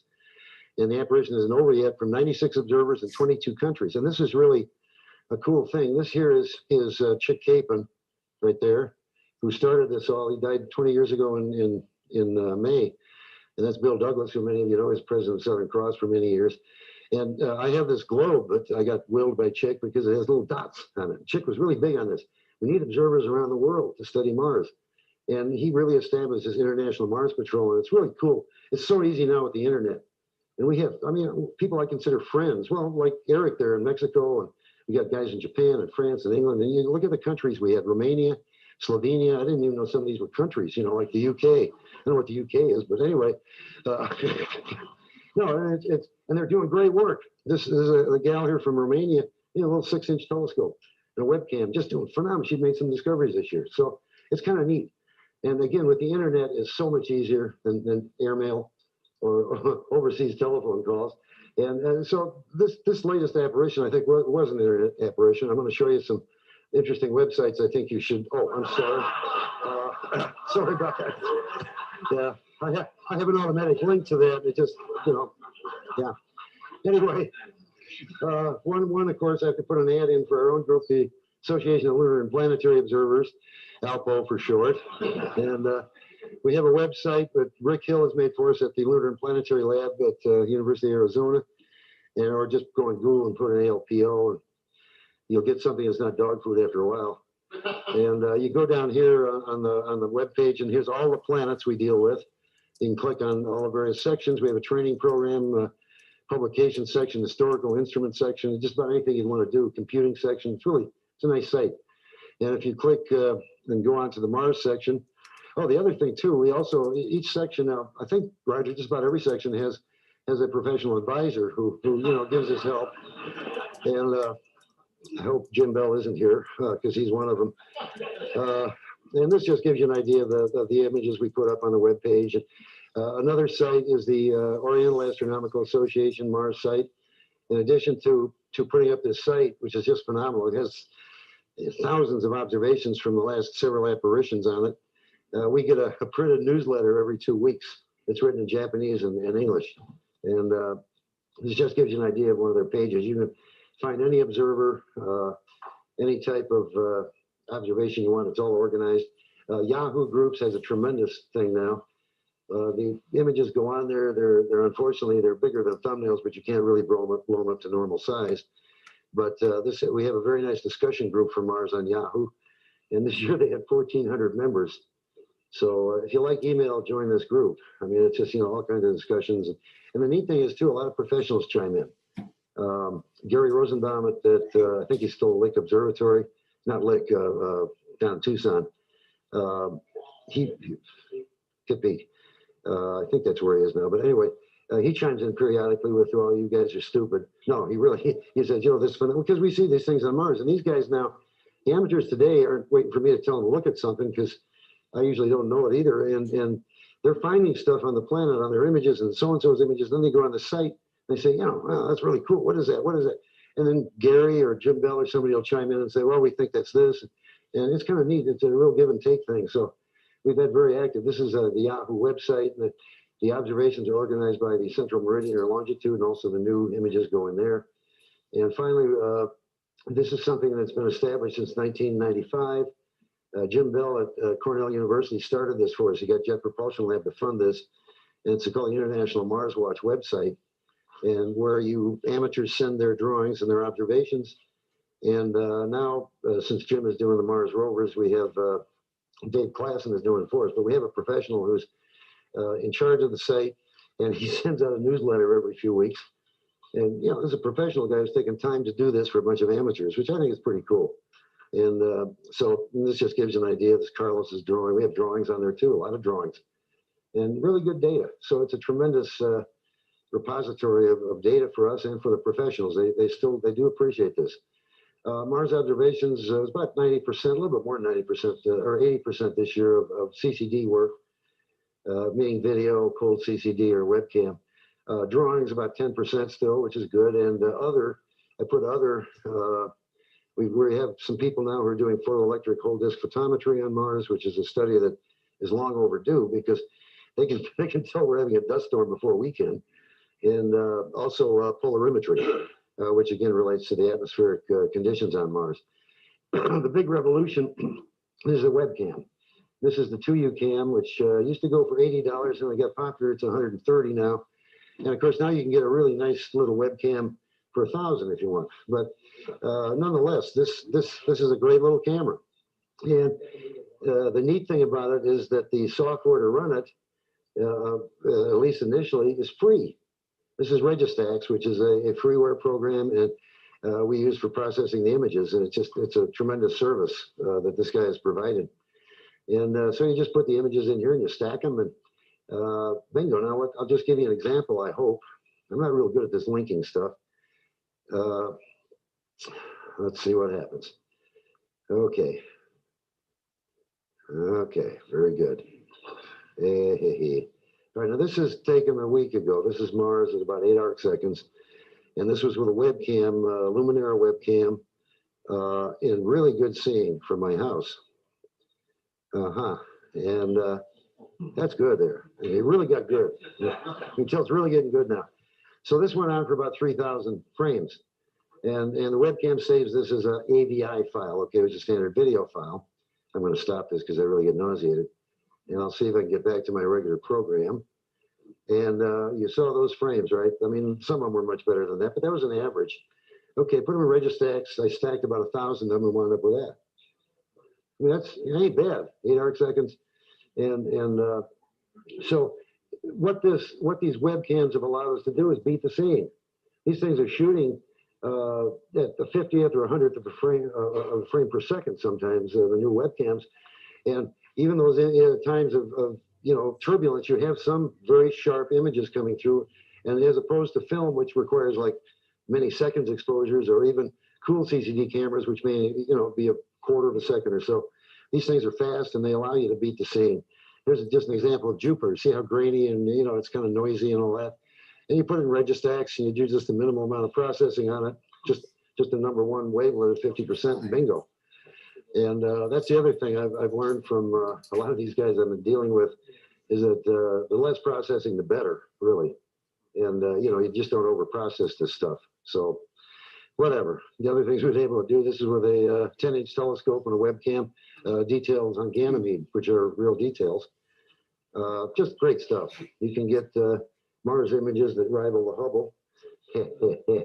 So yes, that's Olympus Mons there, and there, clouds. Okay, here's a guy, Larry Owens, up in Alpharetta, Georgia, which with a C14 and a fairly inexpensive webcam. This is opposition. I mean, look, you got little polar caps less than an arc second in size. He nailed that. This is some guy named Sean Walker, who 7-inch Mac Newt from the Boston area, with a seeing. They're not noted for their great seeing. And this is, again, it's not just a nice image, but he nailed this dust storm that's coming down here across this area. Isn't that neat? I mean, that's just, simple webcams. Again, nothing really fancy. By the way, Sean is also, I understand he's resigning from Sky Telescope to take up a career as a successor to the crocodile hunter. Outside our room the other day, we had a attack by the giant lizard. So Sean went after him. Crikey, he said, look at that. Okay. The other big advantage of the technology today is that you can image planets when they're very, very small. I mean, we're getting images of Neptune and Uranus now at 4 arc seconds. Here's Mars taken by Damien Peach over in England back in 2002 at less than 4 arc seconds, and they are good pictures. In 1980, I would love to have had a slide of Mars like that at opposition. I mean, here he's doing it, it's just tiny. And again, you're beating the scene because you're doing a very high frame rate. It's very effective that way. Okay, to repeat now, we're seeing southern spring, southern summer mostly on Mars during the 2005. And the south polar cap is one of the things we study because it regresses. It doesn't melt. It sublimes away throughout southern spring and summer. And this just gives you an example here of the south cap. This was actually the first day of spring in Mars on the south, and the cap, you know, surprisingly gets smaller and smaller as summer progresses. And this is midsummer here. It's just a tiny little nubbin. And this is a fellow from the Netherlands who sent us this series. It's just beautiful, Richard Bozeman. And that's him. And what's he using? He used I think it's a 12-inch telescope or something like that, and a 2U cam or something disgusting, you know, again. And again, you see the cap, you know, regresses as the series continues. But I wanted to point out here that people for a long time said, oh, the south cap completely disappears in southern summer. North cap doesn't because it's very thick ice remnant, but they said, oh, the south cap probably goes away. Well, it probably doesn't. And the spacecraft have shown this now, but nonetheless, you still don't see it sometimes. And here you don't see it because the south cap is offset 5 degrees in a certain longitude. So when you're looking at the other side of Mars over here, you're not going to see the little cap remnant. And just to show you here, the picture, see that this is where it's angled toward. It's about 50 degrees longitude right here. And this is taken at the same time. I don't know who took these, I forgot. But this is just about the same time or same date on the other side. These are two guys who were, you know, one in Japan and one in America. And the cap looks totally different, even though it's the same day and same date. So Mars always has some kind of nasty surprises for us. Okay, and the other features of the south polar cap are these rifts that develop. As the cap sublimes away, it breaks up. And, you know, the geography under the cap, or areography under the cap, is rugged terrain and so various rifts and splits. And they all have incredibly unpronounceable Latin names, so I won't go into it. These here are called the Mountains of Mitchell, with one L. And these were discovered probably by some guy named Mitchell. And they weren't mountains, they're actually depressions. Okay, but the old-time astronomers thought these were mountain peaks that still had snow on them when the cap regressed. And with this stuff, in addition, it's a good test for your telescope. It's also very important to know when these things break off. These are actually, the whole group of them are called outliers. This, again, is the Mountains of Mitchell here. And this is another little blob, which names I forgot. It's important to know that because one of the studies we do is the timing of the polar cap regression. We've been doing that for about 40 years now. This is one of the things where we found there was global warming on Mars, which the spacecraft have recently verified with Mars Global Surveyor people. We don't know why, but I suspect it's my Explorer that's causing that, but not sure. Anyway, but this is very important because Mars does have a climate. It has weather, and this is one of the studies that amateurs can do and have done over the years.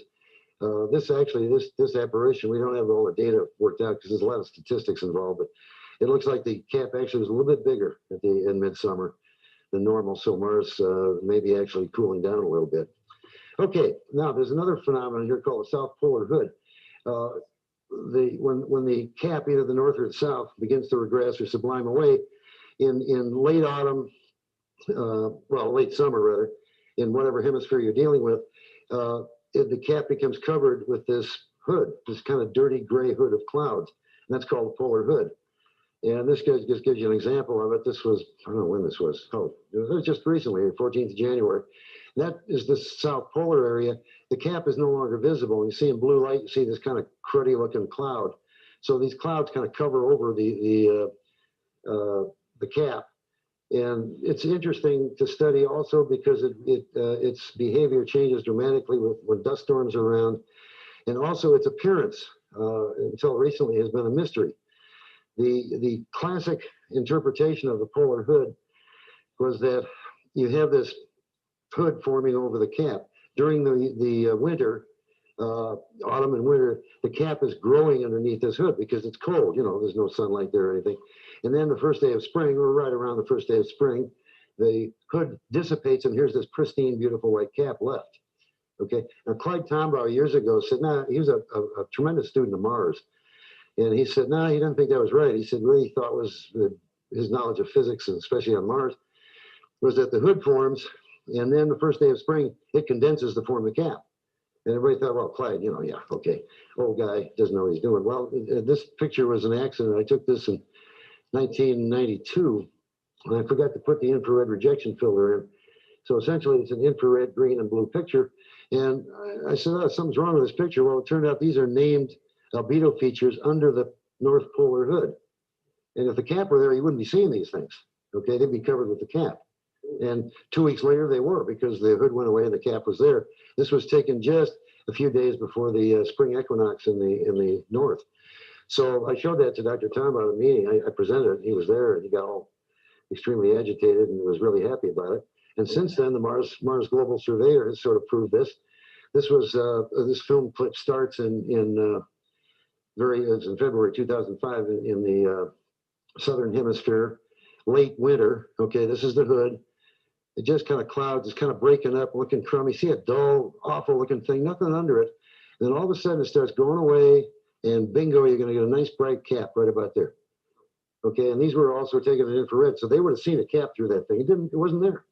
The hood just kind of, you know, it's a crummy looking bunch of clouds, and all of a sudden they went away, and boom. So what probably happened is it condenses down to form a hood. And again, when you're studying Martian climate, it's important to determine what date the cap formation or cap appearance occurs. And this year it was a little bit late, so maybe Mars is cooling. Okay, and here's just another shot during this current apparition that we did see the named dark features under the hood. Now, which brings me to the next point. I've been talking about clouds and stuff like that, and we have to talk about color filters.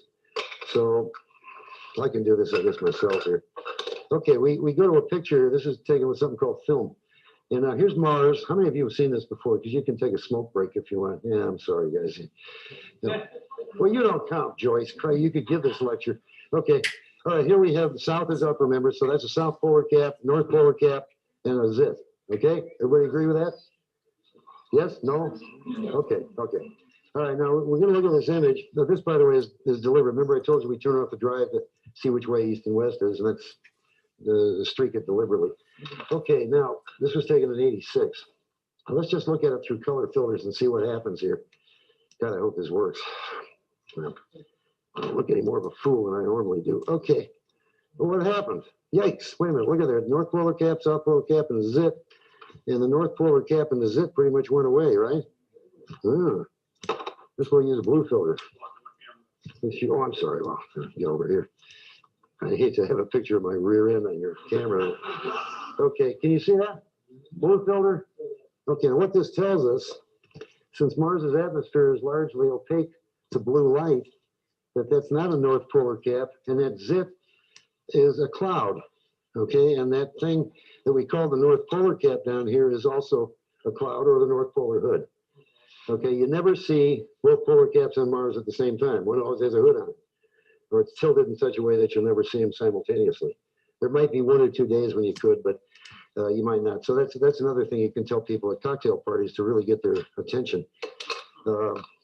Okay, so we use color filters, and you can use color filters when I know everybody's going to run out there and look at Mars tonight, 7 arc seconds, and you can go to an art supply store and get these little swatches, huh? Oh, Chuck has them? Oh, okay, good. Give them. No, do you have them really? I've been looking for them. Edmund sells them for $200, I think, but you know, what you do is you put these between your eye and the eyepiece. You don't have to get screw-in filters that cost $50 a piece. You use something like this and just go back and forth. And it works really well. It really does. It brings out the cloud details. The red brings out the surface details because Mars is red. The dark areas tend to be a little bluish green, and that enhances the contrast so you can see stuff. So whenever possible, use color filters when you're looking at the planets, and you'll find all kinds of neat things. It's like drinking scotch. It takes a little bit to get used to, but once you do, nothing like it. Yeah, this again just shows clouds on Mars. These are CCD images here from back a ways, 99. And you see the difference, red, green, and blue. Red light, you're seeing surface features. Green, we were, kind of intermediate, but blue. Difference between red and blue is enormous because there are clouds there. And Mars's atmosphere normally doesn't let blue light go through it. So it's a good way to study the meteorology of Mars. We go into Photoshop and you have CCD images. You got a red one, green one, and a blue one. And you do something that Scott can tell you how to do it, and you combine them, make a color image, okay, like that. Now that doesn't look too good. And this is a problem with Mars. It's kind of what Tony Hallis was talking about is the color balancing and push and pull and that sort of thing. It's very difficult with Mars and especially Saturn. But you get this ugly looking stuff along here and it's an artifact. So, I'm not sure it is. And besides which, I don't like this general cast. So what I do So I take this image, which is the red, green, blue composite, and I bring back the blue image. This was the blue. That's the North Polar hood, and it's clouds and all kinds of neat stuff. I cut or copy and paste this onto the RGB image. And then I go over here to layers. I use something called hard light, and I can adjust the slider, and there you go. Mars with nice clouds, polar hood. Cool, huh? Yep. So that's the way, that's before and that's after. And I do that with most of my Mars images now. And it just enhances the atmosphere, huh? The slider, it's in the layers menu, it's called hard light.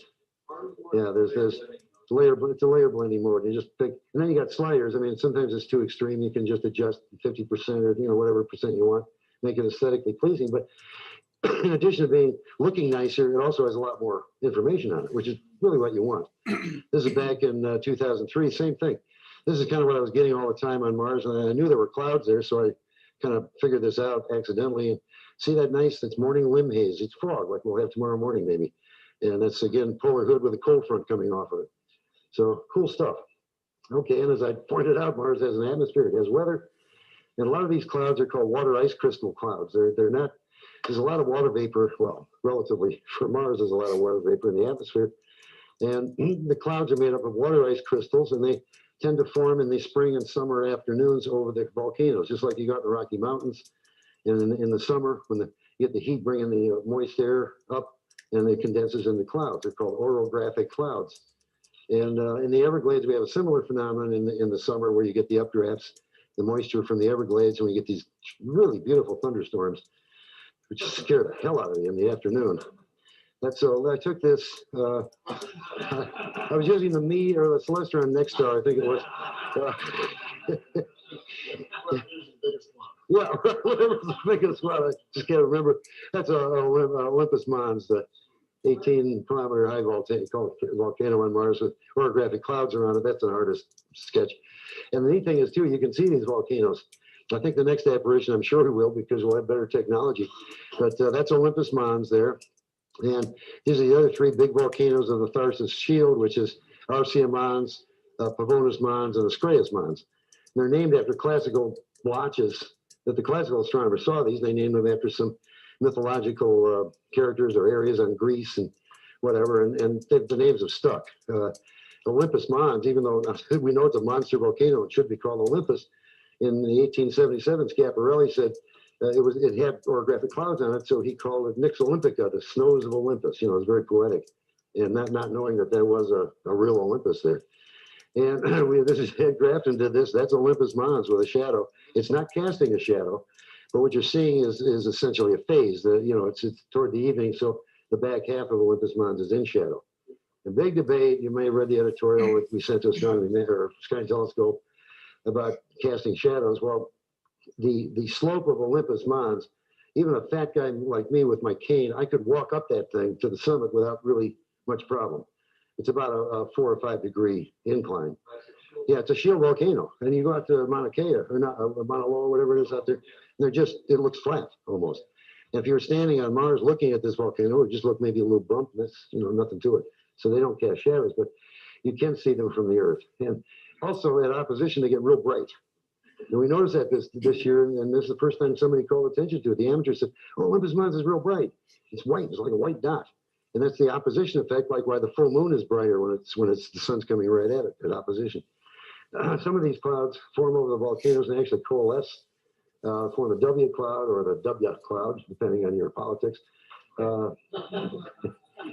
And this is, again, 2005, we had a little W cloud, but we had a thing called the domino clouds, which is the same thing. You see, it's in the afternoon here, and these clouds are forming over the volcanoes, and they're kind of neat to watch. In the southern spring and summer, we have less of these discrete water crystal clouds than we do in the northern spring and summer. And this is a thing that Jeff Bish and I did a few years ago, 24,000 observations we went through and statisticized the clouds and did all that stuff, which shows you how really sick we are. The northern hemisphere is a very thick remnant of water ice covered by carbon dioxide. And it used to be thought that the southern cap was mostly, well, all carbon dioxide. Now they know there's water in the south too. But the main reservoir for the north is the North Polar Cap. The main water reservoir for the south are the big impact basins of Hellas and Argyre. and they're not on the South Pole, or just a little bit north of it. So they get the sun first before the South Pole does. The water goes off, and we tend to see these clouds earlier in the southern hemisphere than we do in the north. This is the cloud called RCA Mons. That's a volcano I told you about, RCA Mons. And I have a better picture of it. That's the volcanoes, the 4 great volcanoes. That's a much better picture of RCA Mons. That was taken, I think that was taken with one of the Meade cameras, wasn't it? Okay. All right, and this is a blue light picture from 2003, RCA Mons. And during this, the clouds stayed there the whole apparition, all during spring and summer. All the other clouds kind of came and went. Olympus Mons didn't have any clouds this year, but RCA Mons came and went. And we do a little lapse time here. And notice how it's getting brighter and brighter as afternoon progresses. Just like in the Rockies, you know, as clouds start building and getting brighter and brighter. And we got another one here. This was taken this year. Again, RCA Mons. And as afternoon, as it rotates, it gets bigger and brighter. No. Actually, it depends on where you measure it from, but Astroarchaeology Mons, I think, is the tallest, but from the base or something. I can't remember how it is, but Olympus really isn't the tallest volcano. It's kind of like, is Pluto a planet, though? I mean, you know, it's from its base, so it's not the tallest. Anyway, you can see how it's getting brighter. And also notice there's another thing here, which I just noticed. There's a little cloud right on the terminator. See, it just disappears. Wait on the next run there, you'll see it. See that little zip? Isn't that cool? And this stuff you can do with you know, blue filters and fairly simple equipment. Okay, now Mars does always have surprises for us, even though now we really know a lot of what it's going to do. We can predict the weather on Mars to a certain extent. And one thing I've learned in observing Mars now for 52 years is that it always has surprise. Mars is kind of like eating at a Chinese restaurant. You know, you're never really quite sure.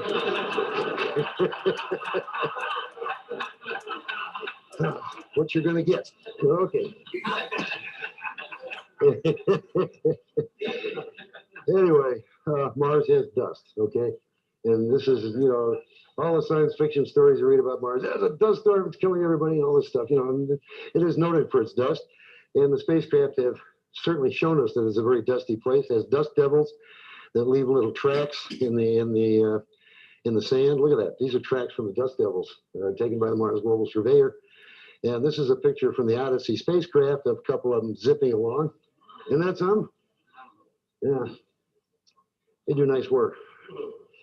So Jim Bell sent me that. I think it was just, I think it's on the net now too. It's just beautiful.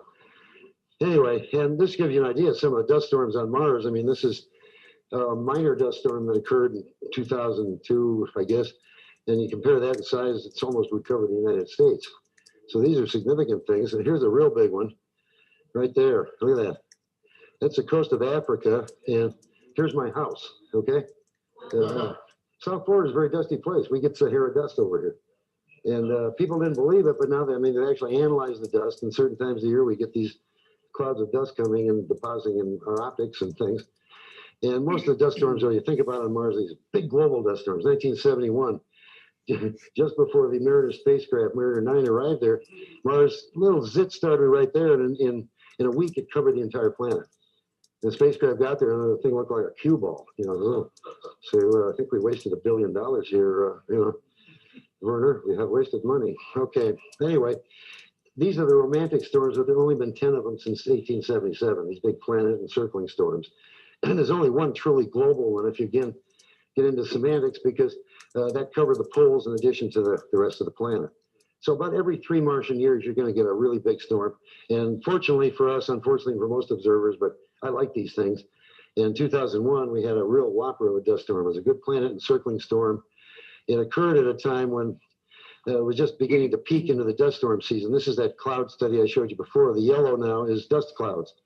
And you notice that unlike the water ice crystal clouds, dust clouds tend to be much more prevalent in the southern spring and summer.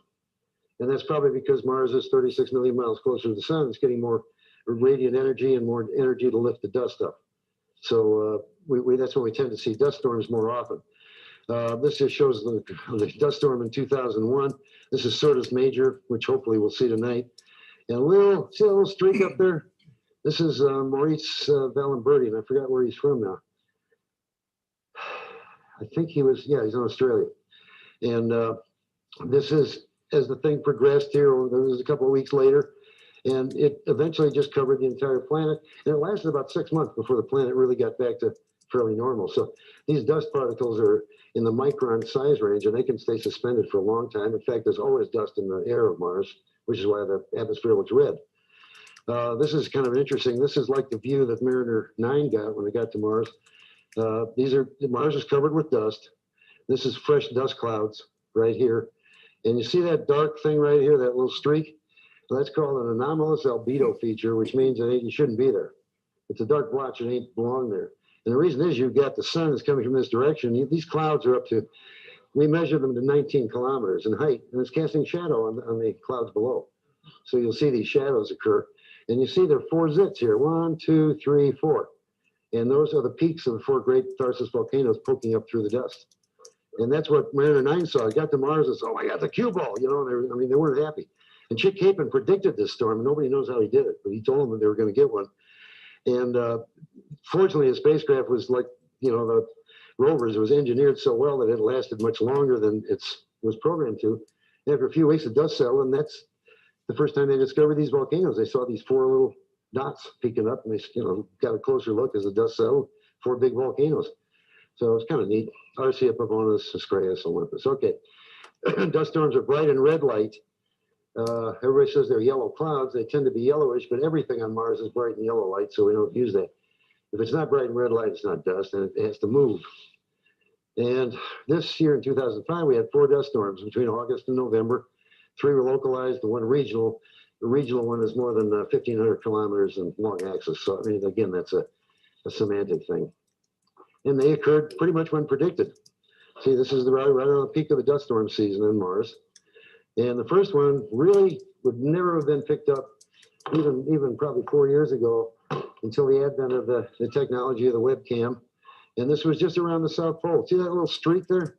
That's the beginning of a dust storm. And then it kind of comes down here, little, almost yellowish, little fingers coming down. Ed Grafton took that. It's like a little hand spreading down. And this is by that guy up in Georgia again, just beautiful. And that just lasted a few days and went away. Yeah, but that's interesting to know. Some of these dust storms we're now seeing are just, you know, they're extremely small. People are picking them up. Here's an example of one here. This is Sylvia, the girl with a little 6-inch telescope, who picked up that little dot, and she noticed it. I mean, I didn't notice it. See that little dot right there? And Mazzatis, who's some really good observers from Italy, also picked that up.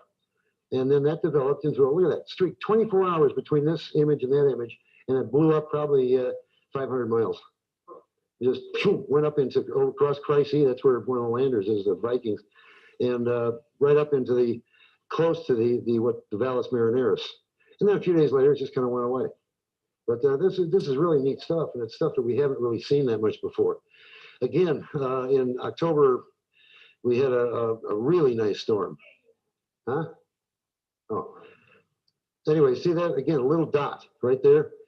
And in 24 hours, that little dot went up there. And then you see this is the Valles Marineris. This dust went right along the Grand Canyon of Mars. Right along and you can follow it. You can see the Grand Canyon of Mars because that's what this dark stuff is. But to see the dust going along, it was really spooky. And then it blew up south more and became kind of more diffuse. And then finally went down here to Meridiani Sinus. So it was just a very large event. And what really happens here is it's not just one dust storm.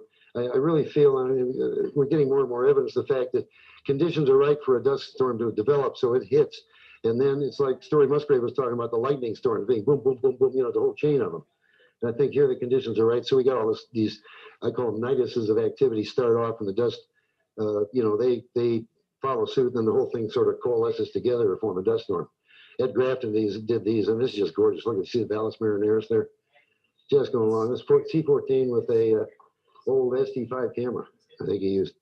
And then it kind of became very diffuse. It lasted a couple of weeks. And Rolf Meyer took this. This is of the same storm, but look at that. It's just 3 images, but it really shows how that thing expanded over a period of about 4 days. It started there, that's number 2, and that's number 3. Isn't that neat? Cool. Okay. The final storm we had was not very long lived, but it was very impressive. It sort of just exploded onto the scene. It started October 22nd or 27th. Again, pretty much in that same area. This is the 0 meridian of Mars. It's called Meridiani Sinus. And within one day, it just became this really increasingly ugly spot. Went up there, and a couple of days later, it actually occluded meridian sinus. You didn't see it anymore. And you see that, and then it became very diffuse and kind of went away. So that was the history of the dust storms in 2005, and everybody was happy we didn't have a global, except for me, probably Dan Troiani, who likes them too. You know, it's an acquired taste. And finally, amateurs have now not only seen but imaged the moons of Mars, Phobos and Deimos. Oh yeah, and this guy, I forgot, I can't remember I should have looked up the telescopes, but the data's back in Miami, and I really didn't want to drive up there this morning to get it. But again, it's a telescope that's well under 10 inches in aperture. And this is his image of Mars, actually, he took with a webcam to show you. This is grossly overexposed because it has to be. But you'd fit this little image inside that to give you an idea of a distance scale. And Adrian made a nice little lapse time for me. Isn't that neat? And that's over, not very long. It's about 40 minutes, 30 minutes, actually. So they really hustle along. So. And I have one other picture, which is probably better. It's the first annular eclipse we've seen from Mars. The Odyssey took this of Phobos going across the sun. So, you know, the spacecraft are still, they're just doing an absolutely phenomenal job. And I'm looking forward to when Jim Bell comes and gives his talk. He's been one of our mentors and supporters, and we have a lot of these professionals who have just helped us tremendously. Jim is in charge of the color imaging of the Odyssey spacecraft. This is, the Odyssey, the Opportunity lander. And still Larry, it's taking another picture. You know? Anyway, now one other thing. Tonight we're all going to rush out to the field and look at Mars. And this is what you're going to see. You're going to see Mars. If south is up in your sky, it'll be tilted about this amount. And you'll have some dark features kind of slashed across here. And this will be the south polar hood, a little fairly bright little cloud up there. You might see a little sliver. Dan saw it last night, I guess, Tranny and Joyce, of the south polar cap, north polar cap actually shining through. And these have Samarium and Cerberus. They're named after really, God of War, Cerberus. Isn't that the three-headed hound of hell that sits there waiting? Just bad stuff on Mars. Yeah, it's just not good.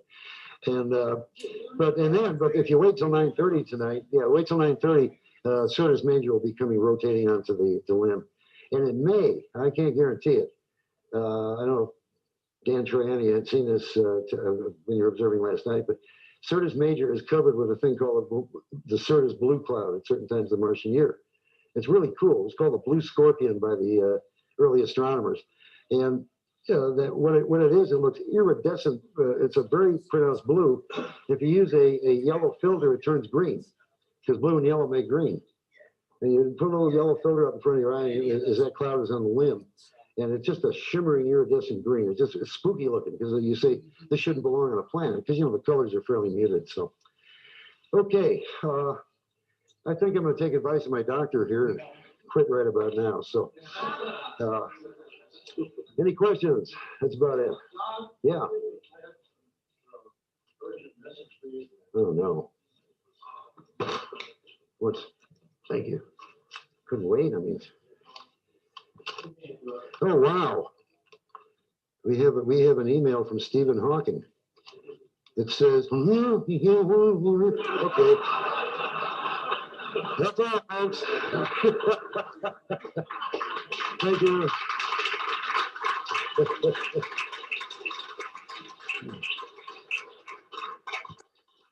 Yes, sir.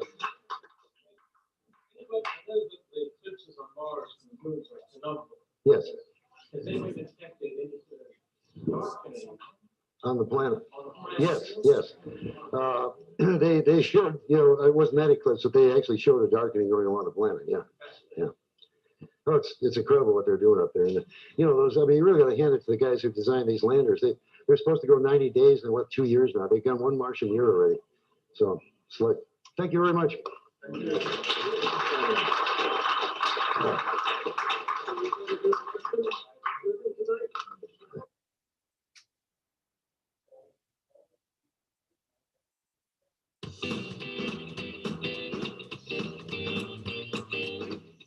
Olivia, it's time for another number. 327. 327 sounds like an old Chevy engine. Pat, give him a prize. 327. Number 327, Patrice Scatlin. You won Software Bis, the Sky Imaging Edition. Congratulations. Please enjoy it.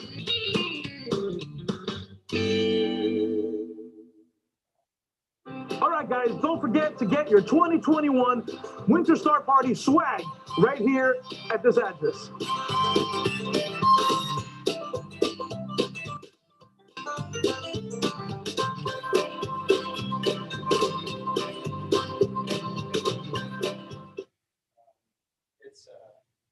Explore Scientific offers a wide range of astronomical filters that take narrow slices of light and allow you to see that light or capture it on a camera. The filters come in a Wilterian Planisphere box, which is a piece of art unto itself. These are beautiful. I know people who display these in their homes because they're so pretty. The filters arrive inside of a plastic protective case, such as this one, with a 2-inch filter.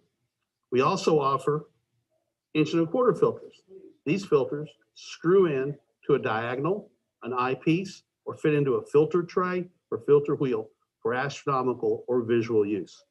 We offer UHC filters, CLS filters, hydrogen beta filters, and a neutral density filter. The first three are great for nebula. The fourth one, the neutral density filter, is great for use when you're looking at a bright moon. Cuts down the brightness, makes it easier on your eye, and lets you see details that would otherwise be washed out by the brightness. To explore our filters, go to explorescientificusa.com, go to astrophotography, down to filters, and you'll see our selection. They come in both 1.25-inch and 2-inch in the ones I've listed. I'm Kent Martz with Explore Scientific. On January 28th, 2017, Tippy's lifelong dream of a Southern Cross Observatory came to fruition. Here we have a montage of that event featuring Dr. Mike Reynolds and yours truly.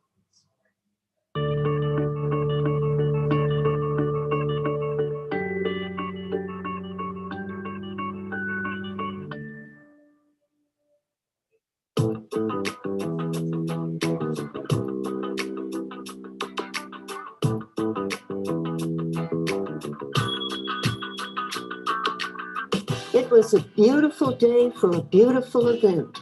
Saturday, January 28, 2017. Southern Cross members and friends came from all around Florida to dedicate the 1-acre observatory at Southwest 217 Avenue in Homestead to honor Tippy Dioria, former Southern Cross Vice President and founder of the world-renowned Winter Star Party.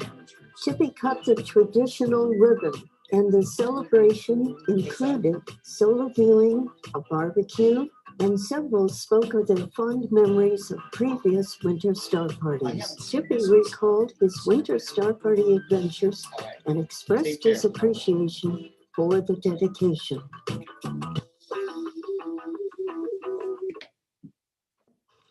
Everybody, and welcome.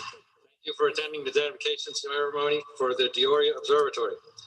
My name is Russ Brick, and I was recently elected president of the Southern Cross Astronomical Society. It's so nice to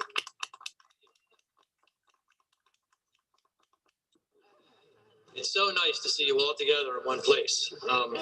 You guys have seen my emails, so you know that this is going to be happening a lot more often. I want to bring the club together, and I want us to do a lot of things together. We're going to try and have a barbecue out here every summer. We're going to have members-only events, and hopefully a Christmas party. And the observatory, mount, and scopes were purchased as a package from a remote location in New Mexico just a couple of months later. The property was cleared, and construction of the piers and the dome and platform started shortly after that. The site, as you see it today, is really the result of the hard work and dedication of the following 4 people. And I'd like you guys to stand up and just give a wave there. Steve Van Ryn, and who we generally accept to be the brains of the operations around here, Tim Kahn. The Dioria Observatory property is open to all club members to observe and image at your leisure. The site is home to a fully robotic light buckets clamshell dome with a Paramount ME mount providing a professional-grade imaging platform. Almost any combination of scope and camera can be mounted and powered through the mount's onboard hub. Okay, now a brief history of the Winter Star Party.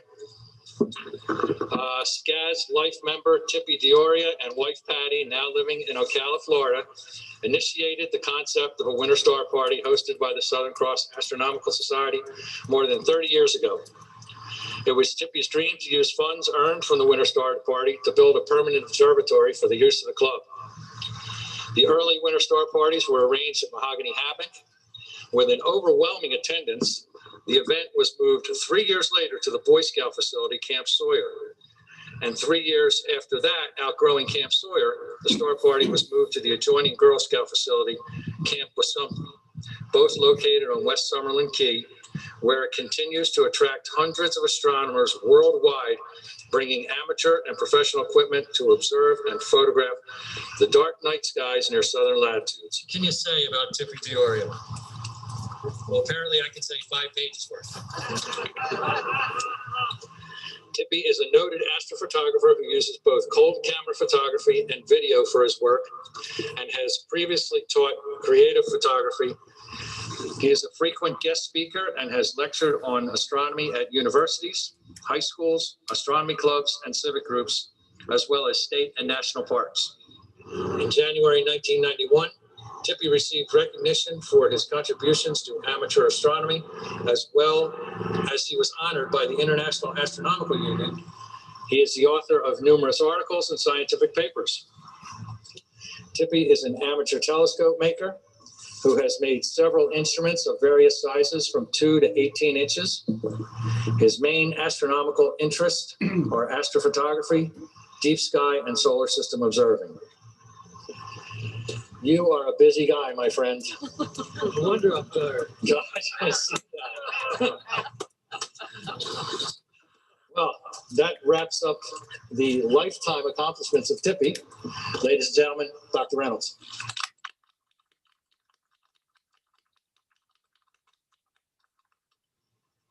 Thanks, Russ. I was trying to think about what to say, and I figured, well, I needed to keep at least rated PG-13 or R, so I don't have any comments to make. Seriously, I've been very blessed and fortunate to know Tippy and Patty for many, many, many years. And we actually met because a mutual friend, a fellow by the name of Don Parker. Don knew of our interests in photography and said I had done a lot of cold camera work as well as Tippy, and so that's how we first met. And so that initial meeting grew into a friendship that really has been lifelong for my wife Debbie and myself. And Tippy and Patty are two very, very special people to us. And as I think about the experiences I've had with Tippy, you know, we all think of him as the celestial gem. And so is Patty, the celestial gem. And some of you know what that reference kind of comes back to, the Winter Star Party, of course. And there's more to Tippy and Patty than that. You're just one of those really magnetic speakers, and you always have great stories to tell. And some of them I can't tell, but I'll tell you one. See how many four-letter words I can say here. Like stellar heliocentric illustration tissue. Tippy came up with this wonderful way, which I still use for my college students, of laying out the solar system. I don't know how many of you have ever seen him do this, but what he does, he uses a roll of 1,000 sheet Scott toilet paper, stellar heliocentric illustration tissue. I'll let you figure that out. And each sheet represents 1,000,000 miles. And so you have the sun, it's about the size of an orange, and you roll out this paper. My college students, Tippy, love this. It's the first thing I do in class, the first night of class.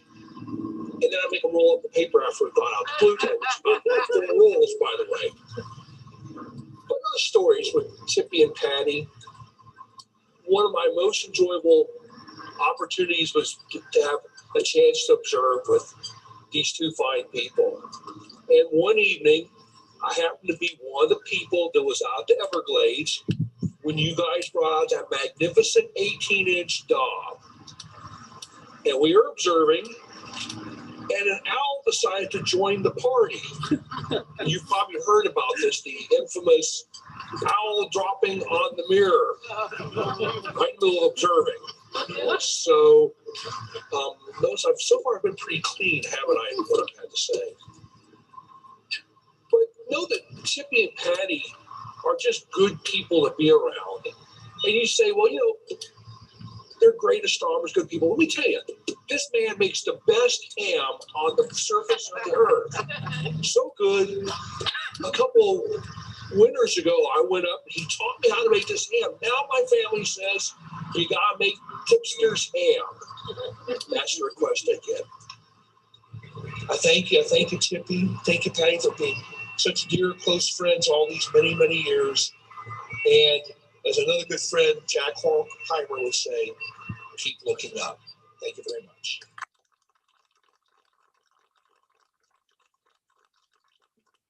Now is the time we've all been waiting for.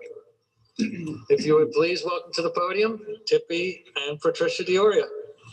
Almost all I want to say. I certainly can't talk about myself because Mike pretty well covered just about everything I've ever done in my life, including my first diaper change. First and foremost, I want to thank all of you who contributed all these years to making this stream a reality.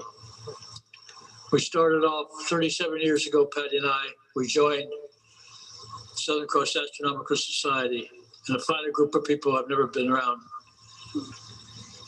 They helped us, they taught us our craft of astronomy from the beginning. We had people that knew what they were doing and helped us along. I remember a lot of times I've joined a lot of other clubs. I've been to boating clubs and fishing clubs and camera clubs because of my photography. And I've always noticed that you see the guy with a big mess of fish, and you wonder, boy, that's a nice mess of fish. Where'd you catch those fish? He says, well, I got a secret place. I can't tell you where I got those fish because then everybody would go there and I wouldn't be able to get those fish. Or the photographer who's got this beautiful black and white Everglades photograph. You say, wow, what a beautiful photograph. Where'd you get that? Well, I can't tell you, it's a special darkroom technique. I can't tell you how to do that because then everybody would be doing it. Astronomers are different. You get in with a group of astronomers, and whenever they've learned something, they can't keep their mouth shut. They've got to tell you how to do it better and smarter and cheaper. I remember Dave Braden teaching us how to make telescopes out of sewer pipes and copy lenses. I've never been around a finer group of people. The friendships that I've developed over the years are friendships that I'll never forget. I'm thanking everybody because I don't want to leave anybody out, so I'm not mentioning anybody's names. But when we first started going to Star Party, it was kind of funny that of the few people that were involved in the beginning, Patty and Don Parker and Skip Jarrett all shared the same day for a birthday. We used to celebrate our birthdays together. That day happened to be January 28th. Birthday. Oh, thank you. I'm getting too old for this shit.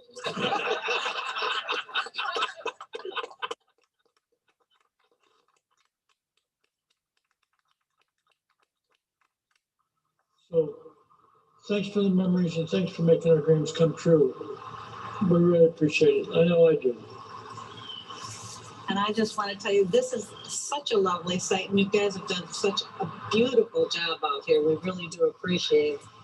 And the Dioria Observatory is wonderful. And This is the first time I've been in front of this many people without a target on me, so I thank you. Hey, I'm Patricia, and it's with great pride and affection that I give this.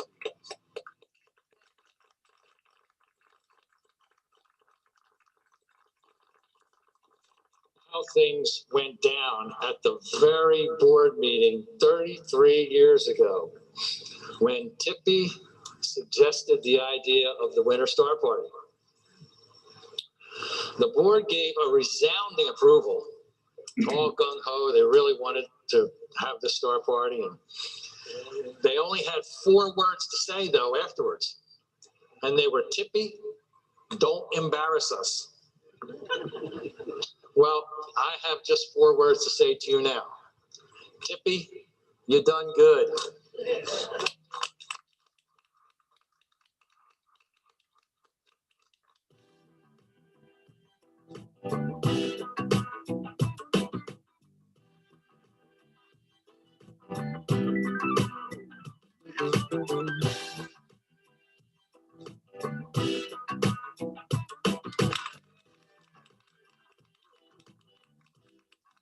It was a great reunion with so many friends.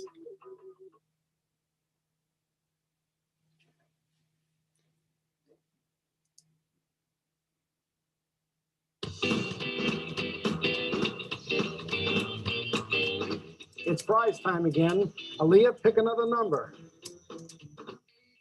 104. 104, Pat. Give him a prize. Number 104, Carl Muccini. You've won a Celestron Power Tank Glow, plus 2 tickets to the Winter Star Party in 2022, and the gift certificate from Infinities. Enjoy your prize. Oh man, that was some good stuff right there. We'd like to thank you guys for joining us on night 2 of the 2021 Winter Star Party Virtual Edition. I'd like to thank our sponsors for providing us with all the great door prizes. And please join us tomorrow night for night number 3 at 7 p.m. on the same channel. See ya.